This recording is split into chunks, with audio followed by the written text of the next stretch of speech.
अध्याय 3451 समाप्त हो गया है। स्वर्गीय जनादेश ब्लेड। येवुके की निगाहें त्यानमिंग के हाथ में मौजूद काली लंबी तलवार पर टिकी थी और उसे उस दिव्य आदेश तलवार से निकलती हुई रहस्यमय भूख महसूस हो रही थी। उसकी आंखों में न तो आश्चर्य था और न ही भय, बस एक तीखी तीक्ष्ण प्रत्याशा। क्या तुम्हें भूख लगी है? चिंता मत करो, जल्द ही तुम जी भर के ताजा और स्वादिष्ट मांस का आनंद ले पाओगे। त्यानमिंग ने धीरे से स्वर्गीय आदेश ब्लेड की धार को सहलाया, फिर अचानक अपनी आंखें ऊपर उठाईं और येवुके की ओर फिर से देखा और फिर धीरे से हंस पड़ा। ये हंसी किसी शैतान के दांत दिखाने जैसी थी। तुरंत बाद क्लैंग, अचानक ही लंबी तलवार म्यान से बाहर निकल आई।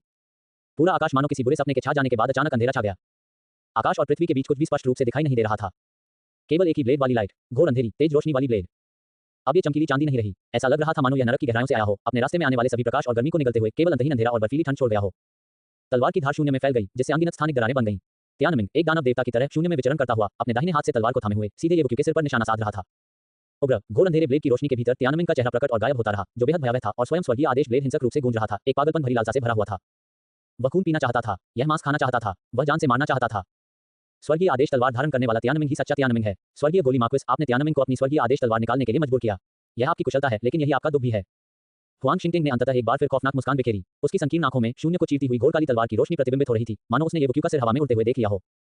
तलवार चलाने का ऐसा इरादा, ये बहुत ही भयानक है। वांग शियान ने शून्य को चीरती हुई घोर अंधेरी तलवार जैसी रोशनी को देखा, उसकी आंखों में भय का भाव था। अब जाकर उसे एहसास हुआ कि पिछले त्यानमिंग ने अपनी असली ताकत नहीं दिखाई थी, यही त्यानमिंग की वास्तविक स्थिति थी। शाही शहर के 12 ड्रैगन सचमुच अपनी प्रतिष्ठा पर खरे उतरे हैं। राजकुमारी शेनयू इस क्षण विस्मयबोध से भर उठी और साथ ही उनके मन में थोड़ी सी चिंता भी जाग उठी। क्या हेवनली पिल मार्क्विस अपने असली रूप में त्यानमिंग का सामना कर पाएंगी? सातवें राजकुमार ने भी शून्य में व्याप्त घोर अंधेरे ब्लेड की रोशनी को ध्यानपूर्वक देखा। ये सब पलक झपकते ही हो गया। हे स्वर्गीय गोली, मुझे निराश मत करना। अगर इस एक बार से तुम्हारी मौत हो गई तो ये बहुत उबाऊ होगा। अंधकार में सन्नाटे में त्यानमिंग की तिरस्कार भरी मुस्कान फूट पड़ी।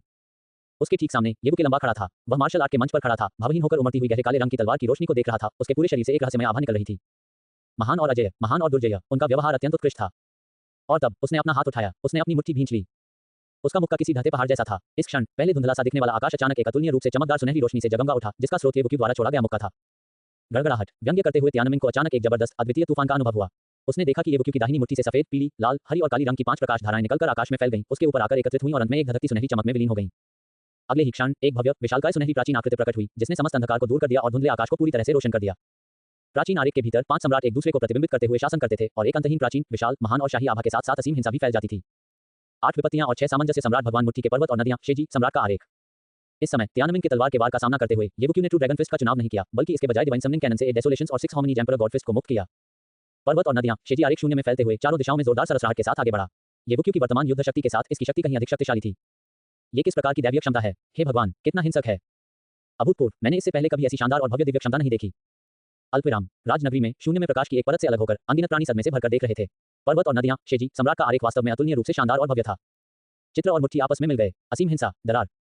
अगले ही क्षण स्वर्गीय आदेश ब्लेड और सम्राट का आरेख भयंकर रूप से टकरा गए। असीम दिव्य प्रकाश अचानक विस्फोटित हुआ और पूरा मार्शल आर्ट मंच जमीन से ऊपर उठ गया। हिंसक मुट्ठी की शक्ति और घोर काली तलवार की रोशनी शून्य में उलझ गई, एक दूसरे से टकराती हुई असीम भयावह शक्ति को उजागर करने लगी। इस टकराव की प्रचंड शक्ति ने असाधारण विद्वानों के हॉल और उल्लेखनीय व्यक्तियों के मंडप के सदस्यों के दिलों में एक कंपन पैदा कर दिया, मानो वे एक उग्र समुद्र में एक छोटी नाव हो। खांसी, खांसी, वे सचमुच 2 बेहद डरावने युवा हैं। काले वस्त्र पहने बूढ़ा व्यक्ति सूखी खांसी करते हुए इस क्षण कुछ असहाय महसूस कर रहा था। उसने हाथ बढ़ाया और धीरे से हिलाया, जिससे येवुके और त्यानमिंग के युद्ध के परिणाम तुरंत रुक गए और मार्शल आर्ट मंच के भीतर ही सीमित हो गए। फाड़ना, अंततः 2 भयानक शक्तियां अपनी चरम सीमा तक पहुंच गईं और एक साथ आकाश की ऊंचाइयों तक पहुंच गईं। पल भर में वास्तविक आकाश कांप उठा और दसियों हजार किलोमीटर चौड़ा एक निर्वात क्षेत्र बन गया। बराबरी का मुकाबला, इस मुकाबले में येवुके और त्यानमिंग के बीच ड्रॉ होता हुआ प्रतीत हुआ। मार्शल आर्ट के मंच पर येवुके की आकृति फिर से प्रकट हुई, लेकिन त्यानमिंग की आकृति मानो हवा में गायब हो गई। मास्टर क्यू, सावधान रहना। तभी वांग शियान दहाड़ उठा। येवुके के पीछे त्यानमिंग अचानक प्रकट हुआ, उसकी दिव्य आज्ञा तलवार प्रचंड प्रकाश से चमक रही थी। वह किसी घात लगाए बैठे राक्षसी अजगर की तरह चल रहा था। पिछला टकराव त्यानमिंग की योजना में महज एक छलावा था, उसका असली हमला तो ये दूसरा प्रहार था।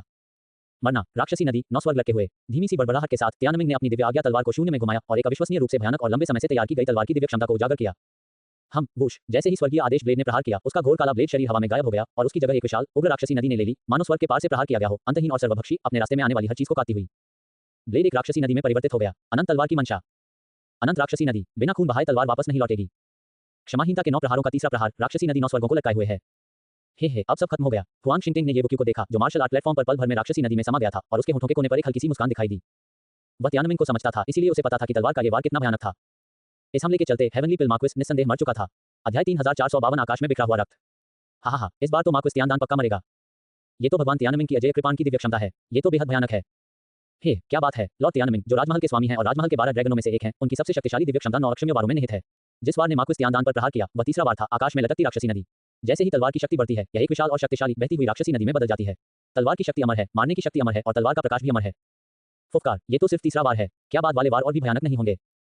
बेशक, लेकिन आम लोग तो उन्हें देखने के काबिल भी नहीं हैं। शायद 12 ड्रैगनों में से बाकी लॉर्ड ही लॉर्ड तियानमिंग के बाद के वारों को रोकने के काबिल हों।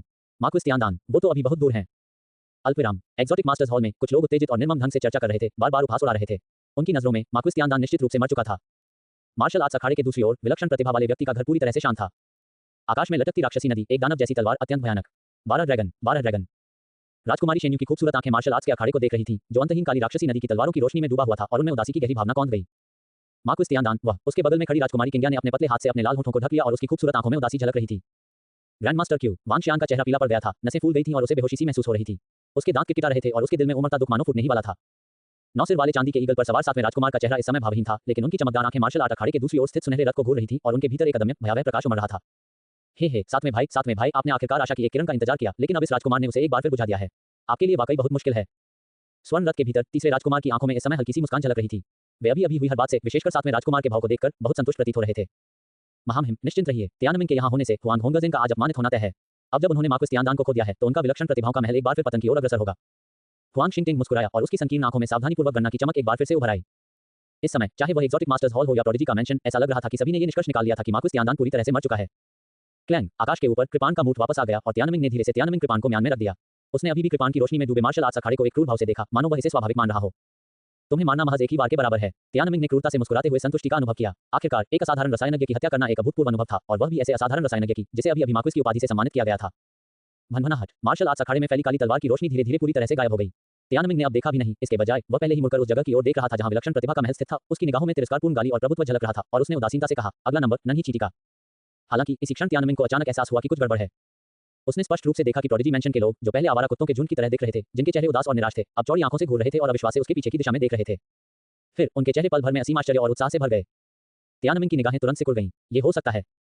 असंभव। राजसी राजधानी के अन्य 12 ड्रैगनों को छोड़कर युवा पीढ़ी में कोई भी उसके आकाश में लटकती राक्षसी नदी का सामना नहीं कर सकता था। तियानमिंग की पहली प्रतिक्रिया अविश्वास की थी। अपनी तलवार इतनी जल्दी म्यान में डाल रहे हो, क्या तुम्हें पता है कि तुम्हारी मौत आने वाली है? अचानक पीछे से एक शांत ठंडी आवाज आई, जो तियानमिंग के कानों में बिजली की कड़क की तरह गूंज उठी। धमाका। फिर तियानमिंग के प्रतिक्रिया करने से पहले ही अचानक एक दहाड़ उठी जिसने धरती को हिला दिया। दूर से ही पूरा मार्शल आर्ट्स अखाड़ा अचानक एक सुनहरे तूफान से भर गया, जो प्रलय की तरह आकाश में फैल गया, एक अजय हिंसक आभा लिए हुए जिसने आकाश और पृथ्वी को भय से कांपने पर मजबूर कर दिया और शून्य में तबाही मचा दी। ची ची ची। एक अनंत उबलते ज्वालामुखी की तरह भयानक धाराएं फिर से फूट पड़ी, शून्य को चीरती हुई और एक अत्यंत तीखी चीख उत्पन्न करती हुई। 10,000 मील के आकाश में लहरें उठ खड़ी हुई और केवल एक मुट्ठी भर शक्ति, जो स्वर्ग और पृथ्वी के पतन के समान विनाशकारी उतार चढ़ाव लिए हुए थी, एक प्रलयकारी तूफान की तरह तियानमिंग की पीठ की ओर बढ़ी। इस मुट्ठी का मालिक येवुके था। इस समय अग्निशामक दिव्य नेत्रों के आवरण और पारलौकिक आत्मा ऋषि की शक्ति के कारण किसी ने नहीं देखा कि येवुके के चारों ओर जलती हुई ज्वालाएं अब केवल चांदी की नहीं थी, बल्कि सुनहरी चांदी की भयंकर ज्वालाओं में परिवर्तित हो गई थी। Battle sent law, battle character secret art. ये कहना ही पड़ेगा कि तियानमिंग का अभी किया गया तलवार का प्रहार वाकई अविश्वसनीय रूप से शक्तिशाली था, जिससे उसकी युद्ध शक्ति कई गुना बढ़ गई। यहां तक कि येवुके को भी खतरे का आभास हुआ। क्रोध में जलते 9 स्वर्गों द्वारा लाई गई युद्ध शक्ति में वृद्धि अब पर्याप्त नहीं थी, इसलिए नाजुक क्षण में उसने बिना किसी झिझक के युद्ध चरित्र गुप्त कला का प्रयोग किया। उसकी युद्ध शक्ति तुरंत फिर से बढ़ गई, जो अपने मूल आधार से 6 गुना अधिक हो गई। येवुके ने तियानमिंग के demonic river hanging in the sky को रोक दिया और अब येवुके की बारी थी जवाबी हमला करने की। यह अब भी पहाड़ों और नदियों का शाही नक्शा ही था, लेकिन येवुके के 9 हेवंस बर्निंग इन फ्यूरी और बैटल कैरेक्टर सीक्रेट आर्ट के संयोजन से इस मुके की शक्ति भी पहले से कहीं अधिक बढ़ गई थी। बूश लाला। तियानमिंग की धारणा में ऐसा लग रहा था मानो पीछे से जो आ रहा था वह मुट्ठी नहीं, बल्कि एक प्रागैतिहासिक भयंकर जानवर था, जो अपनी नींद से अचानक जाग गया था और क्रोध में दहाड़ रहा था। वह कदम अभी तक नहीं उठाया गया था, लेकिन बिजली आ चुकी थी। उसके शरीर पर लिपटे वस्त्र मानो आग की लपटों में घिर गए हों और उसकी मांसपेशियां फड़क रही हों। एक अभूतपूर्व खतरे की अनुभूति ने तियानमिंग के दिल की धड़कन को तेज कर दिया और उसकी आंखें बुरी तरह कांपने लगीं। लेकिन आखिरकार वह शाही राजधानी के 12 ड्रैगनों में से एक था, अनगिनत लड़ाइयों में निपुण, अजेय। क्लैंग। तियानमिंग की तलवार तुरंत म्यान से बाहर निकली और काली तलवार की रोशनी फिर से चमक उठी। तियानमिंग पीछे मुड़े बिना सीधे अपने दाहिने हाथ को जोर से पीछे की ओर घुमाया। स्लैश। एक भयानक गर्जना के साथ काली तलवार की रोशनी फट पड़ी।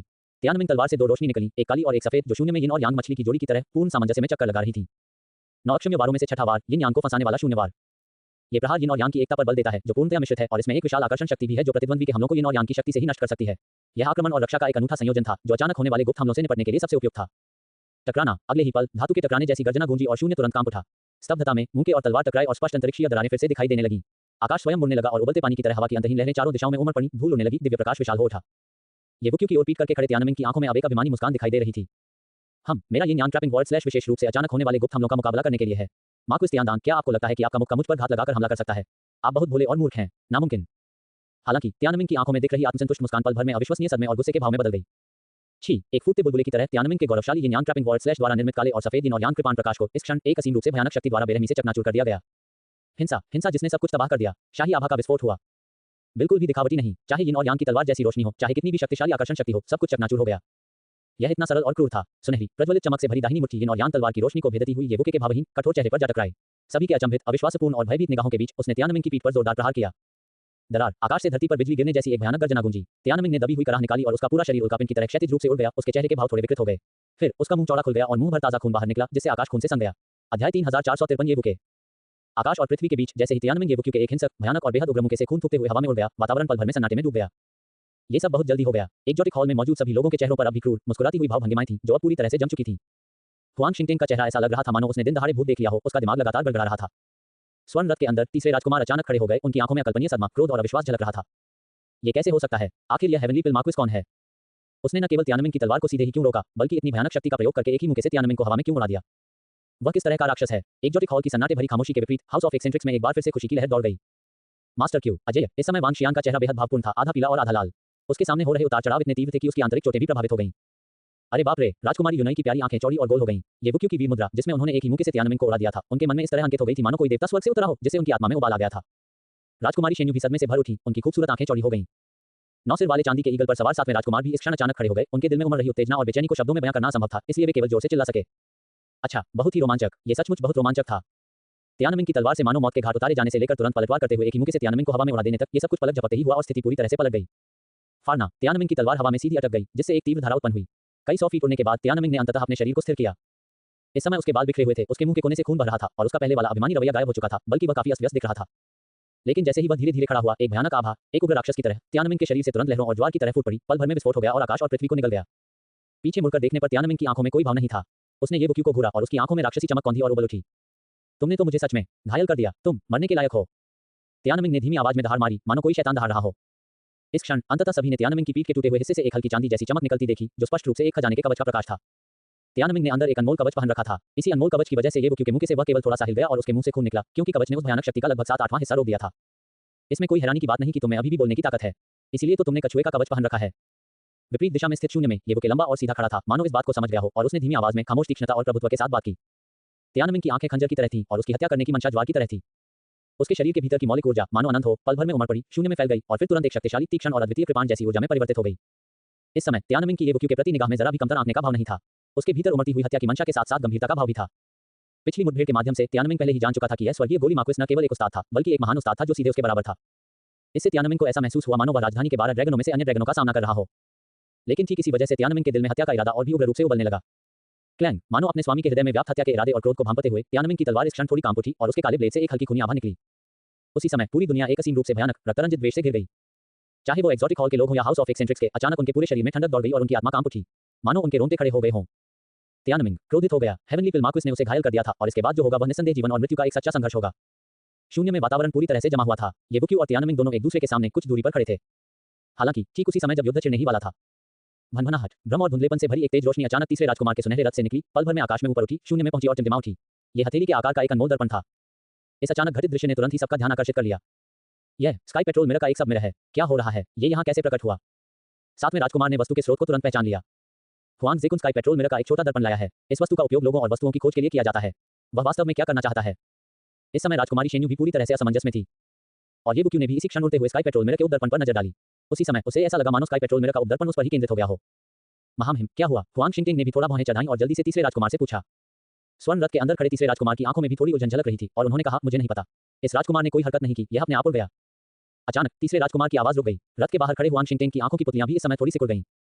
आकाश गश्ती दर्पण का उपदर्पण तीसरे राजकुमार द्वारा शाही महल से बाहर लाया गया था, क्योंकि उसने तियानमिंग से वादा किया था कि वह इसका उपयोग गायब और पूरी तरह से छिपे हुए ये बुक्यू की खोज के लिए करेगा, जिसमें तियानकी के सिर को कारण और परिणाम के रूप में इस्तेमाल किया जाएगा। लेकिन अब स्काई पेट्रोल मिरर के सब मिरर में अचानक एक असामान्य हलचल दिखाई दी। क्या ऐसा हो सकता है? क्या ऐसा हो सकता है? ऐसा प्रतीत होता है कि दोनों के मन में एक ही अविश्वसनीय विचार आया था। विशेष रूप से हुआंग शिंगटिंग ने शून्य में खड़े ये बुक्यू को देखते ही ऐसा लगा मानो एक साथ लाखों बिजली उसके दिमाग पर गिर पड़ी हो। वह है। हुआंग शिंगटिंग की गहरी चालाकी के बावजूद भी वह इस समय पूरी तरह से भयभीत था। भनभनाहट। इसी क्षण आकाश गश्ती दर्पण का उपदर्पण जो शून्य में टिमटिमा रहा था, अचानक प्रकाश की एक किरण लेकर निकला, जिसने तुरंत ये बुक्यू को घेर लिया। ये बुके ने पाया कि वह प्रकाश की इस किरण से बच नहीं सकता। लेकिन ये बुके को यह महसूस हुआ कि इस प्रकाश में कोई भयानक घातकता नहीं थी, इसमें केवल कर्मिक जुड़ाव का एक रहस्यमय भाव था। फिर सभी की अचंभित और भ्रमित निगाहों के बीच स्काई पेट्रोल मिरर का उपदर्पण अचानक आकार में फैल गया और अंततः एक व्यक्ति की आधी ऊंचाई तक पहुंच गया। धीरे धीरे उस छोटे से दर्पण के भीतर उसी क्षण एक लंबी और पतली आकृति प्रकट हुई। इस लंबे और पतले शरीर वाले व्यक्ति का चेहरा गोरा और सुंदर था और उसकी आंखें गहरी और अथाह थीं, जो सभी को स्पष्ट रूप से दिखाई देती थीं। स्काई पेट्रोल मिरर के सब मिरर से निकलने वाली रोशनी ने ये बुक्यू को घेर लिया और दर्पण में दिखाई देने वाले चेहरे एक दूसरे को प्रतिबिंबित कर रहे थे। सन की लोगों के घराने में राजकुमारी शेन्यो, जो पहले थोड़ी भौहें चढ़ाई हुई थी, अचानक सख्त हो गईं। उनकी खूबसूरत आंखें स्काई पेट्रोल मिरर के उपदर्पण में दिख रही आकृति को खाली निगाहों से घूर रही थीं, मानो उनका पूरा शरीर बिजली से टकरा गया हो।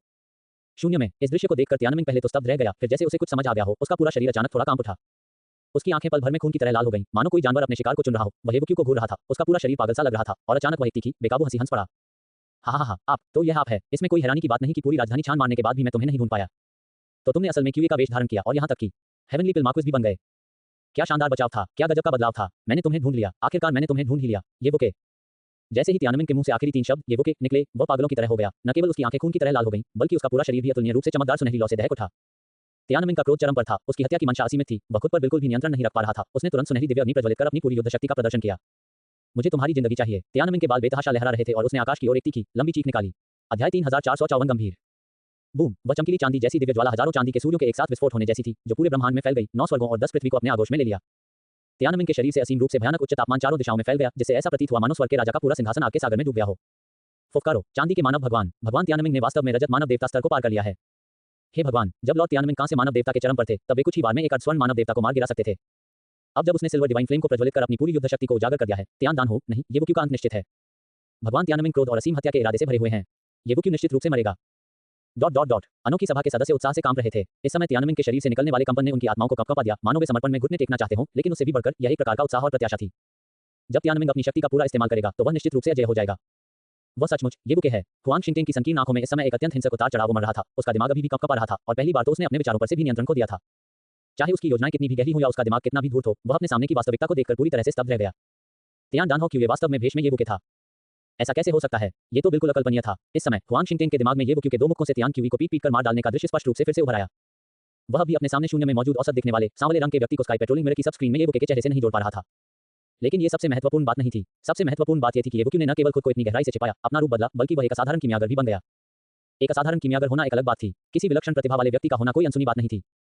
दिव्य निर्जन राजवंश के इतिहास में कम उम्र में ही कुलीन उपाधि प्राप्त करने वाले युवक की घटना अनसुनी नहीं थी। लेकिन जब ये तीनों लक्षण एक ही व्यक्ति में एक साथ दिखाई दिए, एक युवक जिसके पास स्वर्णिम मानव देवता की शक्ति थी, वह एक असाधारण कीमियागर भी था और उसे महामहिम द्वारा सम्मानित किया गया था।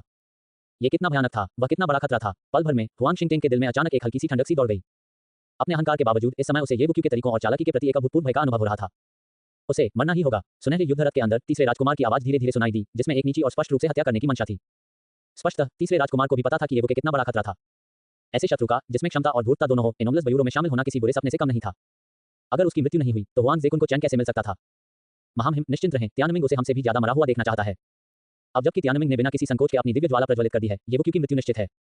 हुआंग शिंगटिंग ने तुरंत गहरी आवाज में जवाब दिया। मार्शल आर्ट के मंच के दूसरी ओर, जहां विसंगति बयूरो स्थित था, वहां एकदम सन्नाटा पसरा हुआ था।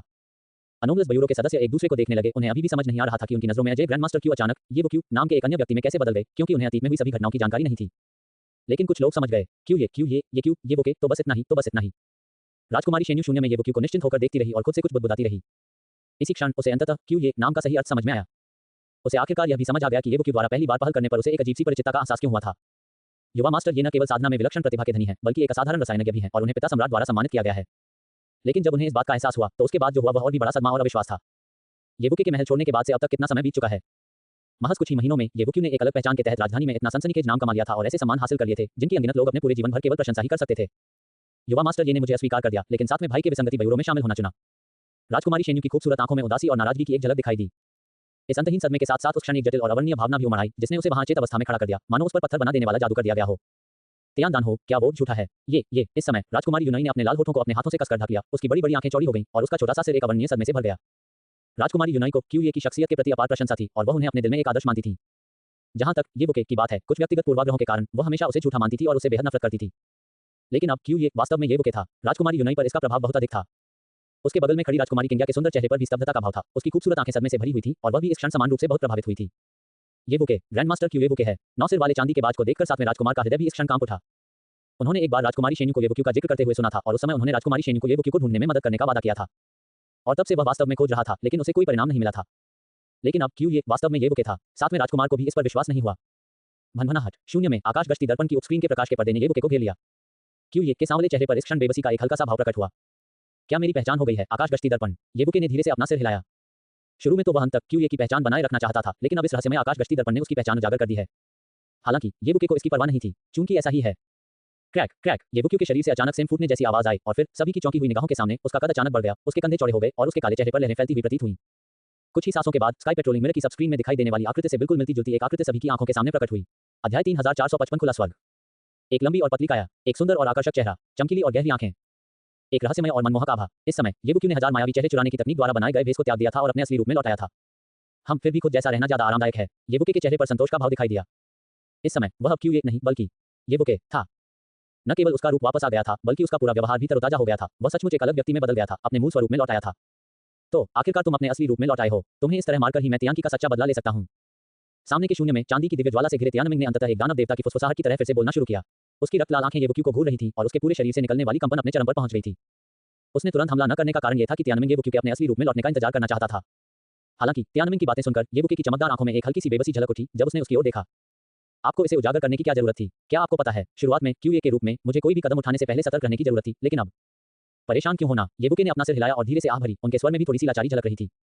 मेरे लिए मरो। येबुक्यू के शब्द सूखे घास के मैदान में गिरी एक चिंगारी की तरह थे, जिसने तियानमिंग के दिल में उमड़ रही हत्या की भावना को पूरी तरह से प्रज्वलित कर दिया और वह आसमान की ओर दहाड़ उठा। लंबी तलवार गूंज रही थी, उसकी धार असीमित थी। गर्जन। तियानमिंग की तलवार ने आकाश को चीर दिया। चांदी जैसी दिव्य ज्वाला प्रज्वलित हुई और दिव्य अग्नि में नहाया हुआ तियानमिंग आगे बढ़ा। इस क्षण तलवार का काला प्रकाश आकाश में फैल गया, मानो कोई काली आकाशगंगा आकाश में फैल रही हो और अपने साथ असीम रूप से भयानक तलवार शक्ति को चारों दिशाओं में आक्रमण करने के लिए खींच रही हो। तलवार चलाने की इच्छाशक्ति पहले से कहीं अधिक मजबूत थी।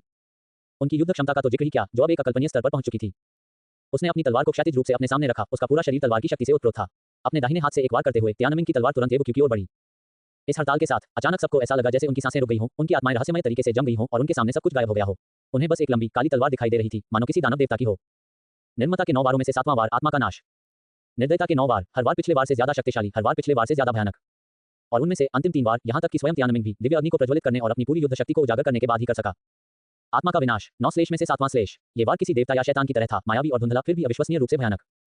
क्योंकि इसने शत्रु के भौतिक शरीर को निशाना नहीं बनाया, बल्कि सीधे शत्रु के सार, ऊर्जा और आत्मा को, अर्थात उसकी आत्मा को एक अत्यधिक और अतुलनीय रूप से विचित्र कृपाण इरादे से लक्षित किया। यदि कोई सजीव अपनी मूल ऊर्जा, शक्ति और आत्मा खो दे, तो यह उसकी आत्मा के खोने के समान है। आत्मा के नष्ट होने पर केवल एक चलता फिरता शव ही शेष रह जाता है। क्या वह फिर भी जीवित रह सकता है? वूश, तलवार की तरह फैलती रोशनी में एक धुंधला और मायावी सा एहसास था। हालांकि यह एक बेहद भयानक तलवार की रोशनी थी, मानो किसी दानव देवता की हो, लेकिन समाधि की अवस्था में एक स्वर्ग सा प्रकट हुआ, जिससे लोग मंत्रमुग्ध हो गए, उसमें डूब गए और अंततः पूरी तरह से उसमें खो गए। दुनिया अचानक रोशन हो गई और फिर अचानक से धुंधली हो गई। ये बेहद तेज था, किसी को भी प्रतिक्रिया देने का समय नहीं मिला। जब सब कुछ शांत हो गया, शून्य में तियानमिंग की आकृति फिर से प्रकट हुई। उसने अपने दाहिने हाथ में अपनी तलवार पकड़ी हुई थी, अभी भी प्रहार करने की मुद्रा में था, लेकिन उसकी खून जैसी लाल आंखें अब येबुक्यू पर टिकी हुई थीं, जो धुंधली और मायावी तलवार की रोशनी से घिरा हुआ था। उसकी आंखें बदला लेने की खुशी से भरी हुई थीं। एक असाधारण संत भी मेरे इस वार का सामना नहीं कर सकता। तियानमिंग ने अवर्णनीय भय और अहंकार के साथ उग्रता से बात की। एक असाधारण आत्मा संत की शक्ति वास्तव में बहुत शक्तिशाली थी, लेकिन तियानमिंग का वार ऐसा था जिसे एक असाधारण आत्मा संत की शक्ति भी सहन नहीं कर सकी, जिसके परिणामस्वरूप केवल एक दुखद मृत्यु हुई। इसके बाद वह दृश्य आएगा जिसमें तलवार की रोशनी मिट जाएगी और येबुके, जो देखने में बिल्कुल सुरक्षित लग रहा था, चुपचाप मर जाएगा। तियानमिंग इस दृश्य को देखने के लिए बेसब्री से इंतजार कर रहा था। येबुक्यू की मृत्यु को स्वयं देखकर ही तियानमिंग शांत हो सकता था और स्वर्ग में तियानकी की आत्मा के लिए शोक मना सकता था। दरार, अगले ही पल तलवार की धुंधली रोशनी धीरे-धीरे गायब हो गई, जिससे भीतर येबुक्यू की आकृति दिखाई देने लगी। लेकिन इस समय येबुके ने थोड़ा भौहें से कोड़ी, उसका चेहरा अजीब सा हो गया और वह अपने सामने बैठे तियानमिंग को ऐसे देख रहा था मानो किसी मूर्ख को देख रहा हो। खुद उसके चेहरे पर कोई बदलाव नहीं आया। तियानमिंग की पुतलियां तुरंत हिंसक रूप से सिकुड़ गईं और उसका पूरा शरीर पल भर में जम गया। आप क्या कर रहे हो? घर-घर खेल रहे हो? येबुक्यू के शब्द जब उसके कानों में पड़े तो बिजली की तरह गड़गड़ा गए। आप, ऐसा हो ही नहीं सकता। इस समय तियानमिंग पूरी तरह से अचंभित था। यहाँ तक कि एक असाधारण आत्मा संत भी उसकी आत्मा के विनाश को सहन नहीं कर सका, तो येबुक्यू पूरी तरह से ठीक क्यों था? बेवकूफ, कुछ भी असंभव नहीं है। येबुके की चमकदार आंखों में एक ठंडी चमक कौंध गई। तियानमिंग का पिछला वार वाकई भयानक था। असाधारण आत्मा संत की शक्ति भी उसका सामना नहीं कर सकी, उसका सीधा निशाना आत्मा को नष्ट करना था। दुर्भाग्यवश येबुक्यू की आत्मा पहले से ही महान पूर्णता क्षेत्र के विशाल करुणा प्रकाश से ढकी हुई थी। 5 रंगों के प्रभामंडल की सुरक्षा के साथ जब तियानमिंग के भयानक आत्मा लक्षित वार को एक असाधारण आत्मा संत की शक्ति द्वारा रोका गया, तो क्या उसे अभी भी लगता था कि वह विशाल करुणा प्रकाश को भेद सकता है? ये बिल्कुल असंभव था। तियानमिंग का वार वाकई भयानक था, लेकिन उसने कभी सपने में भी नहीं सोचा था कि येबुक्यू के खिलाफ ये पूरी तरह से बेकार साबित होगा। तुम्हें तलवारबाजी में खूब मजा आया, तो अब मेरी बारी है। गर्जन, आकाश को हिला देने वाली प्रचंड ड्रैगन की गर्जना अचानक गूंज उठी। येबुक्यू ने अपनी दिव्य दृष्टि से अपनी शक्ति को छुपाने की कोशिश भी नहीं की। वह सुनहरी और चांदी की प्रचंड लपटों से जल रहा था, अविश्वसनीय रूप से तेजस्वी और एक शक्तिशाली देवता की तरह आगे बढ़ा। उसके पीछे फैले दिव्य दानव पंख फैल गए और उसकी गति अचानक बढ़ गई। एक विशाल सुनहरा ड्रैगन मानो स्वर्ग के बाहर से उतर रहा हो, येबुक्यू की दाहिनी मुट्ठी को, जो पहले ही एक पशु भुजा में परिवर्तित हो चुकी थी, घेर लिया और उसके पूरे शरीर को लपेटते हुए, शून्य को चीरते हुए तियानमिंग की ओर मुक्का मारा। हद से ज्यादा दबंग, शक्ति में बेजोड़, हिंसा की कोई सीमा नहीं। दुनिया में बेजोड़, ट्रू ड्रैगन फिस्ट अपनी पूरी शक्ति के साथ पुनः प्रकट हुआ। येबुक्यू की दिव्य वसंतकालीन सफलता और बढ़ती युद्ध शक्ति के साथ ट्रू ड्रैगन फिस्ट की शक्ति एक बार फिर एक नए स्तर पर पहुंच गई। अध्याय 3456 विस्फोट। एक विशालकाय अजगर आकाश में उड़ रहा था, जिसका विश्व में कोई सानी नहीं था। चाहे आकाश सिंहासन पर हो या राजमहल में, हर कोई दंग रह गया। एक अजगर, येबुक्यू की दिव्य शक्ति ने सचमुच एक अजगर को प्रकट कर दिया। कुछ जीव पूरी तरह से हैरान होकर चिल्ला उठे। ये किस प्रकार की दैवीय क्षमता है? क्या ये ड्रैगन जाति की दैवीय क्षमताओं की एक शाखा है, जो किंवदंतियों में बिखरी हुई है? विशालकाय अजगर ने अत्यंत प्रचंड दहाड़ मारी, उसकी प्रचंड हवाएं मानो पूरी दुनिया को अपने साथ बहा ले जा रही हों। शून्य करा उठा, इंच इंच करके बिखर गया। उसका सुनहरा मुख का एक शक्तिशाली जेल की तरह था और जहां भी उसका किनारा गुजरता, हवा की धाराएं उमड़ती और फिर हिंसक रूप से टूट जाती। पूरा आकाश सिंहासन थोड़ा कांप उठा। ये बहुत भारी और शक्तिशाली था, धरती को हिला देने वाला। क्या यही आपकी ताकत है? बहुत दुर्बल। हालांकि येबुक्यू के जोरदार मुक्के का सामना करते हुए तियानमिंग के चेहरे पर कोई भाव नहीं बदला, बल्कि उसने व्यंग्य भरी मुस्कान के साथ आंखों में उपहास का भाव लिए। कितना हास्यास्पद है, तुम्हें सचमुच असली शक्ति के बारे में कुछ भी नहीं पता। वूश, चांदी की दिव्य ज्वालाएं भयंकर रूप से भड़क उठी, आकाश में फैल गईं और अनंत तलवारों की शक्ति उमड़ पड़ी। तियानमिंग ने भी एक बड़ा कदम उठाया और येवुक्यू का डटकर सामना किया। जब से तियानमिंग ने अपनी वास्तविक साधना से रजत मानव देव स्तर को प्राप्त किया था, तब से उसने कई वर्षों तक इसे दूसरों के सामने प्रकट नहीं किया था। अब उसने रजत दिव्य ज्वाला को भी प्रज्वलित कर अपनी पूरी युद्ध शक्ति का प्रदर्शन कर दिया था। तियानमिंग स्वयं भी नहीं जानता था कि उसकी युद्ध शक्ति किस स्तर तक पहुंच गई है। गर्जन, तियानमिंग ब्लेड आकाश में दहाड़ते हुए आगे बढ़ा। इस क्षण उसका काला ब्लेड अतुलनीय रूप से शुद्ध सफेद रंग में परिवर्तित हो गया। मूल रूप से एक दानव देवता के समान दिखने वाली तलवार की शक्ति में अब एक अद्भुत परिवर्तन आया और वह विशाल, भव्य और असीमित हो गई। तलवार चमक उठी, जिसने सारे अंधकार को दूर कर आकाश को रोशन कर दिया। तियानमिंग तलवार लेकर आगे बढ़ा और उसका पूरा अस्तित्व अदम्य तीक्ष्णता और उग्रता से भर उठा। 9 अक्षम्य वारों में से 8वां वार आकाश को चीर देने वाला। ये वार बेहद शानदार था, जो आकाश और पृथ्वी को चीरने की क्षमता रखता था। एक हाड़ मांस का प्राणी उस तलवार के वार को कैसे रोक सकता है जो आकाश को भी चीर सकती है। फाड़ना, आकाश को चीर देने वाली तलवार की रोशनी असीम रूप से शून्य में फैल गई। उमड़ती हुई अद्वितीय तलवार की शक्ति एक प्रचंड लहर की तरह थी। इसकी गति और आभा दोनों येवुक्यू द्वारा छोड़े गए हर बल से कहीं अधिक थी और उसने उसे पूरी तरह से पराजित कर दिया। अपनी पूरी युद्ध शक्ति का प्रदर्शन करने के बाद तियानमिंग सचमुच भयावह लग रहा था। अच्छा नहीं है, वोके, जल्दी पीछे हटो। मास्टर क्यू, सावधान रहो। युवा स्वामी ये 7वें राजकुमार वांग शियान, राजकुमारी शेन्यू और अन्य लोगों ने लगभग एक साथ चिल्लाकर येवुक्यू को चेतावनी दी। राजकुमारी यूनाई, राजकुमारी किंग्या और अन्य लोगों का चेहरा पीला पड़ गया। ये वार बेहद भयानक था। उसे मरने दो। स्वर्णिम युद्ध रथ के अंदर तीसरे राजकुमार ने गुर्राते हुए अपनी आंखों में निर्मम इरादे की चमक बिखेरी। इस समय हुआंग शिंगटिंग की आंखों में एक प्रचंड भयावह प्रकाश उमड़ पड़ा। सभी को स्पष्ट दिख रहा था कि तियानमिंग की आकाश विभाजनकारी तलवार येवुक्यू की शक्ति को पूरी तरह से पार कर चुकी थी। येवुक्यू का अंत निश्चित था। शून्य में येवुक्यू के बाल बेतहाशा लहरा रहे थे। तेजी से पास आती तलवार की रोशनी को देखकर येवुक्यू की त्वचा में तेज दर्द हुआ और उसका शरीर थोड़ा कांप उठा। चूंकि वह इस घटना में शामिल था, इसलिए उसने स्वाभाविक रूप से तियानमिंग के वार की भयावह शक्ति को महसूस किया। राजधानी के 12 ड्रैगन, उनमें वाकई कुछ कौशल है। मेरी वर्तमान क्षमता के हिसाब से इसमें अभी भी थोड़ी कमी है। तब येवुके की तेजस्वी आंखों में अचानक एक तीखी चमक कौंध गई। हे वोके, तुम्हारी चमक, तुम्हारी शक्ति मेरे सामने कमजोर पड़ जाती है, एक भी वार के लायक नहीं। तो अब मर जाओ। तियानमिंग दहाड़ा और आकाश को चीर देने वाली तलवार की रोशनी पहले ही आ चुकी थी। लेकिन अगले ही पल तियानमिंग ने धुंधले रूप से येवुक्यू के पीछे आकाश में दहाड़ते हुए एक विशालकाय बंदर का प्रेत देखा। उसी समय येवुक्यू का सिर और भुजाएं अचानक एक अविश्वसनीय रूप से चकाचौंध भरी रोशनी से जगमगा उठी। अदम्य और दृढ़ इच्छाशक्ति का एक अवर्णनीय संगम एक शक्तिशाली नदी की तरह फूट पड़ा। आओ, 9 आकाशों को चीर देने वाली ड्रैगन की दहाड़ एक बार फिर गूंज उठी। येवुक्यू की दाहिनी मुट्ठी से निकली शक्ति उतार चढ़ाव और आभा पल भर में असीमित रूप से फैल गई। तेज हवा चली, आकाश दहक उठा और हिंसा का एक अत्यंत भयानक साया आकाश और पृथ्वी पर छा गया। पूरा आकाश सिंहासन बुरी तरह कांप उठा। ये किस तरह की शक्ति है? तियानमिंग के चेहरे का भाव एकदम बदल गया। उसकी पुतलियां सुई की नोक जितनी छोटी हो गईं। टकराना, दहाड़ती हुई सुनहरी मुट्ठी आसमान को चीर देने वाली तेज धार वाली रोशनी से जोरदार तरीके से टकरा गई। तियानमिंग की अजय आकाश विभाजनकारी तलवार येवुक्यू की सुनहरी मुट्ठी के सामने पलक झपकते ही नष्ट हो गई। मानो कागज की बनी हो, वह इंच करके चूर-चूर हो गई, पूरी तरह से नष्ट हो गई, सीधे धूल में मिल गई। सुनहरी मुट्ठी अपनी अनियंत्रित गति के साथ हिंसा की एक ऐसी आभा के साथ तियानमिंग के सिर की ओर लगातार बढ़ती रही जो पूरे ब्रह्मांड में फैल गई। सरल, प्रत्यक्ष, क्रूर, तियानमिंग का पूरा शरीर थोड़ा कांप उठा। उसकी त्वचा ठंडी पड़ गई और उसके दिल में अभूतपूर्व संकट का भाव उमड़ आया। उसके रोम रोम खड़े हो गए और उसे लगा जैसे उसकी आत्मा कांप रही हो। ये मुक्का मैं बर्दाश्त नहीं कर सकता। ये मुक्का मैं मर जाऊंगा। इस समय तियानमिंग के मन में यह विचार तेजी से उमड़ रहा था। उसके पास भागने का कोई रास्ता नहीं था। आहा! तियानमिंग दहाड़ा, उसकी आंखें खून से लाल थीं, मानो वह पागल हो गया हो, और उसने अपनी पूरी ताकत अपने हाथ में लगा दी। तियानमिंग ब्लेड ने उन्मादपूर्वक ऊपर की ओर वार किया, मानो वह 9 अक्षम्य वारों का अंतिम प्रहार करने की कोशिश कर रहा हो। मेरा भाग्य मेरा है, किसी और का नहीं। दरार। तियानमिंग की दहाड़ अचानक रुक गई, क्योंकि येवुक्यू की अतुलनीय रूप से हिंसक सुनहरी मुट्ठी ने तियानमिंग के सिर पर जोरदार प्रहार किया था। जैसे कोई पका हुआ तरबूज दीवार से टकराता है, उसी तरह तियानमिंग का सिर सीधे फट गया और खून के धुंध से भरे आकाश में बिखर गया। उनके निधन से पहले उन्हें आंख भरने का भी समय नहीं मिला। खून से सना सुनहरा मुक्का आर पार हो गया। तियानमिंग का सिर कटा शव पल भर में शून्य से बेजान होकर नीचे गिरा और मार्शल आर्ट के चबूतरे पर जोर से जा गिरा। उसकी गर्दन से खून झरने की तरह फूट पड़ा और जमीन तुरंत लाल हो गई। एक तेज आवाज के साथ तियानमिंग ब्लेड भी गिर पड़ा। तियानमिंग के सिर कटे शव के सामने पड़ा हुआ, अभी भी खून के आंसू रोती कोयल की तरह गुनगुना रहा था और फिर पूरी तरह से शांत हो गया, अपनी सारी आध्यात्मिकता खो बैठा। जब व्यक्ति मर जाता है तो तलवार भी नष्ट हो जाती है। पलक झपकते ही राजसी राजधानी के 12 ड्रैगनों में से एक तियानमिंग की मृत्यु हो गई। 9 अक्षम्य वारों का अंतिम वार, मेरा भाग्य मेरा है, स्वर्ग का नहीं, उसे करने का मौका भी नहीं मिला। येवुक्यू ने उसे मौके पर ही पीट-पीट कर मार डाला। अध्याय 3457 उबालना। मार्शल आर्ट के अखाड़े में खून की तेज तीखी गंध एक बार फिर हवा में फैल गई और चारों दिशाओं में फैलती चली गई। इस समय पूरा आकाश सिंहासन, पूरी राजराजधानी एकदम शांत थी। सबकी आंखें सदमे से चौड़ी हो गई थी, चेहरे पीले पड़ गए थे, दिल मानो तीव्रता का भूकंप आ गया हो, जिसने अनंत गर्जना के साथ सब कुछ उलट-पुलट कर दिया हो। क्या वो मर गया? लॉर्ड तियानमिंग, क्या वो मर गया?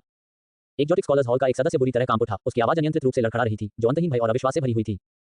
दरार, स्वर्ण रथ के भीतर किसी चीज के कुचले जाने की आवाज गूंजी और भीतर एक असीम भयानक क्रोध उमड़ पड़ा।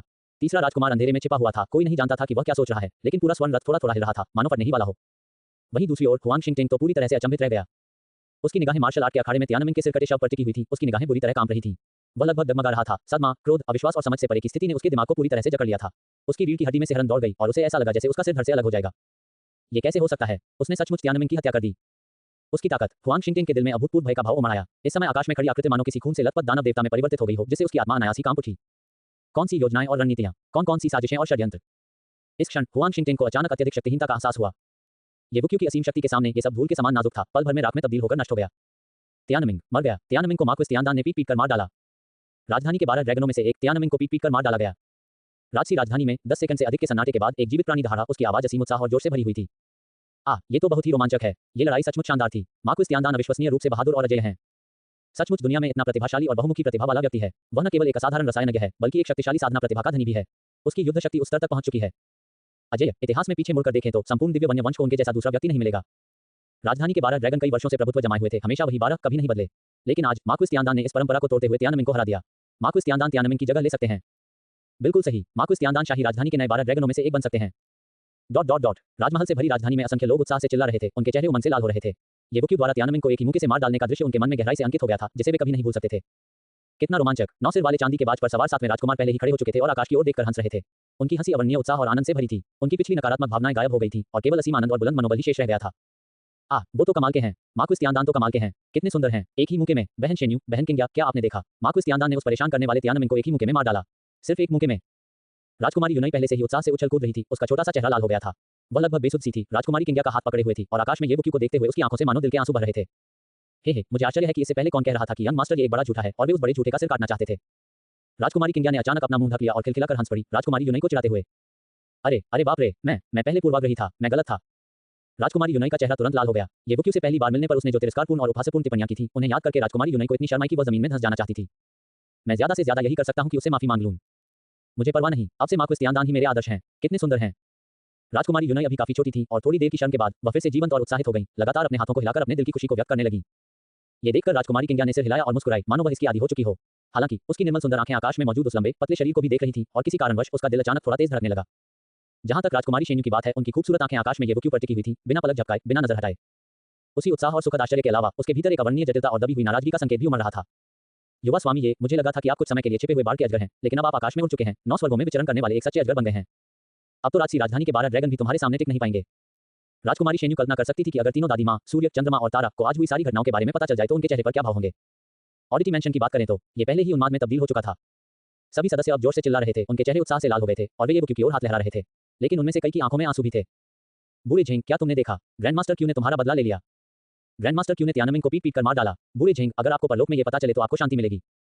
भाई बोआन, आपकी आत्मा को शांति मिले। लुओ चांगशेंग, लीफेंग, किन जिहुआ और अन्य लोग आपस में बुदबुदा रहे थे, उनकी आंखों से आंसू बह रहे थे। आकाश सिंहासन 2 भागों में विभाजित हो गया था, एक तरफ आनंद और उत्साह था, दूसरी तरफ शोक था, मानो उन्होंने अपने माता पिता में से किसी एक को खो दिया हो।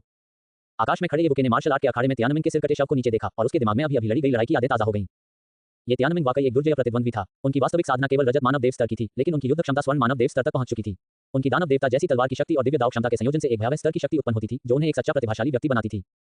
येवुकी ने मन ही मन स्वीकार किया कि अगर उसने 2 और दिव्य झरने नहीं खोले होते तो वह तियानमिन का प्रतिद्वंद्वी नहीं होता और पल भर में मारा जाता। तियानमिन से लड़ना आनंददायक था, लेकिन दुर्भाग्य से यह उतना संतोषजनक नहीं था। येवुकी ने मन ही मन धीरे से आह भरी। तियानमिन अत्यंत शक्तिशाली था और उसने येवुकी को अपनी 3 गुप्त तकनीकों का उपयोग करने के लिए मजबूर कर दिया, जिससे उसकी युद्ध शक्ति चरम सीमा तक पहुंच गई। लेकिन अंततः वह येवुकी की पंचम सर्वोच्च दिव्य कला या उसकी परम दिव्य क्षमता के संयोजन को बाहर नहीं निकाल सका। क्या ये तियानमिन राजमहल के 12 ड्रैगनों में केवल 10वें स्थान पर है? अचानक येवुकी के मन में उच्च श्रेणी के ड्रैगनों के प्रति थोड़ी सी रुचि उत्पन्न हुई। लेकिन उसके पहले, सबसे पहले आइए इस हवेली प्रतियोगिता को समाप्त करें। अपनी निगाहें ऊपर उठाते हुए उन्होंने अपना दाहिना हाथ झटककर खून साफ कर दिया। येवुकी की चमकीली और गहरी आंखें विदेशी विद्वानों के हॉल की ओर गईं, जहां उन्होंने तीसरे राजकुमार के सुनहरे रथ और हुआंग शिंगटेंग को देखा। अंततः उनकी शांत आवाज फिर सुनाई दी। अगला अध्याय 3458 मृत्यु का नाटक करना। अगला, ये 3 शब्द येवुकी के मुंह से निकलते ही हॉल ऑफ एक्सेंट्रिक्स के सदस्य, जो पहले से ही बेहद डरे हुए और पीले पड़ चुके थे, अचानक से अपना चेहरा बदल बैठे।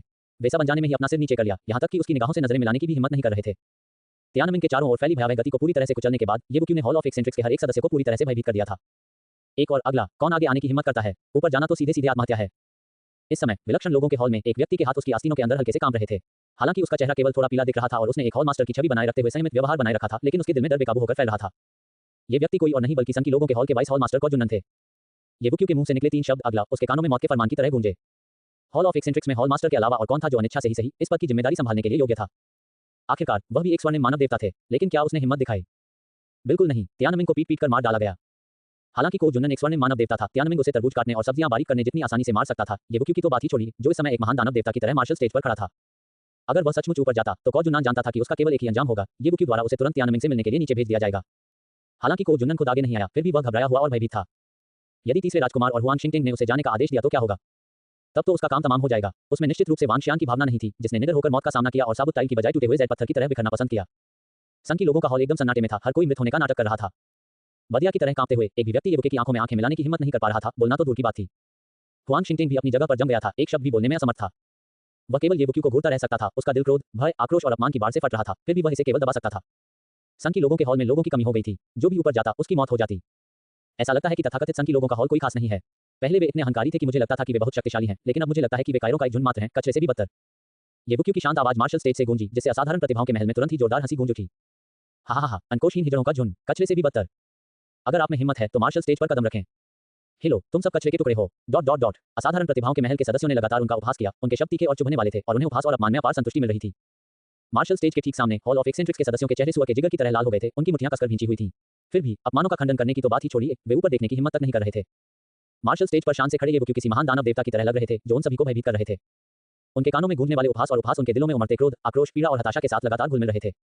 ये तो बहुत कष्टदायक था। इस क्षण राजमहल में मौजूद अनगिनत प्राणी जिन्होंने ये दृश्य देखा, वे हंसी से लोटपोट हो गए। उनकी आंखें मनोरंजन से भर गईं क्योंकि वे संकी लोगों के हॉल को देख रहे थे। अतीत में हॉल ऑफ एक्सेंट्रिक्स शाही राजधानी के निवासियों की नजरों में एक अछूत, रहस्यमय और भयावह संगठन था, जिसका जिक्र होते ही लोग पीले पड़ जाते थे और जरा सा भी अनादर करना मना था। लेकिन अब अकेले ये ने हॉल ऑफ एक्सेंट्रिक्स में सभी को दबा दिया था और उन्हें चुपचाप अपमान सहने के लिए मजबूर कर दिया था।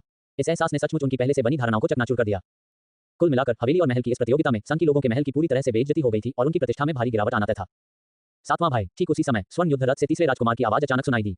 भावहीन, केवल एक ठंडी, कठोर उदासीनता से भरी हुई इस आवाज ने विलक्षण लोगों के हॉल में छाए सन्नाटे को तोड़ दिया। तीसरे भाई, आपके पास क्या निर्देश हैं? नौसिर वाले चांदी के गिद्ध पर विराजमान सातवें राजकुमार मुस्कुराए। उनकी चमकीली आंखें सामने खड़े स्वर्णिम युद्ध रथ की ओर देख रही थीं। उनमें जरा भी अहंकार नहीं झलक रहा था, बल्कि वे परिष्कृत और सौम्य लग रहे थे। लगता है आपकी किस्मत आखिरकार कुछ हद तक लौट आई है। इतनी उत्कृष्ट प्रतिभा को भर्ती करना वाकई सराहनीय है।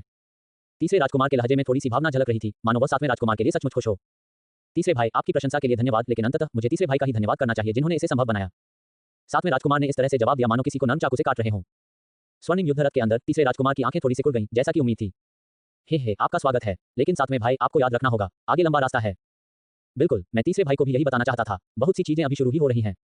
इस अपता रूप से अनौपचारिक बातचीत के बीच तीसरे राजकुमार और सातवें राजकुमार के बीच रक्तपात और क्रूरता की एक अदृश्य भावना मौजूद थी। क्या तीसरा राजकुमार हार मान रहा है? क्या वह सक्रिय रूप से अपनी हार स्वीकार कर रहा है? बकवास। क्या तुमने नहीं देखा कि तुम्हारा प्रतिद्वंदी कौन है? इन परिस्थितियों में संघ के लोगों के हॉल में कौन मार्क्विस तियानदान से लड़ने के लिए आगे आ सकता है? कौ जुन्नन को भेजना, वह तो शायद आत्महत्या ही कर रहा होगा। बिल्कुल सही। अगर वे हार नहीं मानते तो वे क्या कर सकते हैं? मैंने सचमुच इसकी उम्मीद नहीं की थी। असाधारण प्रतिभाओं का महल, जिसे वर्षों से दबाया और अपमानित किया गया था, इस बार सचमुच उठ खड़ा हुआ। उन्होंने हार को जीत में बदल दिया, एक तरफा जीत हासिल की और संघ के लोगों के हॉल को पल भर में उनके पद से हटा दिया। तीसरे राजकुमार की एक बात बिल्कुल सही थी। सातवें राजकुमार वाकई भाग्यशाली हैं कि उन्होंने मार्क्विस तियानदान को आमंत्रित किया। महल और राजमहल की यह प्रतियोगिता पूरी तरह से मार्क्विस तियानदान पर निर्भर थी। उन्होंने स्थिति को संभाला और अद्भुत प्रतिभा का प्रदर्शन किया। मार्क्विस तियानदान शक्तिशाली और दबंग हैं। सातवें राजकुमार को सोने की खान मिल गई। राजमहल में असंख्य प्राणियों ने भावभंगिमा से आह भरी। उनकी निगाहें तीसरे राजकुमार और सातवें राजकुमार पर नहीं टिकी थी, बल्कि प्रकाश के घेरे में अकेले खड़े येवुकी पर टिकी थी। उनकी आंखों में गहरी श्रद्धा और विस्मय झलक रहा था। ये स्पष्ट था कि एक बार जब हवेली और हॉल की यह प्रतियोगिता समाप्त हो जाएगी, तो मार्क्विस तियानदान और येवुकी के नाम एक बार फिर पूरी शाही राजधानी में सनसनी पैदा कर देंगे, शायद शक्तिशाली संप्रदायों और कुलीन परिवारों के कानों तक भी पहुंच जाएंगे। आखिरकार इस घटना के साथ ही राजसी राजधानी के 12 ड्रैगनों में से एक का पतन भी हुआ। गौरव रक्त से निर्मित होता है। शत्रुओं के शब्द नई पीढ़ी के शक्तिशाली योद्धाओं के उदय का मार्ग प्रशस्त करते हैं। सीट मास्टर, कृपया परिणाम घोषित करें। सातवें राजकुमार ने अपनी निगाहें हटाई, काले वस्त्र पहने बूढ़े व्यक्ति की ओर देखा, मुट्ठी बांधी और थोड़ा झुककर अभिवादन किया। काले वस्त्र पहने बूढ़ा व्यक्ति अधनी नींद में लग रहा था। सातवें राजकुमार के शब्द सुनकर ही उसने अपनी आंखें खोली। उसकी धुंधली निगाहें आकाश सिंहासन के दोनों ओर घूमी और अंत में मार्शल स्टेज पर अकेले खड़े येवुकी पर टिक गईं। एक सूखी खांसी के बाद उसकी प्राचीन आवाज धीरे धीरे और सधी हुई सुनाई दी। मकान और हॉल की इस प्रतियोगिता में विजेता है असाधारण प्रतिभाओं का महल। अध्याय 3459, एक बड़ा उपहार। बूम। मार्शल आर्ट के मंच के दूसरी ओर तीसरे राजकुमार का सुनहरा रथ गर्जना करते हुए तेज रोशनी से जगमगा उठा। जैसे ही ड्रैगन घोड़े आकाश में उड़ गए, तीसरे राजकुमार को आकाश सिंहासन से दूर ले गए। हुआंग शिंगटिंग ने येवुकी की छवि को अपने मन में स्थायी रूप से अंकित करने के लिए अंतिम बार गहरी नजर डाली। तभी एक तैरता हुआ युद्धपोत प्रकट हुआ। वह उस पर सवार हो गया। उसके पीछे शाही महल के कुलीन वंशज भी सवार हो गए। अंत में कौ जुन्नन के नेतृत्व में हॉल ऑफ एक्सोटिक टैलेंट्स के सदस्य जहाज पर सवार हुए। हर कोई ऐसा लग रहा था मानो उसने अपने माता पिता में से किसी एक को खो दिया हो। वे सभी निराश और मौन थे। महज कुछ ही पलों में तीसरे राजकुमार का गुड भाग निकला और आकाश सिंहासन पूरी तरह से खाली हो गया। वूश। अपने दाहिने पैर की जोरदार पटक के साथ सातवें राजकुमार 9 चांदी के चीलों के ऊपर सवार होकर एक उड़ते हुए रोक की तरह मार्शल आर्ट के मंच पर आ उतरे और अपार उत्साह और कृतज्ञता के साथ येवुकी के सामने खड़े हो गए। तुरंत ही सातवें राजकुमार की आवाज गूंज उठी। कई वर्षों की शर्मिंदगी का आज पूरी तरह से बदला ले लिया गया है। हाउस ऑफ ऑडिटीज की जीत पक्की है और इसका सारा श्रेय सैक मास्टर क्यू को जाता है। नहीं, इसका सारा श्रेय मास्टर ये को जाता है, जिन्होंने हालात बदल दिए। सभी लोग स्वामी ये को प्रणाम करें। सातवें राजकुमार ने एक लंबी चीख निकाली। उनका चेहरा गंभीर था और उन्होंने हाथ जोड़कर येवुकी के सामने सबसे पहले गहरा प्रणाम किया। तुरंत ही हाउस ऑफ ऑडिटीज के सभी सदस्यों ने भी ऐसा ही किया और हाथ जोड़कर येवुकी के सामने गहरा प्रणाम किया। विशाल प्रकाश स्क्रीन के माध्यम से प्रसारित ये दृश्य राजधानी भर में अनगिनत लोगों की आंखों के सामने स्पष्ट रूप से प्रकट हुआ, मानो अनंत काल के लिए जम गया हो। प्रणाम करने के बाद सातवें राजकुमार खड़े हुए, एक कदम आगे बढ़े और येवुकी की ओर देखा। उनकी आंखों में अभी भी गहरी कृतज्ञता भरी हुई थी। हालांकि येवुकी ने अचानक सातवें राजकुमार की ओर हाथ जोड़कर कहा, मैंने अपनी पहचान छिपाई, कृपया मुझे क्षमा करें महाराज। मास्टर ये। सातवें राजकुमार ने हाथ हिलाकर येवुकी के शब्दों को सीधे बीच में ही रोक दिया। चाहे वो मास्टर क्यों हो या मास्टर ये, मेरी नजर में सब एक ही हैं। आप ही तो हैं। आपने मेरे लिए और पूरे हाउस ऑफ ऑडिटीज के लिए बहुत बड़ा योगदान दिया है, इसमें कोई शक नहीं। सातवें राजकुमार की आवाज गंभीर और सच्ची हो गई। ठीक तभी एक और आकर्षक आकृति मार्शल आर्ट के मंच पर आसीन हुई, बड़े ही सलीके से चलती हुई। उसकी सुंदरता अतुलनीय थी और उसका राजसी व्यक्तित्व मनमोहक था। वह राजकुमारी शेन्यू थी। युवा स्वामी ये, काफी समय हो गया है। राजकुमारी शेन्यू जब येवुकी के पास पहुंची तो हल्की सी खुशबू हवा में फैल गई। उनकी खूबसूरत आंखें उन पर टिकी हुई थी, जिनमें खुशी और थोड़ी सी नाराजगी का मिश्रण था। उनके आकर्षक चेहरे के साथ मिलकर यह विपरीत लिंग के लिए सचमुच दिल दहला देने वाला था। मैंने कभी सोचा भी नहीं था कि हमारी अगली मुलाकात ऐसी जगह पर होगी। जीवन सचमुच अप्रत्याशित मुलाकातों से भरा है। राजकुमारी शेन्यू के स्वर में उदासी थी। उनकी खूबसूरत आंखें येवुकी को घूर रही थीं और उनके भीतर का आक्रोश और भी गहरा होता जा रहा था। जो भी इस स्थिति से अनजान होता, वह येवुकी को एक निर्दयी व्यक्ति समझता। ये ने आपके महामहिम को देखा है। येवुकी का चेहरा शांत बना रहा। उनमें किसी प्रकार की असहजता का कोई संकेत नहीं था। इसके बजाय उन्होंने राजकुमारी शेन्यू को प्रणाम किया, मानो उनकी नाराजगी भरी आवाज और निगाहों से बेखबर हो, और विनम्रता तथा तत्स्थता का भाव बनाए रखा। बधाई हो सातवें भाई और हार्दिक बधाई। युवा मास्टर, ये जैसी प्रतिभाशाली और बहुमुखी प्रतिभा के धनी व्यक्ति का आपके साथ होना शेन्यू को सातवें भाई के लिए वास्तव में खुशी की बात है। इस समय शायद येबुक्यू के पूरी तरह से उदासीन रवैये के कारण राजकुमारी शेन्यू के दिल में एक अजीब सी खटास और संदेह की भावना उत्पन्न हुई। हालांकि वह सातवें राजकुमार को बधाई दे रही थी, लेकिन उसके लहजे में स्पष्ट रूप से गर्माहट का अभाव था। सातवें राजकुमार के चेहरे पर तुरंत थोड़ी सी निराशा छा गई और उनकी आंखों में बेबसी का भाव दिखाई दिया। येबुक्यू की असली पहचान उजागर होने के बाद सातवें राजकुमार को स्वाभाविक रूप से घटनाओं का पूरा क्रम समझ में आ गया। उस समय मास्टर ये राजकुमारी शेन्यू को राजधानी वापस लाए थे, जिससे उनके बीच एक मजबूत रिश्ता बन गया था। तर्कसंगत रूप से येबुके को राजकुमारी शेन्यू का निमंत्रण स्वीकार कर लेना चाहिए था, लेकिन परिणाम कुछ और ही था। येबुके ने इसे अस्वीकार करना चुना। राजकुमारी शेन्यू ने अपनी एक छोटी सी रणनीति के चलते येबुके पर ज्यादा दबाव नहीं डाला, लेकिन किसी को उम्मीद नहीं थी कि येबुके अपना रूप बदल लेगा, राजधानी में क्यूए के नाम से नाम कमाएगा, विचित्रताओं के घराने में शामिल हो जाएगा और यहां तक कि उसे मार्क्वेस की उपाधि भी मिल जाएगी। जो व्यक्ति संभवतः उसकी नौवीं बहन का हो सकता था, वह उसका अपना भरोसेमंद सहायक बन गया था। सातवें राजकुमार स्वाभाविक रूप से राजकुमारी शेन्यू की परेशानी को समझते थे, लेकिन सौभाग्य से उनका भाई बहन का बंधन गहरा था और यह विशेष मामला वास्तव में चिंता का विषय नहीं था। निस्संदेह उनके दिल में छिपी खुशी और आनंद निर्विवाद था। हाँ, ठीक है नौवीं बहन, गुस्सा मत करो, तुम में और मुझ में क्या फर्क है। मास्टर ये को असहज मत करो, ठीक है। सातवें राजकुमार ने दिल खोलकर हंसते हुए मुस्कुराते हुए कहा। राजकुमारी शेन्यू की नाराजगी भी अब काफी हद तक कम हो चुकी थी। ये जानते हुए कि बात यहां तक आ चुकी है और इसे बदला नहीं जा सकता, स्वाभाविक रूप से उन्हें फिलहाल इसे जाने देना पड़ा। सातवें राजकुमार जोर से हंस पड़े और विचित्रताओं के घराने के सभी सदस्यों से घोषणा की, आज हमने एक बड़ी जीत हासिल की है और हमें जमकर शराब पीकर जश्न मनाना चाहिए। जब तक हम नशे में चूर नहीं हो जाते तब तक हम घर नहीं जाएंगे। हम तब तक घर नहीं जाएंगे जब तक हम नशे में चूर न हो जाएं। हाँ, हाउस ऑफ ऑडिटीज के सभी सदस्यों ने एक साथ उत्साहपूर्वक जयकार की। अल्पविराम। हाउस ऑफ ऑडिटीज और हॉल ऑफ एक्सोटिक टैलेंट्स के बीच 3 महीने में एक बार होने वाली प्रतियोगिता का समापन हो गया, जिसके परिणाम ने सभी को चौंका दिया। इस खबर के तेजी से फैलने के कारण पूरी राजधानी में महज आधे दिन में ही अफरा तफरी मच गई। हेवनली पिल मार्क्वेस येबुके, ये 6 किरदार एक बार फिर सुर्खियों में आ गए और राजधानी के 12 ड्रैगनों में से एक स्वर्गीय भाग्य के गिरने और स्वर्गीय गोली मार्क्वेस द्वारा पीट कर मार डाले जाने की खबर पहले ही फैल चुकी थी, जिससे शक्तिशाली संप्रदायों और कुलीन परिवारों में दहशत फैल गई थी और कई अदृश्य विशाल हलचलें पैदा हो गई थी। हालांकि हाउस ऑफ ऑडिटीज के अंदर वे फिलहाल बाहर की उथल-पुथल से बेखबर थे, बल्कि दिल खोलकर जश्न मना रहे थे और एक भव्य भोज का आयोजन कर रहे थे। सभी सदस्य अब मदहोश होकर झूम रहे थे, हर कोई बेहद खुश था। कुछ नाच रहे थे, कुछ ड्रिंकिंग गेम्स खेल रहे थे, कुछ दावत और शराब का लुत्फ उठा रहे थे, जिससे एक खुशनुमा माहौल बन गया था। केंद्रीय मेज पर पहले से ही नशे में धुत सातवां राजकुमार येबुक्यू को खींच रहा था, लगातार उसके साथ पी रहा था और पहले ही 1 दर्जन से अधिक घड़े पी चुका था। राजकुमारी शेन्यू भी पास ही बैठी थी और राजकुमारी किंग्या और राजकुमारी यूनई के साथ बातें कर रही थी और हंस रही थी। मास्टर ये, अगर इस बार आप ना होते तो मैं और पूरा हाउस ऑफ ऑडिटीज अपनी पिछली गलतियों को दोहराते और अपनी शर्मिंदगी का बदला लेने में असमर्थ रहते। धन्यवाद, सचमुच आपका बहुत बहुत धन्यवाद। सातवें राजकुमार ने, जिसका चेहरा लाल हो गया था, इन शब्दों को दोहराया और नशे की हालत में वह कुछ हद तक मनमोहक लग रहा था। येबुके स्वाभाविक रूप से केवल एक शराबी व्यक्ति के शब्दों को सुन सकता था और बढ़िया शराब का स्वाद लेने का अवसर ले रहा था। सातवें राजकुमार ने शराब का एक और प्याला पीने के बाद उसका चेहरा और भी लाल हो गया, लेकिन उसने येबुके की ओर देखा और उसकी धुंधली नशे में डूबी आंखों में एक रहस्यमय चमक दिखाई दी।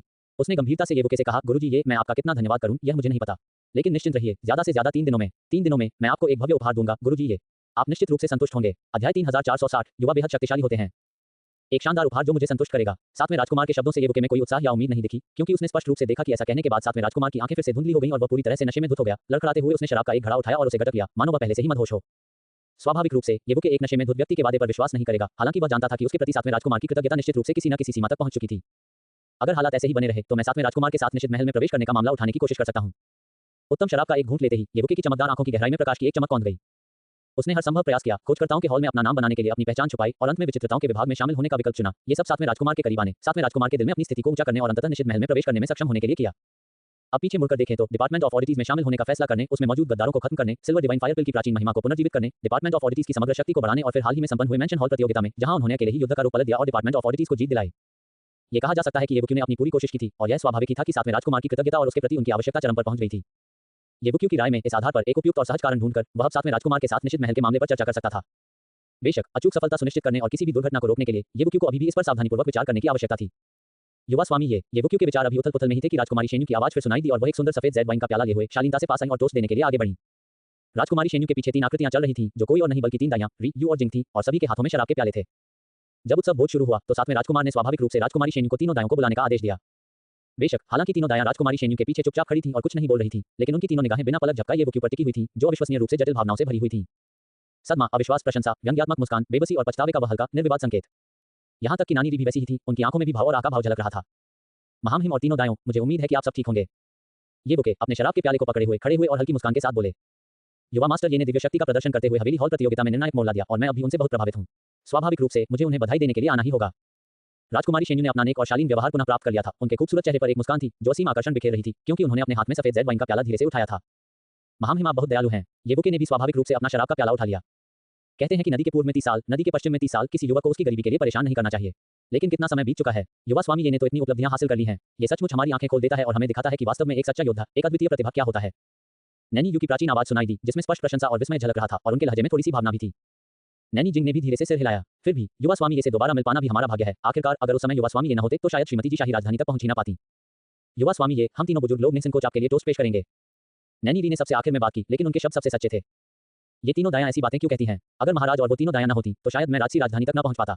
टोस्ट तो मुझे ही देना चाहिए था।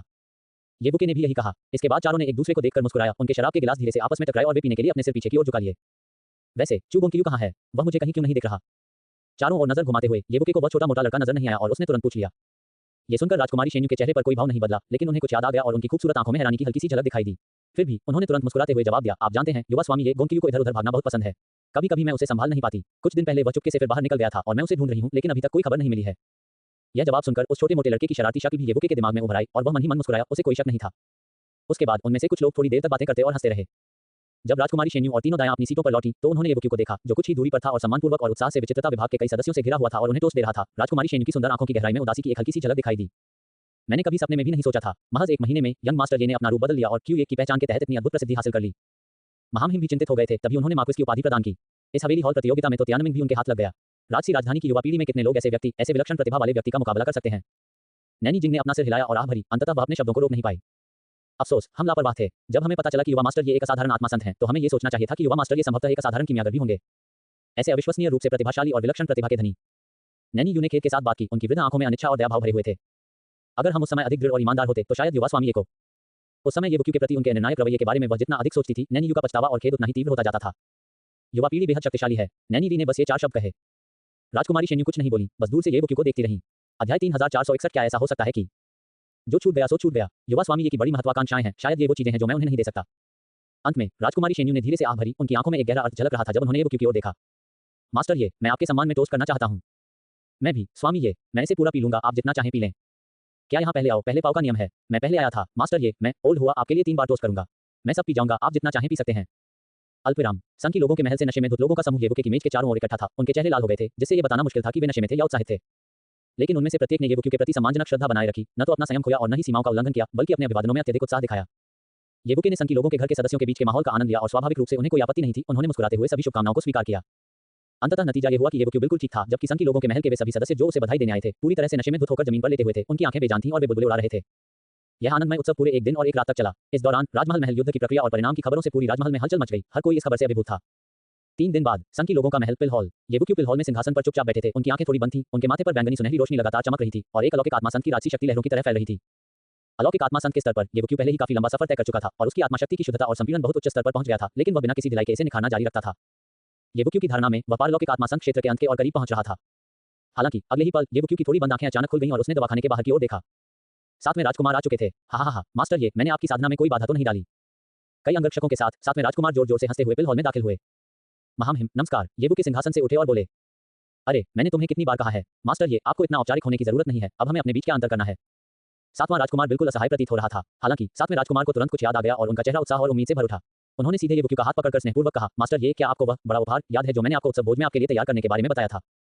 हालांकि येबुके ने अपनी भौहें ऊपर उठा ली। ये देखकर 7वें राजकुमार ने व्यंग्यात्मक हंसी हंसते हुए कहा, मास्टर ये, क्या आपको लगा कि मैं नशे में होने के कारण यूं ही यह बात कह रहा था? ऐसा कैसे हो सकता है?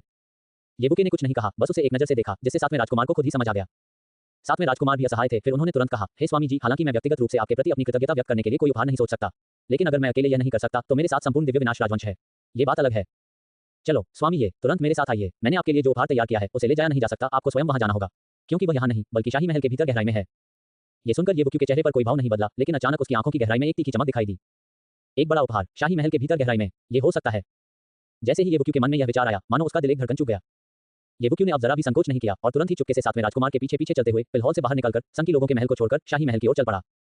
1 घंटे बाद जब येबुके की निगाहों के सामने एक बार फिर शाही महल दिखाई दिया, तो इस भव्य और अथाह महल को देखकर तीसरी बार वहां पहुंचे येबुके के भीतर एक अलग तरह की भावना उमड़ पड़ी। हालांकि इस बार येबुके के पास सोचने का समय नहीं था और वह धीरे धीरे 7वें राजकुमार के आलीशान रथ के पीछे पीछे शाही महल में प्रवेश कर गया। वे जहां से भी गुजरे, सभी पहरेदार, महल की दासियां और हिजड़े स्वाभाविक रूप से घुटने टेककर प्रणाम करने लगे। अपनी पिछली 2 यात्राओं के दौरान येबुके ने जानबूझकर शाही महल में प्रवेश करने और बाहर निकलने के विभिन्न मार्गों के साथ साथ प्रमुख महलों के स्थान और महत्व को याद कर लिया था। येबुके की भौहें थोड़ी तंग गईं, क्योंकि गाड़ी में बैठे हुए उसे महसूस हो रहा था कि गाड़ी धीरे धीरे सामने वाले महल की ओर नहीं बल्कि पीछे वाले महल की ओर जा रही है। इस दिशा की पुष्टि होते ही येबुके का दिल अनायास ही थोड़ी उत्तेजना से भर गया। उनके बगल में बैठे 7वें राजकुमार ने येबुके की ओर देखा और पाया कि वह चुपचाप बैठे हैं। उनके चेहरे पर कोई उत्साह या उत्सुकता नहीं दिख रही थी, मानो वह महज एक पर्यटक हों। वह एक बार फिर भावुक होकर आह भरे बिना नहीं रह सके। मास्टर ये से जैसी उम्मीद थी, माउंट ताई के उनके सामने ढह जाने पर भी वे अविचलित रहे, वाकई प्रभावशाली। गाड़ी एक स्थिर गति से आगे बढ़ी। लगभग 1 घंटे बाद वह अंततः धीमी होकर रुक गई। ऐसा प्रतीत हुआ कि वह किसी निश्चित स्थान पर रुकी है। हे स्वामी, हम पहुंच गए हैं। 7वें राजकुमार ने रहस्यमय भाव से येबुके से बात की, फिर सबसे पहले रथ से बाहर निकले और येबुके ने स्वाभाविक रूप से अपनी आंखें खोलीं और उनके पीछे पीछे चले गए। जब येबुक्यू रथ से बाहर निकले और अपने सामने सब कुछ स्पष्ट रूप से देखा तो सातवें राजकुमार की निगाहों में येबुक्यू का चेहरा शांत बना रहा, मानो वह किसी प्राचीन कुएं की तरह स्थिर प्रतीत हो रहे थे। लेकिन सातवें राजकुमार को इस बात का जरा भी अंदाजा नहीं था कि इस समय येबुक्यू के दिल में किस तरह का आश्चर्य उमड़ रहा था। ये जगह सचमुच यही है। सातवें राजकुमार के कंधे से कंधा मिलाकर खड़े येबुक्यू ने अपनी निगाहों के अंत में जो कुछ दिखाई दिया उसे देखा और अनियंत्रित उत्साह के साथ खुद से कुछ बुदबुदाया। येबुक्यू की दृष्टि के अंत में घोर काली दीवारों की एक पंक्ति प्रमुखता से खड़ी थी और उन घोर काली दीवारों के ठीक बीच में एक समान रूप से काला महल का द्वार खड़ा था। इसमें श्रद्धा के साथ साथ गंभीरता और एक अंतर्निहित रहस्य का भाव झलक रहा था जो काफी अनोखा था। ये वही जगह थी जहां येबुक्यू ने पहली बार शाही महल में यूं ही घूमते हुए प्राचीन धूसर कुंजी की गूंज और मार्गदर्शन को महसूस किया था। पिछले महल का निश्चित क्षेत्र हालांकि बहुत धुंधली थी, फिर भी येबुक्यू को धूसर प्राचीन कुंजी के उतार चढ़ाव स्पष्ट रूप से याद थे। उस समय वह अंदर जाने के लिए बेताब था, लेकिन वहां तैनात शाही अंगरक्षकों के एक समूह ने उसे जबरदस्ती रोक दिया।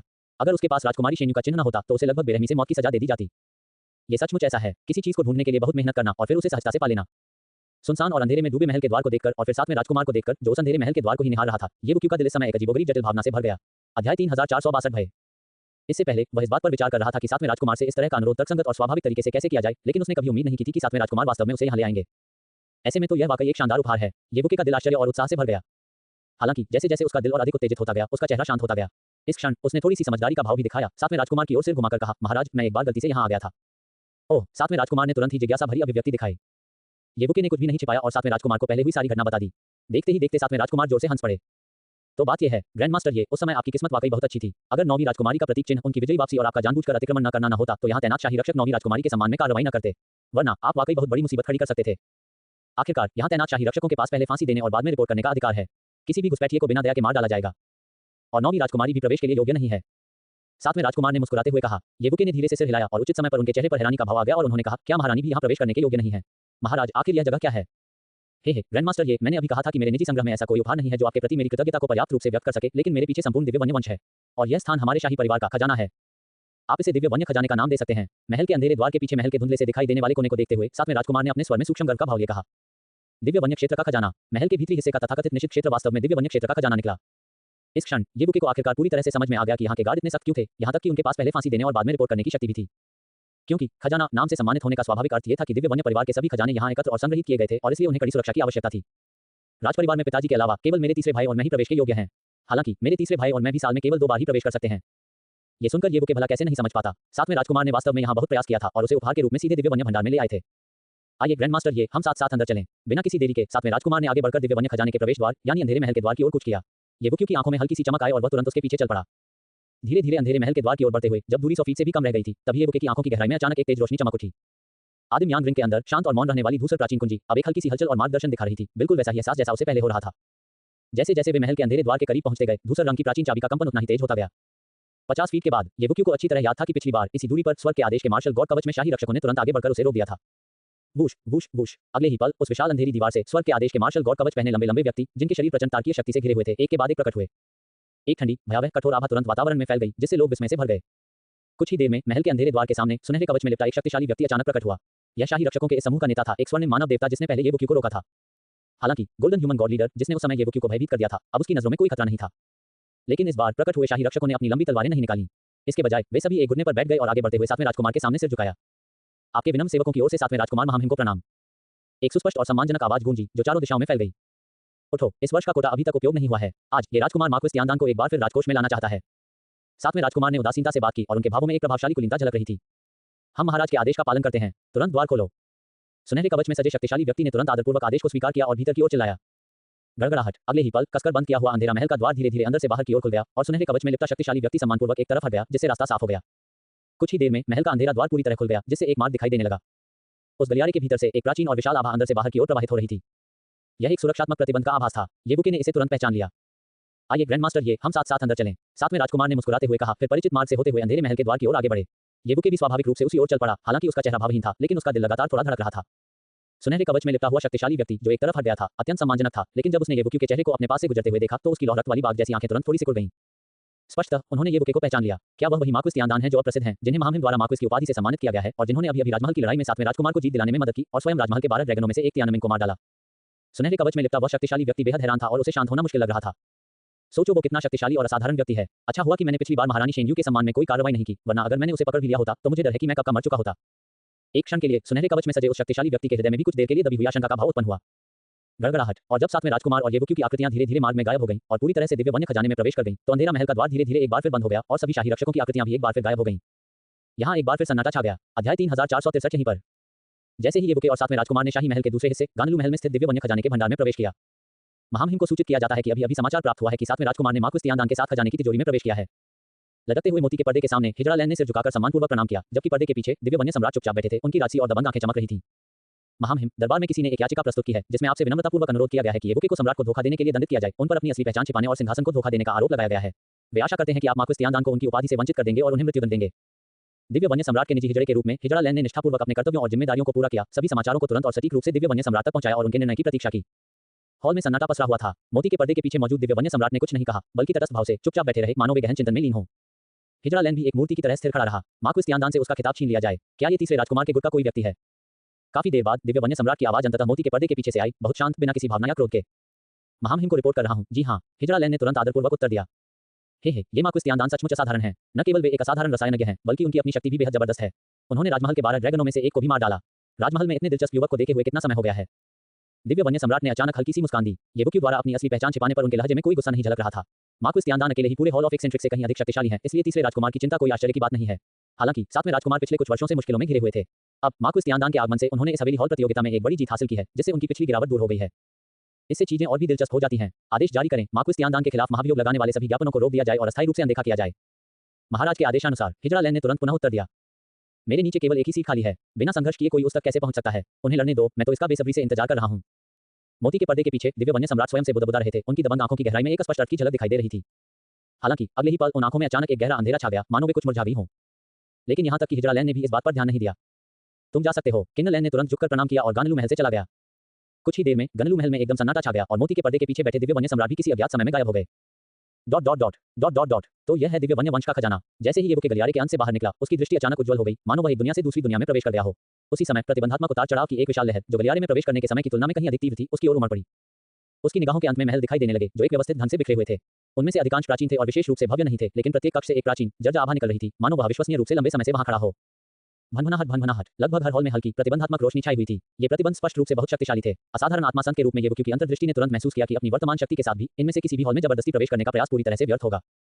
ये अभिभावकीय प्रतिबंध तो बिल्कुल अटूट थे। अगर कोई स्वर्णिम मानव देवता भी यहाँ आ जाए तो वह केवल असहाय होकर देखता रह जाएगा, जब तक कि वह स्वर्णिम मानव देवता से भी ऊपर का कोई अस्तित्व न हो जो सीधे इन प्रतिबंधों को भेदने में सक्षम हो। येवुके ने ठंडी निगाहों से देखा, उसका दिमाग बिल्कुल शांत था। उसी समय उन्होंने ये भी ध्यान से देखा कि उनकी नजर में आने वाले प्रत्येक हॉल के भीतर एक शक्तिशाली संरक्षक प्राणी प्रतीत होता था, जो संरक्षक प्रतिबंधों के साथ मिलकर काम कर रहा था, जिससे वे अभेद्य और कांसे और लोहे की दीवार की तरह ठोस बन गए थे। मास्टर, यह मेरा दिव्य वन्य खजाना भंडार है। यहाँ आप जितने भी कक्ष देख सकते हैं, उन सभी में शाही परिवार द्वारा पीढ़ियों से एकत्रित खजाने रखे गए हैं। जैसे कि यह कक्ष जो दिव्य शक्तियों और गुप्त कलाओं का कक्ष है, ये दिव्य हथियारों का कक्ष है, और ये। सातवें राजकुमार ने उन्हें येवुके से इस तरह परिचित कराना शुरू किया, मानो वह उन्हें बहुत अच्छी तरह से जानता हो।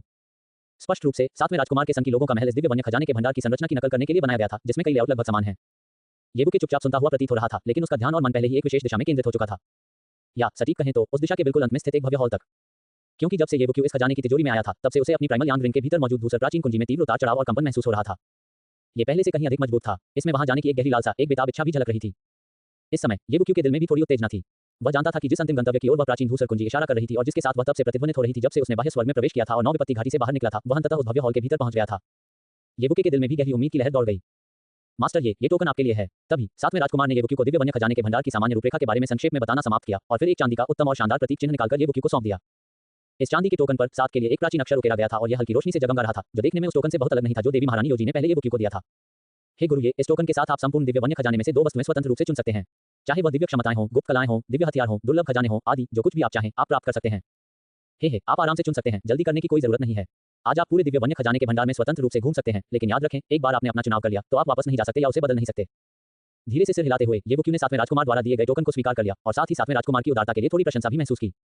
दिव्य वन्य खजाने के भंडार से कोई भी 2 खजाने चुने।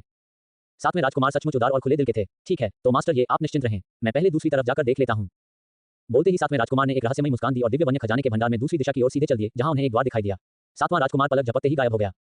स्पष्टतः दिव्य वन्य खजाने के भंडार में और भी रहस्य छिपे थे, लेकिन चूंकि सातवें राजकुमार ने उनका उल्लेख नहीं किया था, इसलिए येवुके ने स्वाभाविक रूप से पूछा भी नहीं और उसे इसकी परवाह भी नहीं थी। चांदी का टोकन पकड़े हुए येवुके की आंखों में चमक आ गई।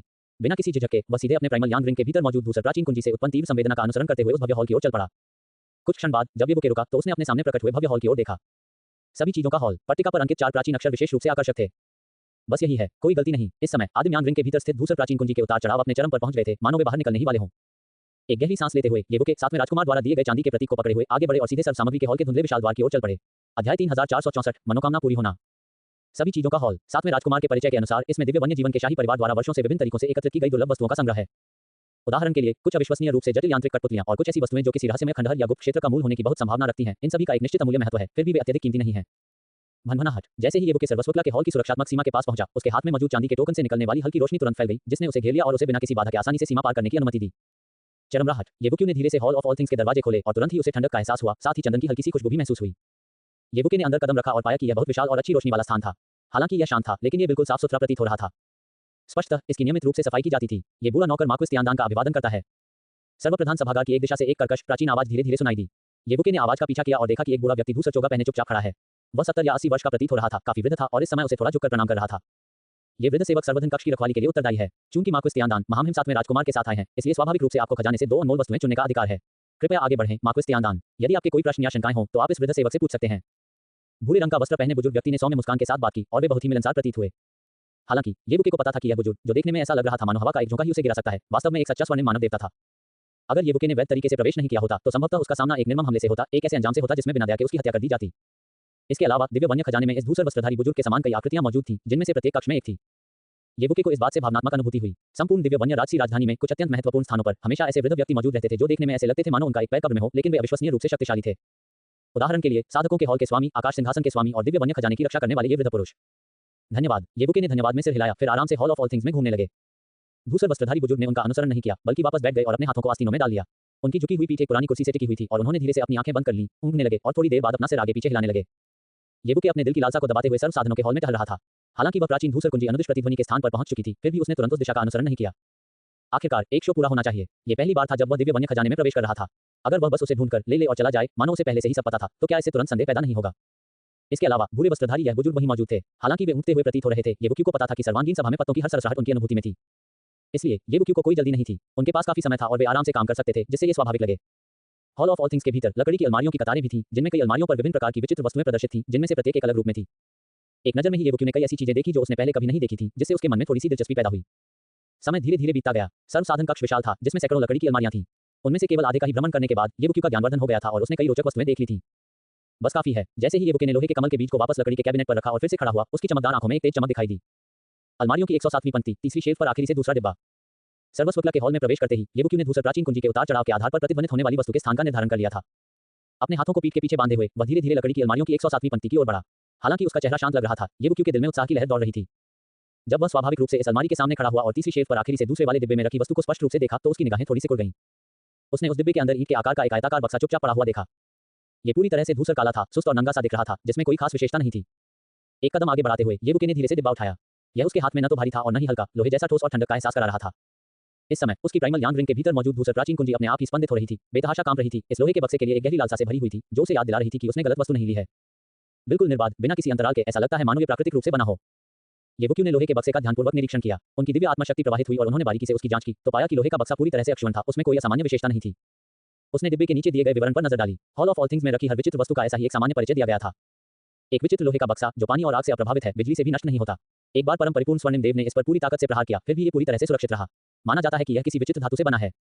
स्पष्टतः इस लोहे के बक्से को इसकी अविनाशी प्रकृति के कारण सर्व वस्तुओं के हॉल में संग्रहित किया गया था, जिससे ये संकेत मिलता है कि इसमें कोई अवसर हो सकता है। हालांकि इसे आज तक कोई भी खोल नहीं पाया था। अपने प्रिमल यांग रिंग में मौजूद धूसर प्राचीन कुंजी को महसूस करते हुए, जो लगभग बेकाबू हो रही थी, येवुके ने उसे बाहर निकालने की इच्छा को दबा लिया। उसने पहले बक्सा लेने का फैसला किया। बिना किसी झिझक के येवुके ने लोहे का बक्सा पकड़ लिया।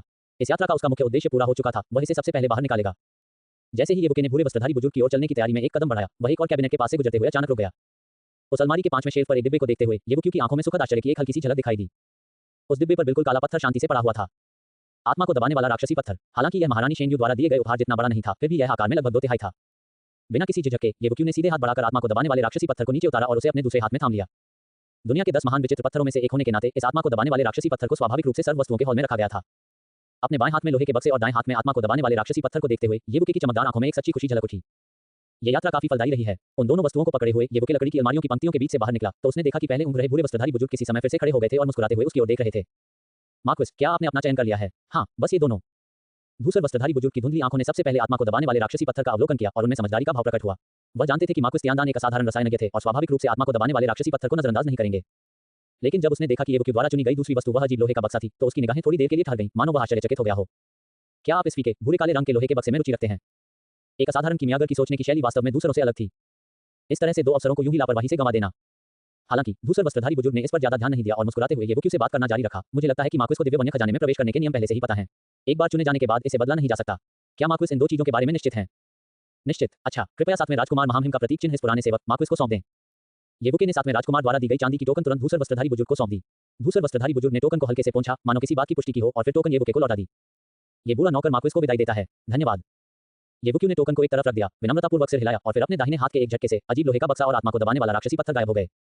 हालांकि आत्मा को दबाने वाला राक्षसी पत्थर उसके आदिम यांग रिंग में रखा गया था, लेकिन लोहे का बक्सा येवुकी द्वारा एक अन्य स्वतंत्र भंडारण रिंग में रखा गया था। वरना कौन जानता कि अगर उस धूसर प्राचीन चाबी और लोहे के बक्से को एक साथ रख दिया जाए तो क्या होगा। अगर कुछ भी घटित होता तो येवुकी उसे देखना नहीं चाहता था। संघ के लोगों के घर लौटने के बाद उनकी बारीकी से जांच करना बेहतर था। कुछ ही क्षणों बाद येवुकी धीरे-धीरे हॉल ऑफ ऑल थिंग्स से बाहर निकल आया।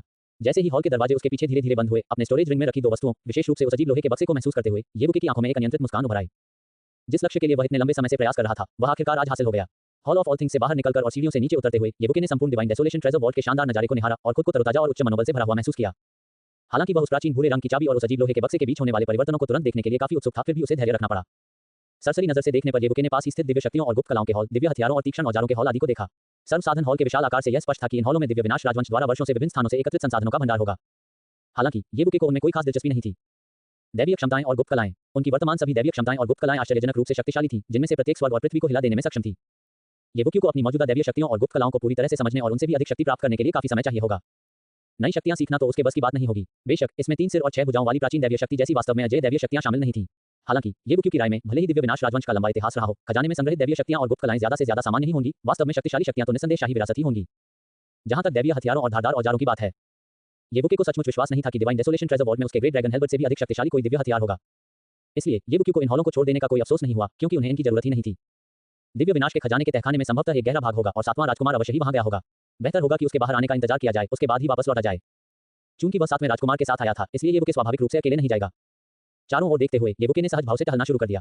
आखिरकार दिव्य विनाश के खजाने में प्रवेश कर लेने के बाद, और वह भी वैध रूप से, उसका यहां आना स्वाभाविक रूप से व्यर्थ नहीं था। चारों ओर देखना पूरी तरह से जायज था।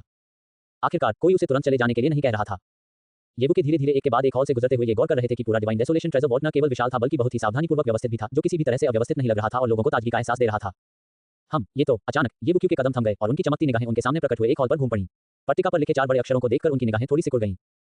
प्राचीन इतिहास का हॉल। क्या इस हॉल में दिव्य विनाश राजवंश के इतिहास और विभिन्न प्राचीन किंवदंतियों के अभिलेख हो सकते हैं? इन चारों किरदारों ने तुरंत येवुकी की जिज्ञासा जगा दी। वह 9 व्यक्तियों की घाटी से बाहर आया, घाटी के स्वामी से निषिद्ध अपशिष्ट नियम और गौरवशाली प्राचीन नियम के अस्तित्व के बारे में जाना और फिर उस रहस्यमय प्राणी से इन दोनों नियमों के कुछ रहस्य सीखे। हालांकि कई बारीक पहलू अभी भी उसके लिए अज्ञात थे। उदाहरण के लिए गौरवशाली प्राचीन विधि की विशिष्ट विषय वस्तु और मानव ईश्वर क्षेत्र से ऊपर के क्षेत्र। शायद प्राचीन इतिहास के इस हॉल में संग्रहित सामग्री उसके लिए एक अप्रत्याशित आश्चर्य लेकर आ सकती है। आखिरकार ऐसा अवसर सचमुच दुर्लभ था। इसी विचार के साथ येवुकी प्राचीन इतिहास के हॉल की ओर बढ़ा और सीढ़ियां चढ़ने लगा। 7वें राजकुमार के प्रतीक चिन्ह की मदद से उसने सहजता से प्राचीन इतिहास के हॉल में प्रवेश किया। भनभनाहट। जब येवुकी ने प्राचीन इतिहास के हॉल का मुख्य द्वार खोला, तो सर्ववस्तुओं के हॉल के विपरीत वहां से एक हल्की गर्माहट उसकी ओर आई। चंदन की खुशबू नहीं, बल्कि एक नाजुक पुरानी सुगंध थी, जो अत्यंत प्राचीनता और जीर्ण शीर्ण भव्यता का आभास करा रही थी। येवुकी ने अंदर कदम रखा और उसकी नजर तुरंत सामने की ओर पड़ी। ये बुजुर्ग मार्क्विस तियानदान का अभिवादन करता है। जीवन के उतार चढ़ावों से भरी एक आवाज गूंजी, जो उस दिशा से आ रही थी जहां येवुकी देख रहा था। यह एक बूढ़ी औरत थी जो लगभग 80 वर्ष की लग रही थी, दुर्बल और जर्जर। काले वस्त्र पहने वह वहां डगमगाती खड़ी थी, मानो हवा का एक झोंका उसे गिरा देगा। येवुकी को देखते हुए उसके चेहरे पर झुर्रियों से सजी एक हल्की सी मुस्कान दिखाई दी। इस मार्क्विस को प्राचीन इतिहास के हॉल में रखे अभिलेखों में कुछ रुचि है। क्या मैं अंदर जाकर देख सकता हूं? येवुकी ने इस प्रकार कहा। बिल्कुल मार्क्विस तियानदान, कृपया ऐसा करें। हालांकि चूंकि आपके 2 अवसर समाप्त हो चुके हैं, इसलिए आप प्राचीन इतिहास के हॉल में सभी अभिलेख देख सकते हैं, लेकिन आप उन्हें बाहर नहीं ले जा सकते। कमजोर सी दिखने वाली बूढ़ी महिला ने हंसते हुए जवाब दिया। धन्यवाद। विनम्रतापूर्वक जवाब देने के बाद येवुकी ने प्राचीन इतिहास के हॉल में कदम रखा। उनके सामने लकड़ी की अलमारियों की कतारें दिखाई दी। हालांकि उनकी संख्या बहुत अधिक नहीं थी, केवल कुछ दर्जन ही थी। हालांकि प्रत्येक लकड़ी की अलमारी में असंख्य जैड के टुकड़े जड़े हुए थे। कुछ टुकड़े अत्यंत प्राचीन प्रतीत होते थे, उनके रंग फीके पड़ गए थे, जिससे स्पष्ट था कि उन्हें यहां रखे जाने से पहले कई वर्ष बीत चुके थे। येवुकी को इस बात पर कोई खास हैरानी नहीं हुई कि प्राचीन इतिहास के हॉल की रखवाली करने वाली बूढ़ी औरत ने उसे अंदर जाकर सामग्री देखने की इजाजत दे दी। आखिर इस प्राचीन इतिहास के हॉल में कई ऐतिहासिक किंवदंतियां थीं, जो मूल रूप से सर्वविदित थीं। यहाँ कोई दैवीय शक्तियां, गुप्त कलाएं या प्राचीन खंडहरों के सुराग नहीं थे, इसलिए गोपनीयता की कोई खास जरूरत नहीं थी। इसके अलावा वह कुछ भी बाहर नहीं ले जाने वाला था। राजवंश का संक्षिप्त इतिहास। दिव्य विनाश की उत्पत्ति। दूरस्थ महान प्रांत से उभरा राजवंश। येवुकी प्रत्येक लकड़ी के कैबिनेट के सामने से गुजरते हुए, संक्षिप्त विवरण पढ़ते हुए, एक एक करके उनका अध्ययन करते हुए अपनी रुचि की सामग्री की तलाश करते थे। 90,000 महान प्रांतों का अवलोकन। एक लकड़ी के कैबिनेट के सामने येवुकी रुक गया। चारों ओर का नजारा देखकर उसकी आंखों में जिज्ञासा की एक झलक दिखाई दी। उसने हाथ बढ़ाकर उस हिस्से से एक धूसर जैड की पर्ची उठाई और तुरंत उसे अपने माथे पर रख लिया। उनकी दैवीय चेतना जागृत हुई और उसमें दर्ज सामग्री पल भर में उनके दिमाग में उमड़ पड़ी। हर विवरण स्पष्ट था। इस जैड पत्थर की पर्ची में एक विशाल और अविश्वसनीय रूप से विस्तृत नक्शा था, जिसमें सभी 90,000 महान प्रांतों का विवरण था। प्रत्येक महान प्रांत का नाम उसके आकार के साथ अंकित था, जो अंततः बिल्कुल केंद्र में स्थित दिव्य विनाश राजवंश को इस प्रकार घेरे हुए था, जैसे तारे चंद्रमा की परिक्रमा करते हैं। जब येवुकी राजकुमारी शेनयू को राजधानी वापस लेकर आए थे, तब उन्होंने 90,000 महान प्रांतों के नक्शे एक से अधिक बार देखे थे, लेकिन वे इस जैड पर्ची में दर्ज नक्शे की तुलना में कहीं कम विस्तृत थे। उदाहरण के लिए, पहले उनमें अलग-अलग महान प्रांतों के नाम मौजूद नहीं थे। वुज़ो, लुज़ो, जल्द ही येबुके को अपने मन में बने दिव्य वीरान मानचित्र पर वुज़ो और लुज़ो मिल गए, जहां वह कभी रह चुका था। अब ऐसा लग रहा था कि वे वास्तव में बेहद दूरस्थ, लगभग बीहड़ इलाके में 90,000 विशाल प्रांतों के बीच बिल्कुल गुमनाम थे। ओह हाँ, मुझे याद है जब मैं 9 व्यक्तियों की घाटी में मौत की सजा के कैदी के रूप में था, तब मेरी मुलाकात उस रहस्यमय बूढ़े व्यक्ति से हुई थी। हालांकि वह बाद में चला गया, उसने कहा कि वह मेरा एहसानमंद है और एक निशानी छोड़ गया, जिसमें लिखा था कि अगर भविष्य में कभी मुझे कोई परेशानी हो, तो मैं मदद के लिए किंगजिंग प्रांत में स्थित असीम पर्वत पर जा सकता हूँ। किंगजिंग प्रांत, येबुके को अचानक ये बात याद आ गई और उसने तुरंत अपने मन में मौजूद दिव्य विनाश के नक्शे पर इसे खोजना शुरू कर दिया। उसकी दिव्य चेतना ने एक ही झटके में 90,000 महान प्रांतों के नाम खोज लिए। लेकिन अगले ही पल येबुके की थोड़ी बंद आंखें अचानक खुल गईं और उनकी भौहें थोड़ी सिकुड़ गईं। कोई नहीं, क्या 90,000 महान प्रांतों में से एक भी महान प्रांत का नाम किंगजिंग प्रांत नहीं है? अध्याय 3466 मानव ईश्वर से ऊपर झूठ है। किंगदंती। अब येबुके कुछ हद तक असमंजस में था। क्या ऐसा हो सकता है कि किंगजिंग प्रांत शेनहुआंग राजवंश के क्षेत्र में न आता हो? क्या शेनहुआंग राजवंश के अलावा इस दुनिया में कोई अन्य प्रमुख क्षेत्रीय शक्तियां भी हैं? येबुके ने एक बार फिर याद किया कि जागीर प्रतियोगिता के दौरान 7वें राजकुमार ने तीसरे राजकुमार से मोर्चे से वापसी वाक्यांश का उल्लेख किया था, जो ये दर्शाता है कि शेनहुआंग राजवंश बाहरी युद्ध में लगा हुआ था। शुरू में येबुके ने इस बारे में ज्यादा नहीं सोचा था, लेकिन अब ये जानकर कि किंगजिंग प्रांत शेनहुआंग राजवंश के अंतर्गत नहीं आता है, उन्होंने तुरंत इस पर गहराई से विचार करना शुरू कर दिया। तुरंत ही उसने जेड स्लिप नीचे रख दी, उस लकड़ी के कैबिनेट के पास लौट आया जिसके पास से वह अभी गुजरा था और शेनहुआंग राजवंश की उत्पत्ति और इतिहास से संबंधित अभिलेखों की सावधानीपूर्वक जांच करने लगा। 15 मिनट बाद जब येबुके ने 7वीं जेड स्लिप नीचे रखी, तो उसकी भौहें थोड़ी सिकुड़ गईं और उसकी आंखें छोटी हो गईं। इन असंख्य प्राचीन अभिलेखों के अनुसार शेनहुआंग राजवंश ही इस दुनिया में विद्यमान एकमात्र राजवंश है। 90,000 महान प्रांत इसके संपूर्ण क्षेत्र का निर्माण करते हैं और कोई अन्य प्रमुख शक्ति इसका मुकाबला करने में सक्षम नहीं है। शाश्वत और अमर केवल मेरा दिव्य वन क्षेत्र, ये कहावत यूं ही नहीं कही गई है। लेकिन अगर ऐसा है तो किंगजिंग प्रांत 90,000 महान प्रांतों में क्यों शामिल नहीं है? इसके अलावा तथाकथित मोर्चे पर शेनहुआंग राजवंश से लड़ने वाले दुश्मन किस प्रकार के अस्तित्व में हैं? वे कहाँ रहते हैं और कहाँ प्रजनन करते हैं? इस समय येबुके के दिल में कई विचार और उलझनें उमड़ रही थीं। लगता है मैं 7वें राजकुमार से पूछ सकता हूँ, उन्हें इन मामलों की जानकारी होनी चाहिए। येबुके के चेहरे पर फिर से शांति आ गई। उसने जेड स्लिप को वापस उसकी जगह पर रख दिया और इस मुद्दे पर सोचना बंद कर दिया। चलते चलते येबुके ने लकड़ी की अलमारियों की कतारों को देखा। उनमें रखी अधिकांश सामग्री में उसकी कोई रुचि नहीं थी, फिर भी वह रुककर उन पर एक नजर डालता रहा। समय बीतने के साथ साथ येबुके को शेनहुआंग राजवंश की गहरी समझ प्राप्त होने लगी। उदाहरण के लिए संपूर्ण दिव्य वन्य परिवार के भीतर सत्ता का विभाजन, ब्लडलाइन के माध्यम से अनुरक्षित और वितरित। दिव्य विनाश सम्राट सर्वोच्च विराजमान है, विश्व पर शासन करते हैं, सर्वोच्च के रूप में राज करते हैं और शाही परिवार के सबसे प्रमुख विशेषज्ञ के रूप में कार्य करते हैं। और सम्राट के अधीन 18 राजसी राजा हैं। ये रियासती राजा सम्राट के बड़े भाई, चाचा, चचेरे भाई आदि हैं। उनका रुतबा ऊंचा है और उनका वंश कुलीन है। हालांकि उनमें से सभी विशेषज्ञ नहीं हैं, लेकिन अधिकांश के पास अपार शक्ति है और उन्हें एक क्षेत्र पर शासन करने का दायित्व सौंपा गया है। 18 रियासती राजाओं के अलावा इस राजवंश में 12 महान सेनापति भी थे। राजसी राजाओं के विपरीत ये 12 महान सेनापति असल में लौह रक्त वाले विशेषज्ञ हैं। इनमें से प्रत्येक ने उत्कृष्ट सैन्य उपलब्धियां हासिल की हैं और व्यापक प्रसिद्धि प्राप्त की है। इनमें से अधिकांश ने साधारण पृष्ठभूमि से शुरुआत की और धीरे धीरे कदम दर कदम महान सेनापति के पद तक पहुंचे। वे असाधारण रूप से शक्तिशाली हैं, उनमें से एक भी साधारण प्रतिभा का नहीं है। यद्यपि 12 महान सेनापतियों का दर्जा 18 राजसी राजाओं जितना ऊंचा नहीं है, फिर भी उनका सांसारिक पद उनसे किसी भी तरह से कम नहीं है। वे सीधे दिव्य विनाश की राजधानी के अधीन हैं और राजसी राजाओं को हस्तक्षेप करने का कोई अधिकार नहीं है। इसलिए रियासती राजा और महान सेनापति लगभग बराबर हैं और उनका संबंध काफी सूक्ष्म है। इसके आगे विभिन्न विभाग हैं, जिनमें से प्रत्येक अपने अपने कर्तव्यों का निर्वाह करता है और लोगों की आजीविका, प्रशासन, शासन आदि के लिए जिम्मेदार है। यद्यपि उनका दर्जा और सांसारिक पद उच्च नहीं है, फिर भी उनकी शक्ति कमजोर नहीं है। शेनहुआंग राजवंश में ऊपर से नीचे तक सत्ता का वितरण अत्यधिक जटिल नहीं है, ये सरल और समझने में आसान है। इस जानकारी के बाद येबुके को अंततः उन सहयोगियों की उत्पत्ति का पता चला जो जागीर प्रतियोगिता के दौरान तीसरे राजकुमार और 7वें राजकुमार के साथ थे, जिन्हें तथाकथित स्वर्गीय अभिजात कहा जाता था। वे स्वाभाविक रूप से 18 राजकुमारों और 12 महान सेनापतियों के प्रत्यक्ष वंशज थे। जैसे ही येबुके आगे बढ़ते हुए एक और कैबिनेट के पास पहुंचा, उसकी निगाहें अचानक तेजी से एक जगह टिक गईं। डिब्बे में चुपचाप एक चित्तीदार सियान रंग की जेड स्लिप पड़ी थी और उसके बगल में संक्षिप्त विवरण लिखा था, स्वर्ण मानव ईश्वर महानपूर्णता से परे मार्ग का अवलोकन। येबुके के दिल में एक हलचल सी दौड़ गई। मानव देवलोक के 3 महान क्षेत्र हैं, कांस्य मानव देव, रजत मानव देव और स्वर्ण मानव देव। स्वर्ण मानव देव महानपूर्णता निस्संदेह मानव देव क्षेत्र के शिखर और सीमा तक पहुंचती है। आगे बढ़ने का अर्थ है एक बिल्कुल नए स्तर तक पहुंचना जो मानव देव क्षेत्र से परे है। शेनहुआंग राजवंश में मानव देवता क्षेत्र से परे अस्तित्व निश्चित रूप से मौजूद थे, जैसे कि दिव्य विनाश सम्राट, जिनसे येबुके एक बार मिल चुका था। ये बात तो निश्चित थी। मानव ईश्वर क्षेत्र गौरवशाली प्राचीन पद्धति के भीतर एक प्रणाली है। मानव ईश्वर क्षेत्र के ऊपर गौरवशाली प्राचीन पद्धति का एक बिल्कुल नया और भी अधिक शक्तिशाली स्तर स्थित है। अपने हृदय में उमड़ती भावनाओं के साथ येबुके हमेशा से ही गौरवशाली प्राचीन पद्धति के बारे में गहरी जिज्ञासा रखता था। उसे उस प्रणाली को पूरी तरह से समझना ही था जिसने उसके द्वारा अभ्यास किए जा रहे निषिद्ध नियम का स्थान ले लिया था। एक हल्की सांस लेते हुए येबुके ने नीले रंग की जेड पर्ची को अपने माथे पर रखा। दिव्य आत्मा शक्ति तुरंत उससे बाहर निकलकर उसमें समा गई, जिससे वह उसमें अंकित सभी सामग्री को ग्रहण करने में सक्षम हो गया। अगले ही पल येबुके का दिल थोड़ा सा कांप उठा। मानव ईश्वर से भी ऊपर विद्यमान किंगदंती। जेड स्लिप पर दर्ज किया गया ये पहला वाक्य था और इसने तुरंत मानव देवता क्षेत्र के बाद के बिल्कुल नए क्षेत्र की पहचान कर ली। किंगदंतियों का क्षेत्र सूंश। येबुके की थोड़ी बंद आंखें अचानक खुल गईं, मानो उसे अचानक कुछ याद आ गया हो और उसकी चमकदार पुतलियों में एक तेज रोशनी दौड़ उठी। जब उसकी स्मृति के द्वार खुले और उसे अपने बचपन के अनुभव याद आए, तब उसे अपनी मां द्वारा कहा गया एक वाक्य स्पष्ट रूप से याद था। क्वीन, तुम जन्म से ही असाधारण हो, जन्मजात सर्वोच्च हो। जन्म लेते ही तुमने किंगदंती का दर्जा हासिल कर लिया, जिससे पूरा कुल चौंक गया। यहाँ तक कि पुराने पूर्वज को भी इसकी सूचना मिली और वे तुम्हें देखने के लिए समय को उलटकर वापस आ गए। येबुके के मन में उसकी मां द्वारा कहे गए वे वाक्य फिर से उभर आए। जन्म लेते ही मैंने किंगदंती का दर्जा हासिल कर लिया। क्या मेरी मां जिस किंगदंती की बात करती थी उसका तात्पर्य ठीक इसी किंगदंती लोक से है जो मानव ईश्वर लोक से परे है? क्या इसका मतलब यह है कि मेरे पास जन्म से ही लीजेंड दायरे का क्षेत्र और साधना मौजूद थी? एक पल में येबुके को बहुत बड़ा झटका लगा। उसे यह अविश्वसनीय लगा। क्या उनका पूर्व स्वरूप जन्म से ही पौराणिक लोक में रहने वाला एक जीवित प्राणी था? ये कितना बड़ा सदमा और अविश्वास था। हालांकि यह अटकल कुछ हद तक बेतुकी बल्कि बहुत ही भ्रामक थी, लेकिन येबुके की अंतरात्मा ने उसे बताया कि उसके अनुमान के सच होने की संभावना लगभग 70 या 80% थी। एक विचार मन में आया तो 100 विचार अपने आप ही उमड़ पड़े। येबुके ने एक बार फिर बचपन की उन यादों को याद किया जिनसे उसे अंतर्दृष्टि मिली थी और अपने बचपन में झेली गई विपत्ति और पीड़ा के बारे में सोचा। वह जानलेवा निराशा, मृत्यु से भी बदतर दर्द और जबरदस्ती उसके ताजा खून को निचोड़ लिए जाने का एहसास। उसकी चमकीली आंखें पल भर में ठंडी पड़ गईं, मानो रात के आकाश में टिमटिमाते 2 ठंडे तारे हों। ये गहरी नफरत, खून का सागर पहले से ही उसकी आत्मा में गहराई से अंकित हो चुका था। अपनी आंखें एक बार फिर बंद करते हुए येवुकी ने अपने दिल में उमड़ रहे विचारों को दबाया और जेड स्लिप में दर्ज सामग्री की जांच फिर से शुरू कर दी। जब कोई जीव स्वर्णिम मानव ईश्वर की महान पूर्णता को प्राप्त करता है तो उसके शरीर के भीतर की दिव्य अग्नि सोने की तरह प्रज्वलित होती है, जिससे वह एक एकीकृत सत्ता बन जाता है। उसका जीवन स्तर अनंत रूप से ऊपर उठता है, स्वर्ग और मनुष्य की एकता को प्राप्त करता है और स्वर्ग और पृथ्वी की शक्ति को नियंत्रित करता है। उसका स्वरूप स्वर्ग और पृथ्वी में विलीन हो जाता है और वह एक सच्चे ईश्वर में रूपांतरित हो जाता है। लेकिन ऐसा ईश्वर तो केवल एक मानव ईश्वर है, एक ऐसा ईश्वर जो स्वतंत्र और तुच्छ व्यक्ति है। भव्य स्वर्ग और पृथ्वी तथा विशाल तारामंडल के सामने तो वह सागर में एक बूंद मात्र है, जिसका उल्लेख करना भी व्यर्थ है। इस क्षेत्र में खड़े होकर व्यक्ति को साहपूर्वक आगे बढ़ने का प्रयास जारी रखना चाहिए। उसे कैसे आगे बढ़ना चाहिए? मानव ईश्वर को आधार बनाकर ही किंगडम की ओर आगे बढ़ा जा सकता है। अध्याय 3467 आत्मा का भक्षण। जेड स्लिप की सामग्री यहीं समाप्त होती है। बस ये कुछ छोटे वाक्य और फिर कुछ नहीं। येवुकी ने आंखें खोली और स्वाभाविक रूप से चिढ़ महसूस की, मानो कोई सुंदर आकर्षक युवती उसके सामने लेटी हो और जैसे ही वह कुछ करने वाला हो, अचानक उसके पिता घर आ गए हों। ये बहुत ही असहज करने वाला एहसास था। जेड की पर्ची को धीरे से वापस उसकी मूल जगह पर रखते हुए येवुकी ने ज्यादा देर नहीं रुका। उसने तुरंत पास की अन्य लकड़ी की अलमारियों में इसी तरह की जेड की पर्चियों की तलाश शुरू कर दी। हालांकि कई अलमारियों की जांच करने के बाद भी येवुकी को उस विषय से संबंधित कोई और सामग्री नहीं मिली, जिससे वह कुछ हद तक निराश हो गया। लेकिन येवुकी को अभी विश्वास था कि प्राचीन इतिहास हॉल की यह यात्रा फलदायी रही थी। तो प्राचीन गौरव पद्धति की प्रणाली में मानव ईश्वर क्षेत्र के बाद ये पौराणिक क्षेत्र आता है। येवुकी ने मन ही मन कुछ बुदबुदाया, तो क्या इसका मतलब यह है कि दिव्य निर्जन सम्राट पौराणिक क्षेत्र में एक महाविशेषज्ञ हो सकता है? इससे पहले दिव्य निर्जन सम्राट को देखने से उत्पन्न अपनी भावनाओं को याद करते हुए येवुकी ने तुरंत यह निष्कर्ष निकाला। लेकिन अगर ऐसा है तो दिव्य निर्जन सम्राट की आभा में कमजोरी का हल्का सा संकेत क्यों दिखाई दिया? इन प्राचीन अभिलेखों के अनुसार इस दुनिया में केवल एक ही दिव्य निर्जन राजवंश है। तो किस प्रकार की शक्ति एक ऐसे विशेषज्ञ को चोट पहुंचा सकती है जो संभवतः पौराणिक क्षेत्र में है? येवुकी की आंखें झपकी और पल भर में उसके मन में कई विचार उमड़ आए। दिव्य निर्जन सम्राट उनकी नजरों में और भी रहस्यमय हो गया। क्या ये डिवाइन डिसोलेट डायनेस्टी के दुश्मनों में से ही किसी शक्तिशाली व्यक्ति के समान स्तर का हो सकता है? उसके मन में एक स्पष्ट अनुमान उत्पन्न हुआ, लेकिन येवुकी निश्चित नहीं था। हालांकि उसने तुरंत इन विचारों को दबा दिया। वह प्राचीन धूसर कुंजी के मार्गदर्शन और प्रतिध्वनि के लिए दिव्य निर्जन राजवंश में प्रवेश कर गया था। अब उस लक्ष्य को पूरा माना जा सकता था। दिव्य निर्जन राजवंश से संबंधित अन्य मामलों पर अधिक ध्यान देने की आवश्यकता नहीं थी। अपने विचारों को समेटते हुए येवुकी थोड़ी देर और धीरे-धीरे इधर-उधर घूमता रहा। समय का हिसाब लगाने के बाद उसे लगा कि अब जाने का समय हो गया है। ये वृद्ध महिला मार्क्विस तियानदान को आदरपूर्वक विदाई देती है। कुछ क्षण बाद उस वृद्ध महिला की सम्मानजनक और सजीव आवाज के नीचे येवुकी प्राचीन इतिहास हॉल से निकलकर बाहरी दुनिया में लौट आया। बाकी समय के लिए येवुकी इधर-उधर भटकता नहीं रहा। इसके बजाय वह चुपचाप दिव्य निर्जन खजाने के खुले स्थान में सातवें राजकुमार के लौटने की प्रतीक्षा करता रहा। लगभग आधे घंटे बाद मैंने ग्रैंड मास्टर ये को काफी देर तक इंतजार करवाया। सातवें राजकुमार की हंसी दूर से आती हुई सुनाई दी, जो धीरे-धीरे करीब आती जा रही थी। वह मानो दूर से अचानक प्रकट हुए, मानो टेलीपोर्ट हो गए हों और तेजी से उनकी ओर चलने लगे। येवुकी ने स्पष्ट रूप से देखा कि सातवां राजकुमार अभी एक लोक से बाहर आया है। इस दिव्य निर्जन खजाने के भीतर अन्य लोग भी थे, जो गहराई तक फैले हुए थे। कैसा रहा ग्रैंड मास्टर ये मेरी दिव्य निर्जन राजवंश के खजाने के बारे में आपका क्या विचार है? येवुकी को वहां इंतजार करते देख सातवें राजकुमार ने स्वाभाविक रूप से समझ लिया कि येवुकी ने अपना चयन पूरा कर लिया है।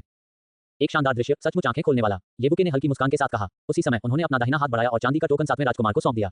सातवें राजकुमार ने तुरंत उसे ले लिया और मुस्कुराते हुए कहा, जब तक ग्रैंड मास्टर ये संतुष्ट हैं, बस यही मायने रखता है। चलो हम पहले यहाँ से निकलेंगे। इसके बाद सातवें राजकुमार येवुकी को उसी रास्ते से वापस ले गए जिससे वे आए थे और दिव्य निर्जन खजाने के निकास द्वार की ओर चल पड़े। सातवें राजकुमार ने येवुकी से यह नहीं पूछा कि उसने अपने दो अवसरों का उपयोग करके दिव्य निर्जन खजाने से कौन सी दो वस्तुएं ली थी, और येवुकी ने भी सातवें राजकुमार से यह नहीं पूछा कि वह अपनी अनुपस्थिति के दौरान कहाँ गया था। यह उच्च भावनात्मक बुद्धिमत्ता वाले व्यक्तियों के बीच एक मौन सहमति थी। गड़गड़ाहट। जैसे ही अंधेरा महल का द्वार धीरे-धीरे उनके पीछे बंद हुआ, सातवें राजकुमार और येवुकी एक बार फिर शाही महल में लौट आए। सातवें राजकुमार महामहिम को सादर विदाई, मार्क्विस तियानदान को सादर विदाई। वहां तैनात शाही अंगरक्षक पुनः प्रकट हुए और सातवें राजकुमार और येवुकी को एक साथ आदरपूर्वक सलाम करते हुए एक स्वर में बोले। येवुकी और सातवें राजकुमार भी रथ में सवार हो गए और धीरे-धीरे महल से बाहर निकलकर विलक्षण प्रतिभाओं के महल की ओर लौट गए। महामहिम, मेरा एक प्रश्न है। रथ के अंदर येवुकी ने अचानक सातवें राजकुमार से पूछा। ग्रैंड मास्टर ये कृपया खुलकर बोलें। सातवें राजकुमार ने तुरंत उत्तर दिया। इससे पहले हवेली हॉल प्रतियोगिता के दौरान मैंने महाराज और तीसरे राजकुमार को मोर्चे का जिक्र करते सुना था। आपने ये भी कहा था कि तीसरे राजकुमार अभी मोर्चे से लौटे हैं। क्या दिव्य निर्जन राजवंश के अभी भी दुश्मन हैं? क्या दिव्य निर्जन राजवंश इस दुनिया में सबसे शक्तिशाली और प्रभावशाली नहीं है? सातवें राजकुमार को देखते हुए येवुकी ने अपने मन में उठ रहे प्रश्न को पूछा। सातवें राजकुमार को येवुकी से इस सवाल पर अचानक चिंता जताने की उम्मीद नहीं थी, लेकिन फिर भी उन्होंने बिना किसी संदेह के कहा, महागुरु ये आप कहानी का केवल एक पक्ष जानते हैं। इस दुनिया में मेरा दिव्य निर्जन राजवंश वास्तव में एक अद्वितीय और सर्वोच्च सत्ता है, जो 90,000 महान राज्यों पर शासन करता है और अनगिनत वर्षों से दुनिया पर राज करता है। लेकिन ये तो इसी दुनिया की बात कर रहा है। इस दुनिया से परे अनंत शून्य की गहराइयों में एक भयानक जाति विद्यमान है। उनका अस्तित्व हमारे दिव्य निर्जन राजवंश का कट्टर शत्रु है। तथाकथित शत्रु इसी जाति के प्राणी हैं और अग्रिम मोर्चे शून्य की गहराइयों में हैं। इस समय सातवें राजकुमार की आवाज गंभीर और तीखी हो गई। एक भयानक दौड़, शून्य की गहराई। येवुकी की भौहें थोड़ी ऊपर उठ गईं। सातवें राजकुमार का बयान स्पष्ट रूप से उनकी अपेक्षाओं से परे था। ये सही है। कोई नहीं जानता कि इसकी शुरुआत कब हुई। शायद मेरे दिव्य निर्जन राजवंश के इस दुनिया पर शासन करने से भी पहले वह जाति शून्य की गहराइयों में प्रकट हुई। कोई नहीं जानता कि वे कहां से आए, मानो वे शून्यता से पैदा हुए हों। वे इस दुनिया पर आक्रमण करना चाहते हैं, इसमें घुसपैठ करना चाहते हैं, क्योंकि वे सभी हाड़ मांस के प्राणियों को अपना भोजन मानते हैं। और वे स्वयं न तो राक्षस हैं और न ही भूत, बल्कि एक प्रकार की आत्मा है। एक बार जब वे मांस और रक्त को छू लेते हैं तो वे पागलों की तरह और भयानक रूप से उसे सोख लेते हैं और फिर क्रूरता और बेरहमी से उसे खा जाते हैं। कुछ हद तक ये आत्माएं डरावने मच्छरों की तरह हैं। इनमें से अधिकांश राक्षस और भूतों के रूप में प्रकट होती हैं, लेकिन आत्मा जितनी शक्तिशाली होती है उसका रूप उतना ही मनुष्य के करीब होता है। सातवें राजकुमार की आंखों में एक भयानक चमक कौंधी और उसने ठंडी सांस लेते हुए कहा, कुल मिलाकर ये सब घिनौने जीव हैं जो मानव रूप धारण करने की कोशिश करते हैं। ये सब मरने के लायक हैं। अनगिनत वर्षों से हम उनसे निपटते आ रहे हैं। उन्हें आत्मा भक्षण करने वाली जाति कहते आ रहे हैं। मेरी दिव्य निर्जन जाति और यह आत्मा भक्षण करने वाली जाति पहले से ही कट्टर शत्रु हैं, जो निरंतर युद्धरत हैं। राजवंश के आधे राजकुमार और महान सेनापति मोर्चे पर तैनात हैं। अरे हाँ, अचानक सातवें राजकुमार को कुछ याद आया और उन्होंने येवुकी से कहा, ग्रैंड मास्टर ये क्या शाही राजधानी में 12 ड्रैगन की कोई कहावत नहीं है? वह तियानमिंग जिसे आपने मारा था उनमें से एक था 10वें स्थान पर, और 12 ड्रैगनों में से अधिकांश मोर्चे पर लड़ने के लिए गए हैं। शाही राजधानी के 12 ड्रैगन, जिनमें से प्रत्येक असाधारण प्रतिभा का धनी है, विश्व भर में प्रसिद्ध हैं। उनमें से लगभग सभी प्रतिष्ठित पृष्ठभूमि से आते हैं, कुछ को छोड़कर वे या तो कुलीन परिवारों के वंशज हैं, संप्रदायों के प्रत्यक्ष वंशज हैं, या शाही कुलीन वर्ग से हैं। शाही राजधानी में उनके पिछले प्रदर्शनों के अलावा उनकी प्रसिद्धि का मुख्य कारण मोर्चे पर अर्जित गौरव है। यद्यपि तियानमिंग शक्तिशाली था, फिर भी 12 ड्रैगनों में उसका स्थान केवल 10वां था। उससे आगे के उन सच्चे ड्रैगनों की तुलना में वह बहुत ही हीन था, क्योंकि वह कभी युद्ध के मोर्चे पर नहीं गया था और उसने रक्त और अग्नि की क्रूर परीक्षा का अनुभव नहीं किया था। सातवें राजकुमार ने धारा प्रवाह ढंग से बात की और येबुके चुपचाप सुनता रहा। अंततः उसे काफी कुछ समझ में आ गया। AI model Jaimini -2.5 flash. अध्याय 3468 यह है। आत्मा को भक्षण करने वाली जाति अथाह क्रूर और दुष्ट है। कई युगों से हम इन्हें पूरी तरह से खत्म करने के तरीकों पर शोध कर रहे हैं। उनसे लड़ने के लिए हमें अपनी पूरी ताकत लगानी होगी और खुद को इतना मजबूत बनाना अकल्पनीय है। एक छोटी सी गलती भी मौत से भी बदतर अंजाम तक ले जा सकती है, जो बेहद दुखद है। इसलिए जो लोग लंबे समय तक मोर्चे पर डटे रह सकते हैं और लगातार लड़ सकते हैं, उनमें शक्तिशाली, युद्ध, कठोर इच्छाशक्ति और साहस होना चाहिए। 12 ड्रैगन उनमें से सर्वश्रेष्ठ हैं। कुल मिलाकर दिव्य वन्यभूमि और आत्मा भक्षण करने वाली जाति पहले से ही एक अंतहीन संघर्ष में उलझी हुई है, जो तब तक जारी रहेगा जब तक कि एक पक्ष पूरी तरह से नष्ट नहीं हो जाता। सातवें राजकुमार की आंखों में एक तरह की क्रूरता झलक उठी। स्पष्ट है कि सातवें राजकुमार मोर्चे पर गए थे, वहां लड़े थे और सब कुछ अपने गवाह के रूप में देखा था। येबुके चुपचाप सुनता रहा। सातवें राजकुमार द्वारा दिव्य वन्यभूमि और आत्मा भक्षक जाति के बीच की स्थिति का वर्णन सुनकर येबुके को उस तारों भरे आकाश के नीचे के तारामंडल युद्ध क्षेत्र की याद आ गई। दोनों देखने में कुछ हद तक एक जैसे लगते थे, लेकिन वास्तव में वे एक जैसे नहीं थे। आत्मा भक्षण करने वाली जाति की उत्पत्ति रहस्यमय थी। कोई नहीं जानता था कि वे कहां प्रकट हुए, मानो वे कहीं से अचानक आ गए हों। इतना ही नहीं, इस अकेली जाति के पास संपूर्ण दिव्य वन्य राजवंश का मुकाबला करने की शक्ति थी। केवल इसी बिंदु से कोई भी आत्मा भक्षण करने वाली जाति की भयावह और विचित्र प्रकृति को समझ सकता है। अस्तित्व तर्कसंगत है, लेकिन कोई भी चीज यूं ही प्रकट नहीं होती, उसका कोई न कोई स्रोत और कारण जरूर होता है। दिव्य वन्य वंश से परे शून्य की गहराई शून्य। येबुके की चमकीली आंखों की गहराई में एक गहन भाव प्रकट हुआ। शून्यता शब्द ने उसके भीतर कुछ हलचल पैदा कर दी और प्राचीन इतिहास के हॉल में अभी देखी गई कुछ प्राचीन जानकारियों के साथ मिलकर येबुके के मन में एक आश्चर्यजनक और अविश्वसनीय विचार स्पष्ट रूप से उभर आया। हालांकि ये बात सच थी या झूठ, इसका अभी तक पता नहीं चल पाया था। मेरा तीसरा भाई अभी मोर्चे से लौटा है। राजकुमार होने के नाते मोर्चे पर जाना उसका कर्तव्य और जिम्मेदारी है। कुल मिलाकर वह लगभग 3 महीने वहां रहा। इस बार वह सैन्य वीरता के साथ लौटा है, जो वाकई आसान नहीं है। इसके अलावा मोर्चे ने इस बार एक युद्ध जीता और उसने इसका भरपूर लाभ उठाया। शायद उसने इस बार दोहरी जीत का जश्न मनाने की योजना बनाई थी, लेकिन दुर्भाग्य से मास्टर ये आपने हवेली हॉल प्रतियोगिता में आकर उसे बुरी तरह हरा दिया। हा।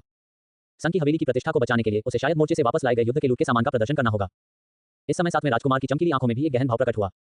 कुछ ही देर में भव्य रथ असेंशन गेट से बाहर निकला, शाही महल को पीछे छोड़ दिया, रफ्तार पकड़ी और संकी व्यक्ति के महल की ओर चल पड़ा। जब दोनों संकी के महल में लौटे तो सातवें राजकुमार ने मूल रूप से येबुके को पेय पदार्थ के लिए आमंत्रित करना चाहा, लेकिन येबुके ने बस एक वाक्य कहकर बात टाल दी। महामहिम, मुझे गोलियों को परिष्कृत करना जारी रखना होगा। सातवें राजकुमार असहाय दिखते हुए केवल पूरी तरह से सहमत हो सके और मुस्कुराते हुए स्वयं येबुके को औषधि कक्ष के प्रवेश द्वार तक ले गए और फिर चले गए। दवाखाना, दवा शोधन कक्ष, भनभनाहट। जैसे ही येबुके ने उंगली से इशारा किया, निश्चित प्रकाश चमका और ऊपर उठा, पूरे औषधि निर्माण कक्ष को घेर लिया, जिससे एक बिल्कुल सख्त और परिपूर्ण क्षेत्र बन गया। उसने एक सुरक्षात्मक घेरा बना दिया, जिससे बाहरी ताक झांक को पूरी तरह से रोक दिया गया, और अगर कोई भी अंदर आने की कोशिश करता तो उसे निश्चित रूप से सतर्क कर दिया जाता। उन्होंने सातवें राजकुमार का निमंत्रण स्वाभाविक रूप से अस्वीकार कर दिया था, क्योंकि येबुके के पास करने के लिए और भी महत्वपूर्ण काम थे। ये सब करने के बाद येबुके पालथी मारकर बैठ गया, फिर एक गहरी सांस ली और अपना दाहिना हाथ पलट दिया। दिव्य वन्य जीवन के खजाने के भंडार में स्थित असंख्य वस्तुओं के हॉल से उसने जो अनोखा लोहे का बक्सा प्राप्त किया था, वह तुरंत उसके हाथ में प्रकट हो गया और उसने उसे धीरे से जमीन पर रख दिया। अपने आदिम यांग वलय के भीतर मौजूद धूसर प्राचीन कुंजी के तीव्र उतार चढ़ाव को महसूस करते हुए येबुके ने अब और संकोच नहीं किया। उसने अपना दाहिना हाथ फिर से पलटा और धूसर प्राचीन कुंजी उसके हाथ में प्रकट हो गई। भनभनाहट। जैसे ही वह अजीबोगरीब लोहे का बक्सा पास में आया, धूसर रंग की प्राचीन चाबी खून की गंध सूंघने वाली शार्क की तरह बेतहाशा हिलने लगी और उसकी हथेली में उछलने लगी। वह लालसा और बेचैनी लगभग उबल रही थी। यदि येबुके की 2 उंगलियों द्वारा न पकड़ी गई होती तो वह प्राचीन भूरे रंग की चाबी शायद बहुत पहले ही एक भूखे बाघ की तरह झपट्टा मार देती। इसके विपरीत वह विचित्र लोहे का बक्सा गतिहीन रहा, एक निर्जीव वस्तु की तरह बस चुपचाप वहीं पड़ा रहा, बिना किसी हलचल या विचित्रता के। ये देखकर येबुके ने अपने दमन को और नहीं रोका और भूरे रंग की प्राचीन चाबी को पकड़े हुए उसकी दोनों उंगलियां तुरंत ढीली पड़ गईं। बूश। धूसर रंग की प्राचीन चाबी बिजली की तरह तेजी से निकली और सीधे उस अनोखे लोहे के बक्से की ओर उड़ गई। फिर येबुके की अविचल दृष्टि में उसने स्पष्ट रूप से देखा कि धूसर रंग की प्राचीन चाबी आसानी से लोहे के बक्से में घुस गई। येबुके को स्पष्ट रूप से याद था कि यह अनोखा लोहे का बक्सा पानी और आग से अप्रभावित था, बिजली से नष्ट नहीं हो सकता था और इस तरह से एकीकृत था मानो यह इसी तरह पैदा हुआ हो। लेकिन अब वह धूसर रंग की प्राचीन चाबी उसमें धंस गई थी। खड़खड़ाहट। अगले ही पल उस बिंदु से एक दृश्यमान लहर निकली जहां धूसर प्राचीन चाबी और लोहे का बक्सा आपस में जुड़े थे और उस स्थान से एक रहस्यमय अलौकिक धुंधली रोशनी फैल गई। येबुके ने ध्यान से देखा, फिर उसने एक बहुत ही विचित्र दृश्य देखा। इस क्षण वह धूसर प्राचीन चाबी और वह विचित्र लोहे का बक्सा दोनों एक साथ पिघलने लगे। जैसे धूप में जमा बर्फ तेजी से पिघल जाती है, वैसे ही ये भी तेजी से पिघल गए। दोनों लगातार पिघलते रहे और इससे भी अधिक अविश्वसनीय बात यह थी कि उनके पिघलने के बाद बने अजीब तरल पदार्थ एक दूसरे में विलीन होने लगे। बिल्कुल सही मिश्रण, एकदम एकीकृत। महज 10 सांसों में वह धूसर प्राचीन चाबी और वह अनोखा लोहे का बक्सा पूरी तरह से पिघल गए। वे पूरी तरह से एक हो गए थे, लेकिन रुके नहीं, शून्य में मंडराते रहे, लगातार हिलते डुलते रहे। ये भावना ऐसा लग रहा है जैसे यह एक बिल्कुल नई वस्तु में सिमट जाएगी। येबुके की आंखें बिजली की तरह चमक रही थीं। वह समझ गया था कि यद्यपि हिलता डुलता तरल पदार्थ धीमा था, फिर भी वह बहुत दृढ़ था, स्पष्ट रूप से एक विशिष्ट वस्तु की ओर संघनित हो रहा था। इस समय येबुके को पता था कि वह केवल धैर्यपूर्वक उनके विलय के समाप्त होने की प्रतीक्षा कर सकता है। आधा घंटा 155%, 1 घंटे के 1/4, आधा घंटा। येबुके ने पूरी प्रक्रिया पर बिना पलक झपकाए अपनी निगाहें गड़ाए रखीं। और जैसे जैसे समय बीतता गया, संघनित हो रही वस्तु का आकार और भी स्पष्ट होता गया। एक निश्चित क्षण तक, जब तक वह अजीब तरल पदार्थ पूरी तरह से गायब नहीं हो गया, तब तक उसने पूर्ण रूप से आकार ले लिया था। येबुके की स्वयं की उपस्थिति में एक बिल्कुल नई वस्तु संघनित हुई। ये है, नवनिर्मित वस्तु को घूरते हुए येबुके की आंखों में इस क्षण सदमे का एक संकेत दिखाई दिया। क्लैंग। एक तीखी खनक सुनाई दी। पिघली हुई धूसर प्राचीन चाबी और एक अजीब लोहे के बक्से से बनी वह वस्तु शून्य से गिरी और जमीन पर जा गिरी। यह आश्चर्यजनक रूप से एक दर्पण था, हथेली के आकार का कांस्य रंग का एक दर्पण जो प्राचीन, धब्बेदार और बिल्कुल साधारण दिखता था। अध्याय 3469। वह क्या है? एक दर्पण। येबुके ने अपनी सांस रोक ली, उसकी चमकदार आंखें दर्पण पर टिकी हुई थीं। उन्हें इस बात की उम्मीद नहीं थी कि धूसर रंग की प्राचीन चाबी और अजीब लोहे का बक्सा पिघलने और फिर से जुड़ने के बाद इस तरह का एक प्राचीन दर्पण बना देंगे। क्या यही वो सब है जो पिताजी और बटलर मेरे लिए छोड़ गए हैं? येवुके ने मन ही मन कुछ बुदबुदाया और अपने पिता और बटलर की याद आते ही उसके हृदय में एक गर्मजोशी भरी शक्ति का संचार हुआ। बिना किसी संकोच के उसने हाथ बढ़ाया और धीरे से जमीन पर पड़े दर्पण को उठा लिया। छूने पर यह ठंडा लगता था और काफी भारी था, एक आम आदमी इसे उठा नहीं सकता था। अपने दाहिने हाथ से कांस्य रंग के दर्पण को पकड़े हुए येवुके की पांचों उंगलियां दर्पण के किनारे की उभरी हुई बनावट को आसानी से महसूस कर सकती थीं। इसमें दर्पण जैसी सतह नहीं है, ऐसा लगता है जैसे ये पूरी तरह से जंग खा चुकी है, हरे रंग की काई से ढकी हुई है। येवुके ने प्राचीन कांस्य के दर्पण का ध्यानपूर्वक अवलोकन किया और पाया कि वह पूरी तरह से अत्यंत धब्बेदार हरे रंग की परत से ढका हुआ था। यद्यपि वह स्पष्ट रूप से एक दर्पण था, लेकिन उसकी परावर्तक सतह हरे रंग की परत से पूरी तरह ढकी हुई थी। प्राचीन कांस्य के दर्पण को पलटकर येवुके ने दूसरी तरफ देखा और कोई अंतर नहीं पाया। दोनों तरफ एक समान थे, समान रूप से जंग और काई से ढके हुए थे। हरे रंग और जंग को घूरते हुए येवुके की आंखें थोड़ी सी झिलमिला उठीं। एक झटके के साथ उसने अपना बायां हाथ उठाया और उसकी तर्जनी उंगली ने तुरंत प्राचीन कांस्य के दर्पण पर लगे जंग पर प्रहार किया। क्लैंग, धातु के धातु से टकराने की तेज आवाज तुरंत गूंज उठी और चिंगारियां उड़ने लगीं। येवुके की वर्तमान शक्ति अपार थी और उसका शरीर अनगिनत बार कठोर हो चुका था। उसकी उंगली का एक ही वार शुद्ध लोहे से बने पहाड़ को भी तोड़ सकता था। लेकिन अपनी उंगली हटाने के बाद येवुके ने पाया कि प्राचीन कांस्य का दर्पण पूरी तरह से अक्षुण्ण था और उस पर लगी जंग और काई में जरा भी बदलाव नहीं हुआ था। इससे येवुके की आंखें एक बार फिर से खुल गईं। उनकी अंतरात्मा ने उन्हें बताया कि जंग और हरे रंग की परत की उपस्थिति दर्पण के वास्तविक स्वरूप को छिपा रही थी और दर्पण के बारे में सब कुछ देखने के लिए उन्हें हटाना आवश्यक था। गर्जन, येवुके के दाहिने हाथ ने अचानक खाली हवा में प्रहार किया और तुरंत ही एक प्राचीन विशाल ड्रैगन की दहाड़ गूंज उठी। महान ड्रैगन भाला प्रकट हुआ और येवुके ने उसे मजबूती से अपने हाथ में थाम लिया। महान ड्रैगन हलबल अद्वितीय, अजय रूप से तेज और किसी भी चीज को काट सकता था। स्लैश, आंखों में तीखी चमक लिए येवुके ने अपना दाहिना हाथ उठाया और अपने शरीर से पवित्र दाव युद्ध ऊर्जा को विशाल ड्रैगन भाले में प्रवाहित किया। भाले की धार से तुरंत ही कंपा देने वाली ठंडी रोशनी निकली, सुनहरी किरणें चमक उठी और येवुके की भयानक शक्ति के साथ वह सीधे प्राचीन कांस्य के दर्पण पर जा टकराए। क्लैंग, एक और जोरदार गर्जना हुई जिससे पूरा रसायन शास्त्र कक्ष थोड़ा कांप उठा और एक भयानक शक्ति फैल गई जिसने सब कुछ अपनी चपेट में ले लिया। सौभाग्यवश येवुके ने पहले ही एक सुरक्षात्मक घेरा बना लिया था, जो बड़ी मुश्किल से ही इसका सामना कर पाया। भाला लिए खड़े येवुके ने प्राचीन कांस्य के दर्पण को फिर से उठाया और चारों ओर से बार-बार उसकी जांच की, लेकिन पाया कि उसमें कोई बदलाव नहीं हुआ था। मेरे पूरे बल से किए गए प्रहार से भी इसे कोई क्षति नहीं पहुंची और यहां तक कि ग्रेट ड्रैगन हेल्बर्ट की तीक्ष्णता भी इस पर कोई असर नहीं डाल सकी। जंग का एक कण भी नहीं उखड़ा। येवुके ने अपने आप से कुछ बुदबुदाया और अपने दाहिने हाथ के इशारे से महान ड्रैगन हलबर्ट फिर से गायब हो गया। ऐसा लगता है कि इस प्राचीन कांस्य के दर्पण को बलपूर्वक तोड़ने की कोशिश काम नहीं आएगी, मुझे कोई और तरीका ढूंढना होगा। इसी क्षण येवुके के मन में एक प्रश्न था। जब बटलर ने उसे मुरोंग परिवार के पास केवल एक पत्र छोड़कर छोड़ा था, तब से लेकर आज तक वर्षों तक उसकी उत्पत्ति की खोज करने और विभिन्न घटनाओं का अनुभव करने के बाद सभी सुराग अब इस प्राचीन कांस्य दर्पण में आकर मिल गए हैं। पीछे मुड़कर देखने पर येवुके को अचानक एहसास हुआ कि इस प्राचीन कांस्य दर्पण को प्राप्त करने की प्रक्रिया बहुत जटिल और धीमी होने के साथ-साथ बेहद गुप्त भी थी। अगर यह प्राचीन कांस्य दर्पण ऐसी चीज थी जिसे उसके पिता और बटलर शुरू से ही उसे देना चाहते थे, तो फिर इतनी मेहनत क्यों की गई और जानबूझकर इतने सारे गुमराह करने वाले सुराग क्यों बिछाए गए? येवुके स्वाभाविक रूप से समझ गया कि यह उसके पिता और बटलर द्वारा उसे प्रशिक्षित करने का एक तरीका हो सकता है, इस उम्मीद में कि सुरागों का पीछा करके वह और मजबूत हो जाएगा। दूसरे कारण के बारे में उनकी चमकीली आंखों में एक गहन भाव झलक उठा। येवुके को बटलर द्वारा अपने पिता के अद्वितीय शत्रु के बारे में कही गई एक बात याद आ गई। उनके पिता कितने शक्तिशाली थे। येवुके को अब कुछ समझ में आया, यहाँ तक कि स्वर्ण बिजली पुरुष जैसा सर्वोच्च प्राणी भी, जिसने समय की लंबी नदी को पार किया, अपने पिता को बहुत सम्मान देता था। जो प्राणी अपने पिता का अद्वितीय शत्रु बनने में सक्षम है, वह भी उतना ही भयावह और दुर्जय होना चाहिए। शायद केवल यही जटिल और धीमी विधि यह सुनिश्चित कर सकती है कि ये सुराग अंततः सुरक्षित और गुप्त रूप से मेरे हाथों तक पहुंच जाएं और साथ ही मुझे विकास के लिए अस्थायी रूप से एक सुरक्षित वातावरण भी प्रदान कर सके। येवुके ने अपने मन में समझ लिया था कि अथक परिश्रम के बाद उसके पिता और बटलर द्वारा उसके विकास के लिए यही सबसे अच्छा तरीका निकाला गया होगा। उन्हें समय चाहिए था, उसे लगातार मजबूत होने की जरूरत थी। से मजबूत, सब कुछ दबाने, सब कुछ मिटा देने और सब कुछ व्यवस्थित करने के लिए पर्याप्त शक्तिशाली। अनजाने में ही येवुके ने कई बोझ अपने कंधों पर उठा लिए थे। अपने हाथ में मौजूद प्राचीन कांस्य के दर्पण को दोबारा देखते हुए येवुके शांत हो गया। वह लंबे समय तक इसका अध्ययन करता रहा, उंगली काटकर खून टपकाने और अपनी आत्मिक शक्ति से निशान छोड़ने जैसी विभिन्न विधियों को आजमाता रहा, लेकिन प्राचीन कांस्य के दर्पण में अभी भी कोई परिवर्तन नहीं दिखा, मानो वह एक निर्जीव वस्तु हो जिसमें कोई विशिष्टता न हो। इस तरह के जंग लगे और धब्बेदार प्राचीन कांस्य के दर्पण को शायद कोई उठाएगा भी नहीं, भले ही उसे सड़क पर फेंक दिया जाए, क्योंकि यह पूरी तरह से बेकार है और संभवतः घर में केवल जगह ही घेरेगा। हालांकि येवुके निराश नहीं हुआ। वह जानता था कि चूंकि उसके पिता और बटलर ने उसे यह प्राचीन कांस्य दर्पण दिया है, इसलिए इसके पीछे कोई कारण और तर्क जरूर होगा और इसे सक्रिय करने का कोई तरीका भी जरूर होगा। अंतरिक्ष समय के पवित्र नियम की उत्पत्ति। प्राचीन कांस्य के दर्पण को घूरते हुए येवुके ने अपने आप से कुछ बुदबुदाया। वह जानता था कि उसका अगला कार्य इस प्राचीन कांस्य दर्पण का निरंतर अध्ययन करना और इसके रहस्यों को उजागर करना था। वूश, तभी येवुके को अचानक एक बहुत ही धुंधली, बहुत कमजोर, फिर भी ठंडी और क्रूर आभा महसूस हुई, जो रसायन विद्या कक्ष के अंदर से नहीं बल्कि बाहर से आ रही थी। सटीक कहें तो यह विचित्रताओं के घर से आया था। येवुके की भौहें तुरंत तन गईं। अपने दाहिने हाथ के एक झटके से उसने प्राचीन कांस्य दर्पण को तुरंत अपनी युवान अंगूठी में समाहित कर लिया। उसी समय आसपास के सुरक्षात्मक अवरोध गायब हो गए और उसकी विशाल और असीम आत्मिक शक्ति तुरंत फैल गई, रसायन विद्या कक्ष को भेदते हुए पूरे विचित्रता भवन को अपनी चपेट में ले लिया। तुरंत ही उसने हाउस ऑफ ऑडिटीज के भीतर से आश्चर्य और सदमे की चीखें स्पष्ट रूप से सुनी, जो उसके सदस्यों की ओर से आ रही थी, जो सभी एक साथ इकट्ठा होकर ऐसा प्रतीत हो रहा था कि किसी चीज को बहुत करीब से देख रहे थे। वह क्या है? जब येवुके की आत्मिक शक्ति ने पूरे क्षेत्र को घेर लिया और उसने उस वस्तु को देखा जिसके चारों ओर सभी लोग जमा थे, तो उसकी निगाहें तुरंत थोड़ी सी खुल गईं। फिर पलक झपकते ही वह रसायन शास्त्र कक्ष से गायब हो गया। अध्याय 3470 अविश्वसनीय। अरे बाप रे, ये तो बहुत बड़ा है। हालांकि मैंने इस घिनौनी चीज का नाम पहले भी सुना है, लेकिन इसे मैंने पहली बार देखा है, भले ही यह पहले से ही एक लाश हो। क्या यही वह राक्षस है जो इतने लंबे समय से हमारे दिव्य वन्य वंश के खिलाफ लड़ रहा है? ये तो सचमुच बदसूरत है। वह राक्षस बेहद घिनौना है, लेकिन उसकी आभा सचमुच भयानक है, लगभग पूरे ऑडिटी हाउस में व्याप्त है, भले ही वह मर चुका हो। तीसरे राजकुमार का हमारे विचित्र घर में यह चीज भेजने का क्या मतलब है? क्या वह दिखावा कर रहा है? बेवकूफी। इस हाउस हॉल प्रतियोगिता में तीसरे राजकुमार और उनके असाधारण प्रतिभाओं के हॉल को ग्रैंड मास्टर ये ने बुरी तरह हरा दिया और यहाँ तक कि हेवनली मैंडेट भी मारा गया। उनकी प्रतिष्ठा पूरी तरह से धूमिल हो गई और पूरी राजधानी में हलचल मच गई। उन्हें अपनी प्रतिष्ठा को बचाने के लिए कुछ न कुछ जरूर करना होगा। तीसरा राजकुमार अभी मोर्चे से लौटा है और इस बार उसने लिफ्ट लेकर खूब सैन्य सम्मान अर्जित किए हैं, साथ ही युद्ध की लूट का माल भी प्राप्त किया है। ये सब उसने जानबूझकर हमें परेशान करने के लिए किया है। बेशक उसका सबसे बड़ा उद्देश्य ध्यान भटकाना और अपनी प्रतिष्ठा को फिर से बढ़ाना है। वैसे महामहिम इसे वापस लाए थे, है ना? महामहिम कहाँ है? मुझे नहीं पता, वह भी यही था। ... इस समय ऑडिटी हाउस के लॉन पर लगभग हर कोई एक के बाद एक बोल रहा था, कुछ ही शब्दों में कई सच्चाइयों को उजागर कर रहा था। सभी ने एक घेरा बनाया जिसमें वांग शियान सबसे आगे खड़ा था। उसकी ठंडी निगाहें उसके सामने खुले मैदान में पड़ी वस्तु पर टिकी हुई थी। उसका चेहरा भावहीन था। यहाँ से कुछ ही दूरी पर अचानक एक लंबा और पतला व्यक्ति प्रकट हुआ। ये येबुक्यू था जो अभी पिल हॉल से निकला था। वांग शियान, जो पहले अपने हाथ पीठ के पीछे रखकर खड़ा था, ने येबुके के आने को तुरंत भांप लिया और तेजी से मुड़कर उसकी ओर चलने लगा। ग्रैंड मास्टर, ये आप बाहर क्यों आए? उसके चेहरे से ठंडा भाव गायब हो गया था। उसकी जगह एक गर्मजोशी भरी कृतज्ञतापूर्ण मुस्कान आ गई थी।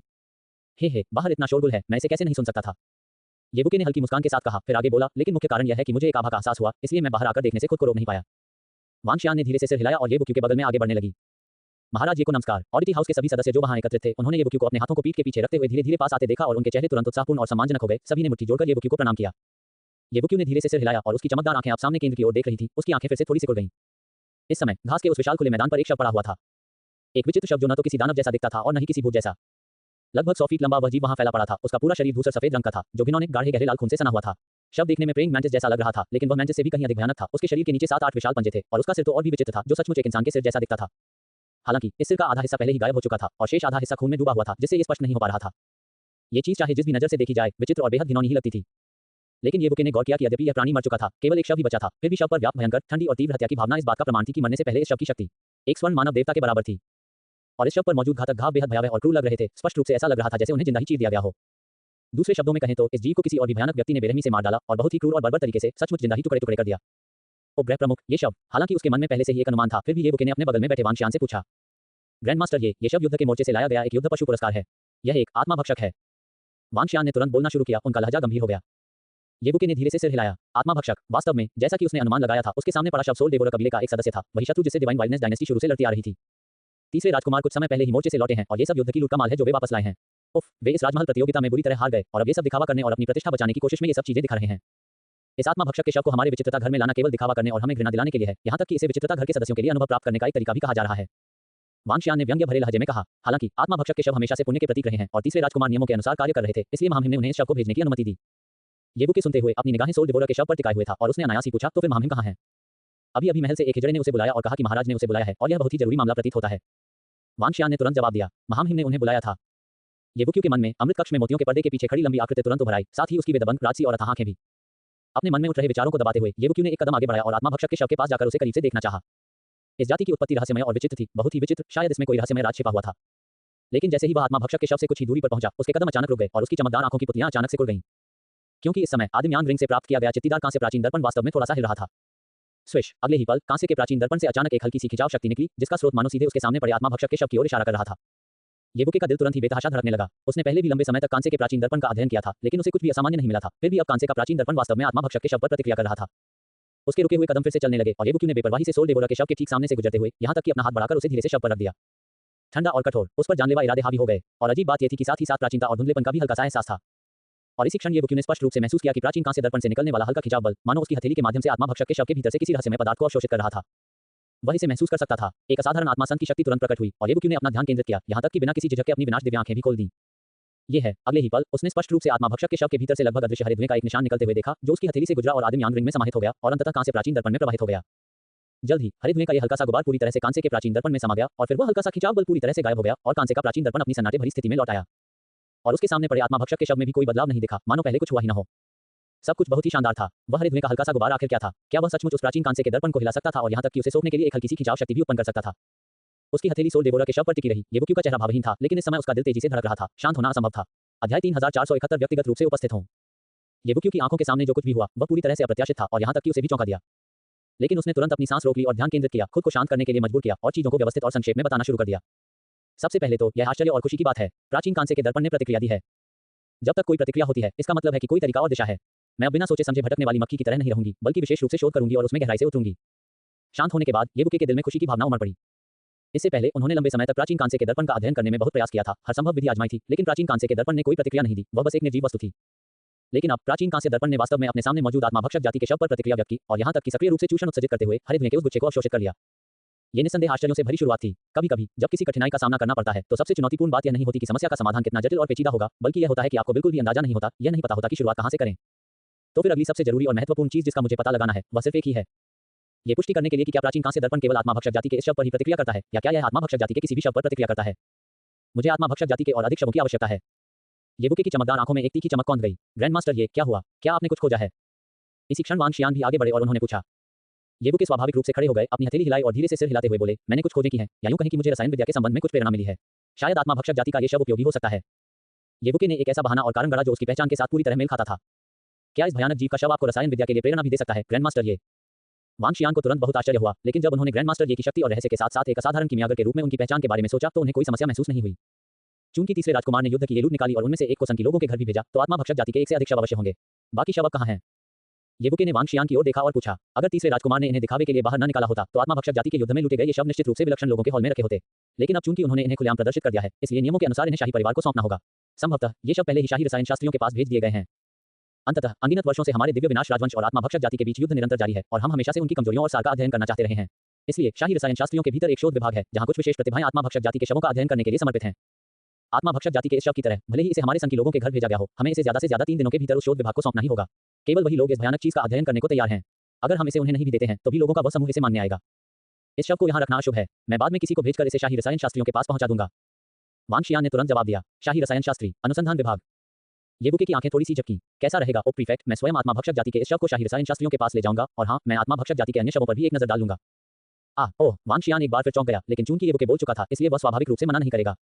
क्या मैं व्यक्तिगत रूप से आपके साथ चलूं और आपकी सहायता करूं? मैं आपको ये सब खुद करने नहीं दे सकता। येवुके के पास वांग शियान के सुझाव को अस्वीकार करने का कोई कारण नहीं था। क्या आपने काफी देख लिया है? निकम्मों का झुंड खंभों की तरह खड़े हैं। निकल जाओ तुम सब। आत्मा भक्षण करने वाली जाति के शव की ओर इशारा कर रहे सन के लोगों के घराने के सभी सदस्यों को देखने के लिए अपना सिर घुमाते हुए वांग शियान ने तुरंत एक ठंडा, भावहीन चेहरा बना लिया और कठोर स्वर में बोलते हुए अपनी तीखी जुबान का इस्तेमाल किया। Whoosh whoosh whoosh. Wang Xian की बातें सुनते ही सन के लोगों के घराने के सभी सदस्य भेड़ियों द्वारा पीछा किए जा रहे खरगोशों की तरह तुरंत इधर-उधर भाग गए। पलक झपकते ही घास के मैदान पर केवल येवुके और वांग शियान ही बचे थे, साथ ही आत्मा भक्षक जाति का 100 फुट लंबा शव भी वहीं पड़ा था। वांग शियान तुरंत आगे बढ़ा और शव को भंडारण कक्ष में पैक करना शुरू कर दिया। येवुके अपने हाथों को पीठ के पीछे रखकर चुपचाप खड़ा रहा और वांग शियान की हरकतों को देखता रहा, लेकिन उसकी चमकदार आंखों में एक गहन भाव झलक उठा। सबसे पहले उसे प्राचीन कांस्य दर्पण और आत्मा भक्षक जाति के शव के बीच संबंध निर्धारित करने की आवश्यकता थी। उसके बाद वह इस बात की जांच करेगा कि आत्मा भक्षक जाति के शव से निकलने वाला हरे धुएं का वह हल्का सा गुबार आखिर क्या था। ये वे सबसे जरूरी काम थे जो येवुके को इस समय करने थे। वांग शियान ने जल्दी से सारा काम निपटा लिया और फिर वह और येवुके सन के लोगों के घर से निकलकर शाही रसायन शास्त्रियों के लिए रवाना हो गए। शाही रसायनज्ञ। पूरे शाही महल के भीतर शाही रसायन शास्त्रियों का स्थान स्वाभाविक रूप से एकांत और शांत था, और आम लोग आसानी से वहां प्रवेश नहीं कर सकते थे। शाही महल में दोबारा प्रवेश करते ही येवुके को रास्ता अच्छी तरह से पता चल गया था, और वांग शियान को भी शाही रसायन शास्त्रियों के ठिकाने का पता था, इसलिए उनकी गति धीमी नहीं थी। लगभग आधे घंटे बाद उनकी दृष्टि के अंत में भव्य लेकिन शांत महलों का एक समूह दिखाई दिया। ग्रैंडमास्टर, ये आगे स्थित ये महल शाही रसायन शास्त्रियों के निवास स्थान है। महाराज ने इन्हें विशेष रूप से सभी शाही रसायन शास्त्रियों को आवंटित किया है। ये शांत और सुरक्षित हैं और आसपास का क्षेत्र कड़ी सुरक्षा से घिरा हुआ है। जबरन प्रवेश करना असंभव है। वांग शियान ने दूर स्थित महलों के समूह की ओर इशारा करते हुए येवुके को समझाया। वहां कौन जाएगा? एक भव्य हॉल के ठीक सामने एक आवाज गूंजी। हॉल की रखवाली कर रहे 2 शाही रक्षक बाहर निकले और जोर से बोले, संकी परिवार के वांग शियान मार्क्विस तियानदान के साथ शाही रसायन शास्त्रियों के पास आए हैं। कृपया अंदर जाकर रिपोर्ट करें। वांग शियान की शांत आवाज गूंज उठी। मार्क्विस तियानदान। ओ प्रीफेक्ट वांग। पहले तो दोनों शाही रक्षकों के चेहरे पर कोई भाव नहीं था, लेकिन आगंतुकों को देखकर उनके चेहरे के भाव तुरंत बदल गए। मार्क्विस, डिप्टी प्रीफेक्ट, कृपया एक क्षण प्रतीक्षा करें। यह अधीनस्थ तुरंत रिपोर्ट करेगा। एक शाही रक्षक ने तुरंत चापलूसी भरी और खुशामद वाली मुस्कान दिखाई और जल्दी से बोलने लगा, जबकि दूसरा शाही रक्षक तुरंत शाही रसायन शास्त्रियों के महल की ओर दौड़ पड़ा। येवुके और वांग शियान प्रवेश द्वार पर इंतजार कर रहे थे। अचानक येवुके के शांत चेहरे पर एक हल्की सी मुस्कान आ गई। अगले ही पल शाही रसायन शास्त्रियों के महल के मुख्य द्वार से एक जोरदार लेकिन उम्रदराज जोर से भरी हंसी सुनाई दी। मुझे उम्मीद नहीं थी कि तुम होगे, भाई क्यों? हा हा हा हा। युवा चेहरे, गुलाबी गालों और एक महान गुरु के आभास वाले सफेद वस्त्रधारी एक बुजुर्ग व्यक्ति महल से बाहर निकले। वे कोई और नहीं बल्कि ग्रैंडमास्टर वान थे। भाई वान। ग्रैंडमास्टर वान को देखकर येवुके के चेहरे पर मुस्कान और भी चौड़ी हो गई और वह तुरंत आगे बढ़ गया। येवुके की ग्रैंडमास्टर वान के बारे में हमेशा से अच्छी राय थी और वह उनका बहुत सम्मान करते थे, क्योंकि वह अपनी पीढ़ी के सच्चे ग्रैंडमास्टर थे, अपनी प्रतिष्ठा के अनुरूप थे, खुले विचारों वाले थे और युवा प्रतिभाओं को मार्गदर्शन देने के इच्छुक थे। विशेषकर जब ग्रैंडमास्टर गोम से तुलना की जाती है, तो ग्रैंडमास्टर वान के असाधारण गुण और उदारता और भी अधिक स्पष्ट हो जाते हैं। अरे बाप रे, मेरी याददाश्त तो देखो, मैं बूढ़ा हो रहा हूँ। मुझे भाई क्यों नहीं, बल्कि भाई ये कहना चाहिए। ग्रैंडमास्टर वान ने अपना माथा पीटते हुए आत्मनिंदा वाली टिप्पणी की और फिर हाथ बढ़ाकर येवुके का हाथ मजबूती से थाम लिया। सच कहें तो येवुके और ग्रैंडमास्टर वान के बीच का रिश्ता एक गलतफहमी से शुरू हुआ था, लेकिन बाद में वे घनिष्ठ मित्र बन गए। उनकी दोस्ती उनकी सीमाओं को पार कर गई और वे एक दूसरे को भाई कहकर संबोधित करते थे। भाई वान, कृपया मुझे क्षमा कर दीजिए। उस समय आपके छोटे भाई होने के नाते मेरे पास कोई विकल्प नहीं था। मुझे पता है, मुझे सब पता है। तुम्हारा बड़ा भाई अभी यात्रा पर गया था और जैसे ही मैं वापस आया, मुझे इतनी चौंकाने वाली खबर मिली। धिक्कार है। ग्रैंडमास्टर वान की निगाहें येवुके की ओर अजीब सी हो गईं। उन्होंने एक बार उसके चारों ओर चक्कर लगाया और जितना अधिक वे उसे देखते गए, उतना ही आश्चर्य से उनकी जीभ चटकने लगी, मानो उन्होंने कोई अविश्वसनीय प्राणी देख लिया हो। अध्याय 3472। मेरे शब्द काम नहीं करते। मुझे तो बिल्कुल भी अंदाजा नहीं था। भाई, ये आपका असली चेहरा तो वाकई बहुत आकर्षक है, बिल्कुल किसी सुंदर लड़के की तरह। लेकिन आपकी रसायन विद्या की क्षमताएं तो लाजवाब हैं ही। आपने प्राचीन गौरवशाली सिल्वर डिवाइन फायर पिल को पुनः निर्मित किया है और यहाँ तक कि महामहिम से मार्क्विस की उपाधि भी प्राप्त की है। मैंने कभी सोचा भी नहीं था कि आपकी युद्ध क्षमताएं इससे भी कहीं अधिक शक्तिशाली होंगी। ये तो नियति है। राजसी राजधानी के 12 ड्रैगनों में से एक को आपने ही चकनाचूर कर दिया। ये सचमुच अद्भुत है। ग्रैंडमास्टर वान के शब्द सुनते ही येवुके के चेहरे पर हल्की सी मुस्कान आ गई। उनके बगल में खड़े वांग शियान भी अचंभित रह गए। उन्हें उम्मीद नहीं थी कि ग्रैंडमास्टर वान, जो आमतौर पर इतने शांत और गरिमा में दिखाई देते थे, इतने जोशीले अंदाज में बात कर सकते हैं। भाई वान, मुझे चिढ़ाना बंद करो। मेरे पास कोई विकल्प नहीं था और यह सचमुच बस औसत दर्जे का है। येवुके ने अपने हाथ फैलाए और ऐसा भाव दिखाया जैसे कह रहे हो, मैं इतना भी असाधारण नहीं हूँ, ये सब दूसरों की बदौलत है। अगले ही पल दोनों जोर से हंस पड़े। सिल्वर डिवाइन फायर पिल, भाई ये आप सचमुच अद्भुत हैं, मैं आपकी प्रशंसा किए बिना नहीं रह सकता। महाराज ने आपको राजसी राजधानी का इतिहास का पहला असाधारण रसायन शास्त्री बताया है। मैं आपसे पूरी तरह सहमत हूँ भाई। ग्रैंडमास्टर वान ने येवोक्यू की उपलब्धियों को याद करते हुए अत्यंत प्रशंसा व्यक्त की। बिना काम के तो मुलाकात भी नहीं। भाई ये आपकी मौजूदा स्थिति को देखते हुए आप बिना किसी कारण के शाही रसायन शास्त्रियों के पास नहीं आएंगे। बताइए आपको क्या चाहिए, मैं आपके लिए उसका इंतजाम जरूर कर दूंगा। कहावत है ना, बुरे लोग चतुर होते हैं और बुरे भूत धूर्त। ग्रैंडमास्टर वान की उम्र कितनी थी, उन्हें क्या समझ नहीं आया। वह स्वाभाविक रूप से समझ गया कि येवोक्यू के व्यक्तिगत रूप से यहाँ आने का मतलब ये होगा कि उसे कुछ काम करना होगा। और शाही रसायन शास्त्रियों के प्रमुख रसायन शास्त्री के रूप में यानी मूलतः मुखिया होने के नाते इस छोटे से क्षेत्र में अभी भी उनकी बात सुनी जाती थी। भाई वान सचमुच अद्भुत हैं, उनकी अंतर्दृष्टि बहुत गहरी है। येवोक्यू ने ग्रैंडमास्टर वान को अंगूठा ऊपर करके इशारा किया। ग्रैंडमास्टर वान, बात यह है, तीसरे राजकुमार ने आत्मा भक्षक जाति के एक सदस्य का शव हमारे विचित्र हवेली में भेजा है। नियमों के अनुसार आत्मा भक्षक जाति के सभी शवों को शाही रसायन शास्त्रियों के अनुसंधान विभाग को सौंपना अनिवार्य है ना। हालांकि उससे पहले ग्रैंडमास्टर ये ने आत्मा भक्षक जाति के शव का निरीक्षण करने के बाद रसायन विद्या के लिए एक प्रेरणा प्राप्त की। इसलिए वे आत्मा भक्षक जाति के और शव देखना चाहते थे, यही कारण है कि वे व्यक्तिगत रूप से मेरे साथ आए। वान शियान ने थोड़ा आदरपूर्वक बोलते हुए कारण बताया और येवोक्यू ने धीरे से सिर हिलाया। ये सुनकर ग्रैंडमास्टर वान ने एक और अजीब और आश्चर्यचकित भाव से येवोक्यू की ओर देखा। भाई ये क्या आप सिर्फ एक लाश को देखकर रसायन विद्या की प्रेरणा प्राप्त कर सकते हैं? क्या ये वाकई इतना आश्चर्यजनक है? ग्रैंडमास्टर ये ने हल्की खांसी करते हुए कहा, थोड़ा बहुत तो है, लेकिन अभी भी बहुत स्पष्ट है। हालांकि भाई वान, आपको यह अवश्य ही पता होगा कि हमारे स्तर पर कभी-कभी प्रेरणा की एक छोटी सी झलक भी एक बिल्कुल नए औषधि फॉर्मूले, एक नई रसायन विद्या तकनीक को जन्म दे सकती है। ग्रैंडमास्टर वान ने धीरे से सिर हिलाया, उनका चेहरा गंभीर हो गया। एक असाधारण रसायनज्ञ होने के नाते वह स्वाभाविक रूप से येवोक्यू के शब्दों का अर्थ समझ गया था। असाधारण रसायनज्ञों के स्तर पर आगे बढ़ना बेहद मुश्किल था, शायद कोई जीवन भर में कोई प्रगति न कर पाए। इसलिए प्रेरणा की एक अचानक चमक वास्तव में बेहद अनमोल थी, शायद एक बिल्कुल नया रास्ता। और येवोक्यू के इस दावे के बारे में कि वह एक लाश को देखकर रसायन विद्या की प्रेरणा प्राप्त कर सकता है, ग्रैंडमास्टर वान को इस पर जरा भी संदेह नहीं था। क्या तुम मजाक कर रहे हो? एक ऐसा कीमियागर जो प्राचीन गौरवशाली सिल्वर डिवाइन फायर पिल को पुनः बना सकता था, ऐसा प्रतिभाशाली और असाधारण व्यक्ति स्वाभाविक रूप से आम लोगों से कहीं बढ़कर एक अद्वितीय प्रतिभा का धनी था। क्या एक अद्वितीय प्रतिभा वाला व्यक्ति एक साधारण इंसान की तरह हो सकता है? यहाँ तक कि शौचालय जाते समय या सांस लेते समय भी कुछ विचार अचानक मन में आ सकते हैं। किसी लाश को देखकर प्रेरणा लेने में क्या बुराई है? ये बिल्कुल सामान्य बात है। बस इतना ही, मुझे लगा कि यह कोई महत्वपूर्ण बात है। चलो चलो भाई ये ओ प्रीफेक्ट वान, चलो साथ चलते हैं। चिंता मत करो, मेरे साथ तुम शाही रसायन शास्त्रियों के इस छोटे से क्षेत्र में बेफिक्र होकर घूम सकते हो। क्या ये सिर्फ उन आत्मा भक्षक जाति के शवों को देखने के बारे में नहीं है? ये बहुत आसान है। वैसे भाई ये मुझे आपका शुक्रिया अदा करना है, मेरे लौटे ही महाराज ने मुझे सिल्वर डिवाइन फायर पिल बनाने का आदेश दिया। वाह भाई, आपने तो मेरी आंखें ही खोल दी। आपने तो कमाल का विचार भी किया, यहाँ तक कि स्टार क्लाउड ग्रास के गुण भी। तुरंत ही ग्रैंडमास्टर वान येवोके और वान शियान को शाही रसायन शास्त्रियों के कक्ष में ले गए। चलते चलते ग्रैंडमास्टर वान येवोके के कान में कुछ फुसफुसाते रहे। रॉयल अल्केमिस्ट्स में प्रवेश करने के बाद येवोक्यू ने आखिरकार इसकी विलासिता और भव्यता का अनुभव किया। महल बेहद खूबसूरत और भव्य थे और हर तरह के संसाधन आसानी से उपलब्ध थे। ये कीमियागरों के लिए लगभग एक आदर्श स्वप्निल गंतव्य था। भाई ये देखा, सामने दिख रहा वो उदास सा हॉल है जहां आत्मा भक्षक जाति के शवों का अध्ययन करने वाले लोग हैं। आत्मा भक्षक जाति के युद्ध में मोर्चे से इकट्ठा की गई सारी लूट यहीं भेजी जाती है। दशकों में इनकी संख्या हजारों में रही होगी। हालांकि शवों का अध्ययन करने में नुकसान तो होता ही है, इसलिए अब शायद कुछ 100 ही शव बचे होंगे। ग्रैंडमास्टर वान आगे आगे चल रहे थे और येवोक्यू और वान शियान को एक गहरे भूरे रंग के हॉल की ओर ले जा रहे थे। बाहर से देखने पर वह हॉल वाकई उदास और हल्की ठंडक से भरा हुआ लग रहा था। दरवाजा खोलो, मुझे काम है। प्रवेश द्वार पर पहुंचते ही ग्रैंडमास्टर वान ने सीधे चिल्लाया, जिससे येवोक्यू और वान शियान ने एक दूसरे को अजीब भावों से देखा। जैसे जैसे उनका ग्रैंडमास्टर वान से संपर्क बढ़ता गया, उन्हें यह एहसास होता गया कि उनका अलौकिक और गरिमा में रूप वास्तव में एक भेष था। यही ग्रैंडमास्टर वान का असली व्यवहार था। चरमराहट। काफी देर बाद महल का द्वार धीरे से खुला और अंदर से एक पीला दुबला पतला आदमी निकला। उसने बाहर देखते हुए भौहें चढ़ाई और ग्रैंडमास्टर वान को देखकर ही उसका चेहरा नरम पड़ा और उसने पूछा, ग्रैंडमास्टर वान क्या आपको कुछ चाहिए? एक आत्मा भक्षण करने वाली जाति का शव भेजा गया है। वान शियान ने आत्मा भक्षण जाति के शव को धारण करने वाली भंडारण अंगूठी उस व्यक्ति को सौंप दी। उसकी आंखें तुरंत चमक उठी। उसने अंगूठी छीन ली और फिर दरवाजा बंद करने की तैयारी करने लगा। तुम दरवाजा क्यों बंद कर रहे हो? क्या तुमने मार्क्विस तियानदान को यहाँ नहीं देखा? हट जाओ, हमें अंदर कुछ काम है। फिर ग्रैंडमास्टर वान ने उस लंबे पतले आदमी को एक तरफ धकेल दिया और सीधे येवोक्यू और वान शियान को हॉल में ले गए। ग्रैंडमास्टर वान, यह नियमों के विरुद्ध है। लंबा और पतला आदमी तुरंत उसके पीछे पीछे जोर जोर से चिल्लाते हुए चलने लगा। लेकिन ग्रैंडमास्टर वान ने उनकी बात अनसुनी कर दी और आगे बढ़ते रहे। येवोके भी महल के भीतर और गहराई में गया और उसने तुरंत अंदर दर्जनों शोध कर्मचारियों को देखा। उन सभी के चेहरे उस लंबे पतले आदमी की तरह पीले थे। ऐसा लग रहा था मानो उन्होंने वर्षों से सूरज की रोशनी नहीं देखी हो। उनमें से हर एक भूत जैसा दिखता था, जिससे एक बेचैनी का एहसास होता था। उन तीनों के अकड़ते हुए अंदर आते ही वहां मौजूद सभी लोग भौहें चढ़ा बैठे। ग्रैंडमास्टर वान, आप क्या कर रहे हैं? यह एक अनुसंधान विभाग है, बाहरी लोगों का प्रवेश वर्जित है। एक उतने ही बुजुर्ग व्यक्ति ने आगे बढ़कर ग्रैंडमास्टर वान से अमित्रतापूर्ण लहजे में बात की। मेरा भाई अंदर आकर आत्मा भक्षक जाति के शवों को देखना चाहता है। आप सब अपना काम जारी रखें, वह जल्दी आ जाएगा।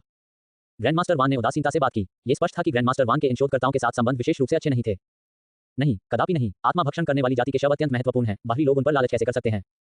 तुरंत बाहर निकलो। Dot dot dot. इस पर सभी शोधकर्ता भड़क उठे, तुरंत तीखी आवाजों में बोलने लगे और पूरा हॉल फटकार की गूंज से भर गया। चुप रहो। ग्रैंडमास्टर वान के मुख से शेर की दहाड़ जैसी एक जोरदार गर्जना निकली, जिसने पल भर में सबकी आवाजें शांत कर दी। एक शक्तिशाली दिव्य आत्मिक शक्ति भी फैल गई, जिससे वे प्रेत जैसे शोधकर्ता कांप उठे। क्या मैं आपसे आपकी राय पूछ रहा हूँ? ये रॉयल अल्केमिस्ट्स हैं और आप अधीनस्थ संस्थाएं हैं। क्या मेरी बातों का कोई महत्व नहीं है? अपनी निगाहों के एक ही झटके में ग्रैंडमास्टर वान एक राजसी शेर की तरह लग रहे थे, जो बिना क्रोध के ही विस्मय उत्पन्न कर रहे थे। वे शोधकर्ता तुरंत ही कांपने लगे। ग्रैंडमास्टर वान, आप ये मैं तुम्हारे भले के लिए सोच रहा हूँ। खुद को देखो, सब भूतों की तरह दिन भर यहीं बंद रहते हो। ये बहुत ही अस्वस्थ है। चलो लाइन में लगो, मैं तुम्हें धूप और ताजी हवा के लिए बाहर ले चलता हूँ। इसे अपने लिए एक तोहफा समझो। वाइस प्रीफेक्ट वान, कृपया मदद करें और इन लोगों को धूप सेंकने के लिए आमंत्रित करें। कोई बात नहीं। वान शियान तुरंत आगे बढ़ा। उसकी साधना शक्ति चरम पर थी। ये कमजोर शोधकर्ता पल भर में हवा में उड़ गए और सभी को बिना किसी औपचारिकता के हॉल के बाहर फेंक दिया गया। हे भाई ये आराम से करो। आत्मा भक्षण करने वाली जाति के शव उस भीतरी कक्ष में हैं। काम खत्म होते ही मुझे बुला लेना। ये बात हंसते हुए कहने के बाद ग्रैंड मास्टर वान संतुष्ट दिखे और शान से बाहर निकल गए, जिससे पूरे हॉल में केवल येबुके ही रह गए। पूरी प्रक्रिया को देख रहे येबुके भी व्यंग्यात्मक मुस्कान से खुद को रोक नहीं पाए। उन्हें यह महसूस होने लगा कि ग्रैंड मास्टर वान बदले की भावना से प्रेरित होकर इन शोधकर्ताओं को परेशान करने के लिए इस अवसर का फायदा उठा रहे हैं। हालांकि येबुके अब भी कृतज्ञता से भरी हुई थी। बिना किसी देरी के वह तेजी से आगे बढ़ा और सीधे भीतरी हॉल में घुस गया। जैसे ही उसने भीतरी गलियारे में कदम रखा, उसकी चमकदार आंखें अचानक से खुल गईं। उसने देखा कि विशाल आंतरिक हॉल विभिन्न शवों से खचाखच भरा हुआ था। बाएं से दाएं और सैकड़ों की संख्या में शव पड़े थे। इन शवों से निकलने वाली आभा ऑडिटी मैंशन से निकलने वाली आभा के समान थी। सब कुछ एक ही स्रोत से आ रहा था। सैकड़ों आत्मा भक्षक जाति के शव। इन शवों को देखकर येबुके की आंखें चमक उठीं और वह तुरंत आगे बढ़ गया। जैसे ही वह निकटतम आत्मा भक्षण जाति के शव के पास पहुंचा, उसके युआन यांग रिंग में सुप्त अवस्था में मौजूद कांस्य प्राचीन दर्पण एक बार फिर हरकत में आया और उससे एक हल्की सी आकर्षण शक्ति निकली। ये देखकर येबुके के दिल में थोड़ी सी उत्तेजना पैदा हो गई।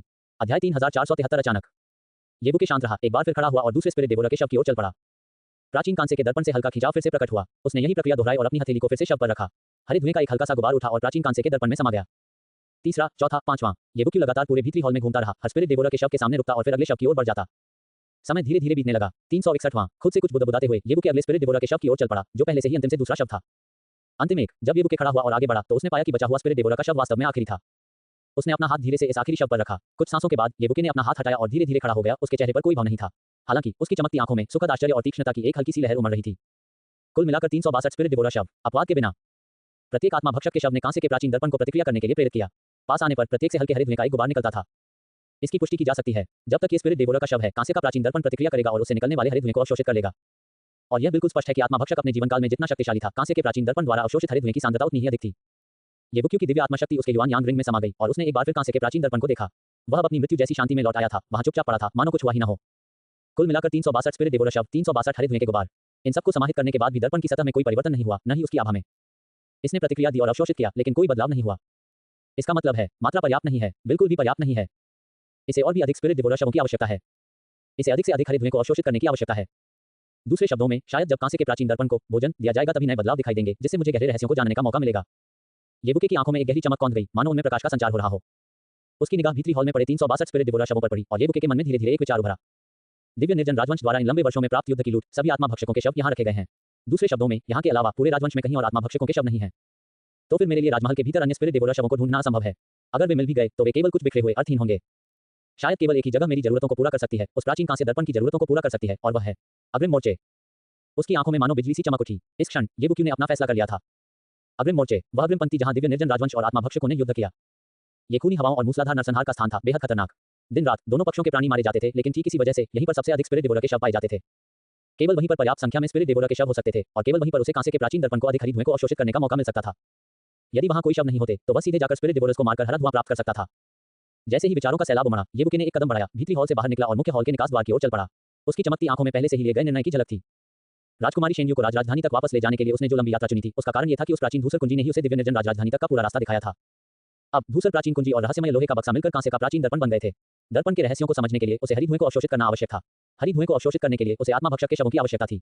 चूंकि राजमहल का वातावरण इसकी पूर्ति नहीं कर सकता था, इसलिए येबुके के पास मोर्चे पर जाने के अलावा कोई विकल्प नहीं था जहां इसकी पूर्ति हो सकती थी। मुख्य हॉल के निकास द्वार को तेजी से नजदीक आते देख सन की हवेली की छवि उसके दिमाग में कौंध गई और येबुके ने धीरे से आह भरी। सन का महल वाकई एक अच्छी जगह है, लेकिन हर अच्छी चीज का अंत अवश्य होता है। येबुके ने पहले ही तय कर लिया था कि जब वह वापस लौटेगा और 7वां राजकुमार वापस आएगा, तो वह अपना इस्तीफा दे देगा और संकी के महल को छोड़ने का विकल्प चुनेगा। भनभनाहट। मुख्य हॉल के दरवाजे धीरे धीरे खुले और येबुके बाहर निकल आया। भाई, ये क्या आपका काम हो गया? येबुके को बाहर आते देख ग्रैंड मास्टर वान, जो अपने हाथों को पीठ के पीछे रखकर खड़े थे और शोधकर्ताओं को धूप सेंकने और व्यायाम करने के लिए प्रोत्साहित कर रहे थे, तुरंत मुस्कुराते हुए बोले। येबुके ने मुस्कुराते हुए सिर हिलाया। कैसा रहा? क्या आपको और प्रेरणा मिली? ग्रैंड मास्टर वान ने पूछा, स्पष्ट रूप से बहुत उत्सुकता से। हाँ, थोड़ा और, लेकिन इसे परिष्कृत करने और समझने में अभी भी बहुत समय लगेगा। आखिरकार ऐसे मामलों में जल्दबाजी नहीं की जा सकती। येबुके ने उत्तर दिया, सचमुच यही तो सच्चाई है। आखिरकार एक पारलौकिक रसायनज्ञ के स्तर पर आगे बढ़ना वास्तव में बहुत मुश्किल है। ग्रैंड मास्टर वान ने अपनी दाढ़ी सहलाई और धीरे से आह भरी। इस बार मुझे आपका शुक्रिया अदा करना ही होगा, भाई वान। अगर आप न होते तो मैं इतने सारे स्पिरिट देवोरा के शव न देख पाता। येबुके ने गंभीरतापूर्वक उन्हें धन्यवाद दिया। भाई, तुम किस बारे में बात कर रहे हो? ये तो बस एक छोटी सी बात है, मामूली सी बात। वैसे भी ये मेरा इलाका है और यहाँ जो मैं कहता हूँ वही होता है। आप हमारे दिव्य निर्जन राजवंश के इतिहास में सबसे अद्भुत प्रतिभावान पारलौकिक कीमियागर हैं। आपने निश्चित रूप से नई अंतर्दृष्टि प्राप्त की होगी और शायद आप और भी प्रगति कर सकते हैं। यही सबसे महत्वपूर्ण बात है। भाई, अगर भविष्य में कभी तुम्हें मेरी मदद की जरूरत पड़े तो बस कह देना। जब तक मैं कर सकता हूँ, मैं तुम्हारे लिए जरूर कर दूंगा। ग्रैंड मास्टर वान ने ईमानदारी से बात की। येबुके ने धीरे से सिर हिलाया और उनके हाथ एक बार फिर आपस में जुड़ गए। जल्द ही येबुके और वांग शियान ने वहां से जाने और सन की व्यक्ति के महल में लौटने का फैसला किया। सन की व्यक्ति के आलीशान घर के अंदर सब कुछ सामान्य रूप से चल रहा था। 7वें राजकुमार अभी तक नहीं लौटे थे। येबुके ने वांग शियान को निर्देश दिया कि 7वें राजकुमार के लौटते ही उन्हें तुरंत सूचित कर दें। फिर वह औषधिशाला में लौट आया और 7वें राजकुमार की प्रतीक्षा करते हुए उसने दिव्य निर्जन खजाने से लाया हुआ आत्मा दमनकारी राक्षसी पत्थर निकाला और अवशोषण का एक नया दौर शुरू किया, जिससे वह लगातार अपनी दिव्य आत्मा शक्ति को परिष्कृत कर रहा था। 3 घंटे बाद ग्रैंड मास्टर ये महामहिम वापस आ गए हैं। वांग शियान येबुके को सूचित करने के लिए पहुंचे। येबुके तुरंत पिल हॉल से निकलकर संकी व्यक्ति के महल के मुख्य हॉल में चले गए। मुख्य हॉल में सातवां राजकुमार चुपचाप भावहीन बैठा था। उसकी चमकदार आंखें प्रकाश से जगमगा रही थीं। वह विचारों में डूबा हुआ था। सातवें राजकुमार के चेहरे के भाव देखकर येबुके को पूर्वाभास हुआ कि कुछ घटित हुआ प्रतीत हो रहा है। जब शांति से बैठे सातवें राजकुमार ने येबुक्यू और वांग शियान को एक साथ मुख्य हॉल में प्रवेश करते देखा तो वह तुरंत उठ खड़ा हुआ और उनकी ओर चल पड़ा। येबुक्यू और वांग शियान के बोलने से पहले ही सातवें राजकुमार ने गंभीर स्वर में बोलना शुरू कर दिया। ग्रैंड मास्टर ये शियान, मैं मोर्चे पर जा रहा हूँ। जैसे ही यह अचानक बयान सामने आया, वांग शियान के चेहरे के भाव तुरंत बदल गए। लेकिन येबुके की भौहें तन गईं। अध्याय 3474 जीवन और मृत्यु एक साथ। महामहिम, ये कैसे हो सकता है? आप अचानक मोर्चे पर क्यों जा रहे हैं? एक राजकुमार के रूप में उदाहरण प्रस्तुत करना और रक्तपात और अग्नि के कष्टों का अनुभव करने के लिए मोर्चे पर जाना वास्तव में आवश्यक है। लेकिन आपका युद्ध अभियान अगले साल तक दोबारा शुरू नहीं होना चाहिए। क्या इस साल तीसरे राजकुमार को मोर्चे पर नहीं जाना चाहिए? वांग शियान ने गहरी आवाज में बात की। वह स्पष्ट रूप से विवरण को समझ रहा था और उसने तुरंत महसूस किया कि कुछ गड़बड़ है। येबुके कुछ नहीं बोला, बस चुपचाप देखता रहा, लेकिन उसकी चमकदार आंखों की गहराई में एक अजीब सी चमक दिखाई दी।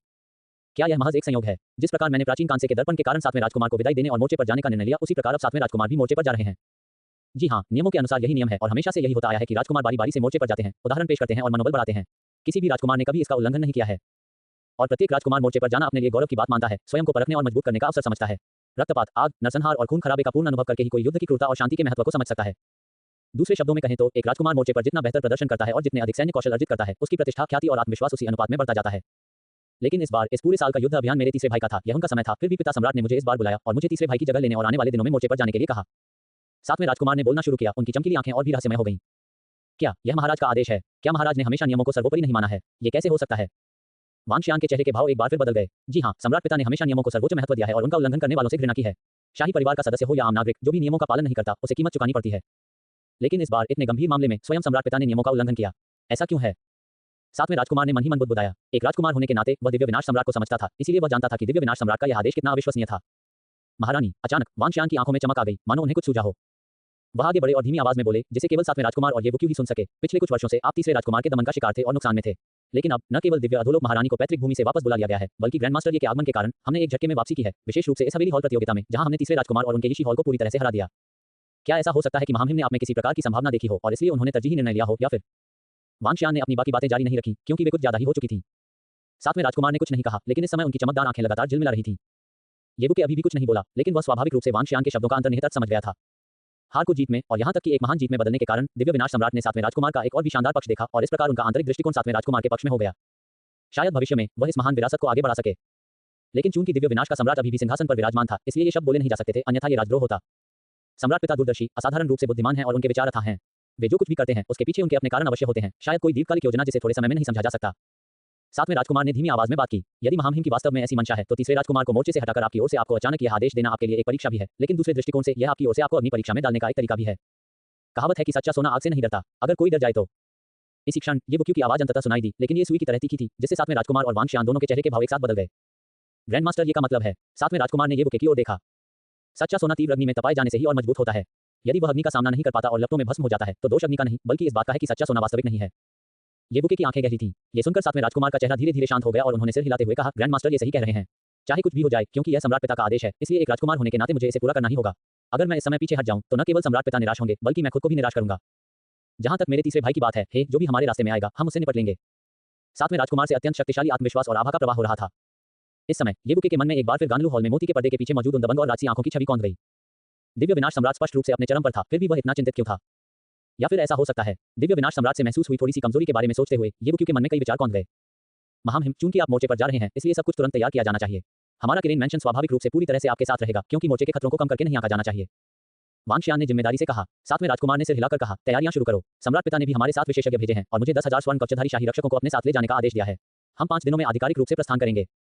तुरंत ही सातवें राजकुमार ने येबुक्यू की ओर देखा और कहा, ग्रैंड मास्टर, ये अग्रिम मोर्चे बेहद खतरनाक हैं। आप हे महाराज, मत भूलिए, मैं आप केवल एक अलौकिक रसायनज्ञ नहीं हूं। येबुके ने मुस्कुराते हुए कहा, क्या तुम मजाक कर रहे हो? येबुके मूल रूप से मोर्चे पर जाने वाले थे, लेकिन उन्हें उम्मीद नहीं थी कि सातवें राजकुमार भी उनके साथ जाएंगे, इसलिए उन्हें विदाई देने की आवश्यकता नहीं थी और वे निश्चित रूप से अनुपस्थित भी नहीं रहेंगे। आखिरकार सातवें राजकुमार के साथ अग्रिम मोर्चे पर जाने से कई चीजें काफी सुविधाजनक हो गईं। थोड़ा अचंभित होकर सातवें राजकुमार ने अपना सिर हिलाया और मुस्कुराते हुए कहा, मेरी याददाश्त देखो, मैं भूल ही गया था कि ग्रैंड मास्टर ये एक अद्वितीय नायक हैं जिन्होंने अकेले ही तियानमेन को मार डाला था। तो इस मोर्चे की यात्रा में हम जीवन मरण का साथ देंगे और सुख दुख में एक दूसरे का साथ देंगे। ठीक उसी क्षण यशी हॉल के अंदर क्लैंग, एक अत्यंत सुंदर और अनमोल चीनी मिट्टी की वस्तु को हिंसक रूप से जमीन पर फेंक दिया गया, जिससे एक तेज टूटने की आवाज निकली और उसके टुकड़े चारों ओर बिखर गए। मुख्य हॉल के अंदर एक बेहद ठंडा वातावरण जम गया। हुआंग शिंगतेंग एक स्थान पर स्थिर खड़ा रहा, छाया में बैठे तीसरे राजकुमार को देखता रहा, जिसका चेहरा ढका हुआ था, फिर भी उसके पूरे शरीर से एक भयानक आभा निकल रही थी। वह भी गहरी भौहें चढ़ाए हुए था। अध्याय 3475 अवश्य मरना होगा। क्यों? ऐसा क्यों हुआ? सम्राट पिता ने अभूतपूर्व रूप से नियमों का उल्लंघन किया। उन्होंने वास्तव में सातवें राजकुमार को मेरी जगह मोर्चे पर भेज दिया और मेरा युद्ध मिशन छीन लिया। कुछ ऐसा ऐसा कृत्य, इससे न सिर्फ मेरी बेइज्जती हुई, बल्कि पूरी राजमहल, पूरा शाही परिवार, पूरा राजवंश, सभी कुलीन परिवार और संप्रदाय और शाही रिश्तेदार मुझे किस नजर से देखेंगे। पिता सम्राट, हे पिता सम्राट, आप ऐसा क्यों करेंगे? ठंडे और जमे हुए हॉल में तीसरे राजकुमार की मानो खुद से बुदबुदाती हुई आवाज आखिरकार फिर से गूंजी। हालांकि उनके शब्द आक्रोश और क्रोध से भरे थे, लेकिन उनके स्वर में क्रोध या शीतलता नहीं थी, बल्कि एक भयानक निर्ममता और प्रभुत्व था। हुआंग शिंगटिंग, जो तीसरे राजकुमार को सबसे अच्छी तरह समझता था, ने इस समय तीसरे राजकुमार के लहजे को महसूस किया और जान गया कि तीसरे राजकुमार का दिल निश्चित रूप से भयंकर क्रोध से भरा हुआ है। और वह, जो हमेशा हिसाब किताब रखने में माहिर था, इस थोड़े से चिंतन के बाद मानो बहुत कुछ समझ गया था। उसने एक कदम आगे बढ़ाया और तीसरे राजकुमार से फुसफुसाते हुए कहा, महाराज, क्या आपको नहीं लगता कि यह मामला अचानक सामने आ गया है? राजसत्ता के स्वामी महाराज ने हमेशा नियमों का पालन किया है और नियमों को तोड़ने वालों से उन्हें सबसे ज्यादा घृणा है। लेकिन इस बार स्वयं महाराज ने नियमों का उल्लंघन किया और सातवें राजकुमार को आपके युद्ध अभियान का जिम्मा सौंप दिया। इसे नजरअंदाज नहीं किया जा सकता, क्योंकि यह महाराज के रवैये और झुकाव को दर्शा सकता है। जैसे ही ये शब्द बोले गए, अंधेरे में छिपा हुआ तीसरे राजकुमार का चेहरा अचानक प्रकट हो गया। उसका चेहरा बेहद आकर्षक था, उसकी विशेषताएं उत्कृष्ट थीं, वह सातवें राजकुमार से लगभग 4 गुना मिलता जुलता था, लेकिन उसका स्वभाव पूरी तरह से अलग था, खासकर उसकी दबंग और निर्मम आंखें, जो इस समय रात में 2 ठंडे तारों की तरह थीं, जिससे लोग विस्मित हो जाते थे। हे हा हा हा! अचानक तीसरे राजकुमार हंसने लगे और पहली बार उनकी हंसी में अनिच्छा और अवज्ञा का एक हल्का सा संकेत दिखाई दिया। ये राजकुमार जानता है, मैं बचपन से जानता हूं कि सम्राट पिता हमेशा से सातवें राजकुमार का पक्ष लेते रहे हैं। इन सभी वर्षों में सातवें राजकुमार को मेरे द्वारा बुरी तरह दबाया गया है, फिर भी वह हमेशा सहन करने में कामयाब रहा है। क्या उसके पीछे सम्राट पिता की छाया नहीं थी? मगर इससे क्या, शाही परिवार में राजकुमार के रूप में जन्म लेने पर केवल शक्ति और सामर्थ्य ही सर्वोपरि है। ड्रैगन का सिंहासन केवल एक ही है। उस कुर्सी पर बैठने वाला ही अंत तक हंस सकता है। पिता सम्राट, हे पिता सम्राट, क्या आप इतने अधीर हैं, या फिर क्या आपका समय खत्म हो गया है? आपका पक्षपात मुझे बहुत असहज कर देता है। क्या मैं आपका बेटा नहीं हूं? अफसोस, मुझे मजबूर क्यों किया जा रहा है? जो तुम मुझे देते हो वह मेरा है। हा हा हा! चूंकि तुम मुझे यह नहीं दोगे, तो मुझे दोष मत दो। सातवें राजकुमार, ओ सातवें राजकुमार की ही। तीसरे राजकुमार के चेहरे का भाव विचित्र हो गया, मानो पूर्ण शांति और भयावह पागलपन आपस में गुथे हुए हों और उनकी आंखों की पुतलियों में एक भयानक प्रकाश चमक उठा। इस समय तीसरे राजकुमार का सामना कर रहे हुआंग शिंगटिंग के दिल में भी हल्की सी घबराहट पैदा हो गई। लेकिन वह और तीसरा राजकुमार पहले से ही एक ही नाव में सवार थे। तीसरा राजकुमार जो भी करना चाहता, उसे अपना पूरा समर्थन देना ही पड़ता था। महामहिम, क्रोधित होने की कोई आवश्यकता नहीं है। युद्ध का मोर्चा कोई सुरक्षित स्थान नहीं है। महाराज, आप इसके खतरों से भलीभांति परिचित हैं। दिन रात लोग मरते हैं और खेतों में बिखरे हुए शव आम बात हैं। प्राचीन काल से लेकर आज तक अनगिनत जिंदगियां वहीं दफन हो चुकी हैं। राजवंश के पूरे इतिहास में ऐसे राजकुमार हुए हैं जो युद्ध के मोर्चे पर कम उम्र में ही शहीद हो गए। पास आने के बाद हुआंग शिंगटिंग ने केवल अंतिम वाक्य धीमी आवाज में बोला और उसकी संकीर्ण आंखों में एक भयानक शीतलता और उपहास झलक रहा था। महामहिम, भले ही महाराज वास्तव में सातवें राजकुमार का पक्ष लेते हो तो क्या फर्क पड़ता है? अब पूरे राजवंश में केवल आप और सातवें राजकुमार ही सिंहासन के उत्तराधिकार के लिए वैध रूप से योग्य हैं। यदि सातवें राजकुमार अचानक गायब हो जाते हैं तो सिंहासन के एकमात्र योग्य उत्तराधिकारी के रूप में केवल आप ही रह जाएंगे। उस समय महामहिम चाहे कितने भी अनिच्छुक या नाराज हों, वे क्या कर सकते हैं? जो तुम्हारा है वो हमेशा तुम्हारा ही रहेगा, वो न तो भाग सकता है और न ही उड़ सकता है। हुआंग शिंगटिंग के बोलने के बाद तीसरे राजकुमार ने कुछ नहीं कहा, लेकिन उनकी दबंग और निर्दयी आंखों में क्रूरता का एक संकेत भी दिखाई दिया। फिर तीसरे राजकुमार ने दोबारा मुस्कुराया, उनकी निगाहें अथाह हो गईं। ऐसे में सम्राट पिता का ये कदम मेरे लिए जरूरी नहीं कि बुरा ही हो, इसलिए अगले साल सातवें राजकुमार के लिए मोर्चे पर तैयार किया गया उपहार जल्द से जल्द सक्रिय कर देना चाहिए। ये तो अफसोस की बात है कि सब कुछ पूरी तरह से व्यवस्थित नहीं हो पाया, और इस बार तो सम्राट पिता ने सातवें राजकुमार को 10,000 स्वर्ण कवचधारी शाही अंगरक्षक और हरम से 10 से अधिक वृद्ध हिजड़े भी दिए हैं, जो मोर्चे पर जाने के समय से भी बेहतर है। सबसे महत्वपूर्ण बात यह है कि सातवें राजकुमार के साथ मौजूद येवुकी 12 ड्रैगन स्तर का उस्ताद है, और वह एक असाधारण रसायनज्ञ भी है। अगर यह व्यक्ति एक दिन भी जीवित रहता है तो इस राजकुमार को एक दिन के लिए असुविधा होगी। जब तीसरे राजकुमार ने येवुके नाम का जिक्र किया तो उनका लहजा एकदम ठंडा और निर्मम हो गया। स्पष्ट रूप से हवेली महल प्रतियोगिता में हार और लुओ हाओकुन की मृत्यु तीसरे राजकुमार के लिए एक बड़ा अपमान था, जो उन्हें लंबे समय से परेशान कर रहा था। महामहिम, निश्चिंत रहें, मोर्चे के युद्ध क्षेत्र तक का सफर छोटा नहीं होता। क्या रास्ते में 1-2 लोगों की मौत होना सामान्य बात नहीं है? येवुके बहुत लंबे समय से हमारा शत्रु रहा है। मैं अकेशिया पवेलियन को कार्रवाई करने का आदेश दूंगा। अजगर चाहे कितना भी शक्तिशाली क्यों न हो, अगर उसका सामना पर्याप्त सांपों से हो जाए तो अंततः वह संख्या में कम पड़ जाएगा। इस बार अकेशिया पवेलियन कोई कसर नहीं छोड़ेगा। भले ही हम सातवें राजकुमार का कुछ न कर सकें, लेकिन येवुकी को मरना ही होगा। बहुत बढ़िया, लेकिन अकेशिया पवेलियन मास्टर के बारे में क्या? महामहिम, निश्चिंत रहें, यद्यपि अकेशिया पवेलियन के स्वामी स्वर्ण मानव देवता से भी श्रेष्ठ हैं, यह उनकी स्वयं की साधना शक्ति के कारण नहीं है। तथाकथित श्रेष्ठता कुछ हद तक महज एक मजाक है। इसके अलावा हमारे बिना अकेशिया पवेलियन का अस्तित्व ही कहां से आता? 1000 दिनों की मेहनत से सेना खड़ी की जाती है, लेकिन उसका इस्तेमाल सिर्फ 1 घंटे के लिए होता है। अगर हम येवुके को हरा देते हैं तो क्या हुआ अगर हमें पूरा बबूल का मंडप ही खोना पड़े? यह एक अच्छा सौदा है। जैसे ही उसने बोलना शुरू किया, हुआंग शिंगटिंग की संकीर्ण आंखों में एक घमंडी और कुटिल मुस्कान झलक उठी। अल्पविराम, राजसी राजधानी, जिसने मकान महल प्रतियोगिता के उत्साहजनक परिणामों से अभी थोड़ी राहत पाई थी, एक विस्फोटक खबर के कारण एक बार फिर से हलचल में डूब गई। सातवें राजकुमार तीसरे राजकुमार की जगह लेंगे और युद्ध के मोर्चे पर जाएंगे। इस खबर से लगा सदमा बेहद तीव्र था। दिव्य निर्जन राजसी राजधानी में सभी प्राणी जानते थे कि राजकुमार होने के नाते वे हर साल बारी बारी से युद्ध के मोर्चे पर जाते थे। इस वर्ष नियमों और शिष्टाचार के अनुसार ये तीसरे राजकुमार का युद्ध अभियान था। लेकिन अब दिव्य निर्जन सम्राट ने वास्तव में एक फरमान जारी कर सातवें राजकुमार को तीसरे राजकुमार की जगह नियुक्त कर दिया। इसका क्या मतलब था? तूफान मंडरा रहा है। महामहिम का फरमान बिजली की कड़क की तरह आया है। सचमुच युद्ध के मोर्चे पर राजकुमारों का जाना उनकी अपनी शान और योग्यता का प्रतीक है। अब सातवें राजकुमार ने तीसरे राजकुमार का स्थान ले लिया है। यह महामहिम जानबूझकर माहौल बिगाड़ने की कोशिश कर रहे हैं। क्या ऐसा हो सकता है कि महामहिम ने पहले से ही किसी पसंदीदा उत्तराधिकारी को चुन लिया हो? अपनी जुबान संभालो, क्या तुम अपना आपा खोना चाहते हो? अल्पविराम, राजमहल में रहने वाले लोग मूर्ख नहीं थे। थोड़ा सोचने पर वे इस मामले के पीछे छिपे संकेत को समझ सकते थे, जो मानो भूसे के ढेर में चिंगारी फेंकने जैसा था। इसका मकसद साफ तौर पर तीसरे राजकुमार और सातवें राजकुमार को एक दूसरे के पूरी तरह से खिलाफ खड़ा करना था। इस बार न केवल राजमहल में रहने वाले लोग, बल्कि विभिन्न संप्रदाय और कई शक्तिशाली प्राचीन शक्तियां भी हिल गईं और उन्होंने जानकारी जुटाने के लिए अपने शिष्यों को भेजा। इस समय तीसरे राजकुमार के पूर्व सहयोगियों ने सर्वसम्मति से चुप्पी साध ली, जैसा कि उन शाही रिश्तेदारों ने भी किया। सातवें राजकुमार के सहयोगी तो खुशी से झूम रहे थे और विजय का आनंद ले रहे थे। राजसी राजधानी में तनाव और विचित्रता के हलचल भरे माहौल के बीच 5 दिन धीरे धीरे बीत गए। आज वह दिन था जब सातवें राजकुमार को युद्ध के मोर्चे पर रवाना होना था।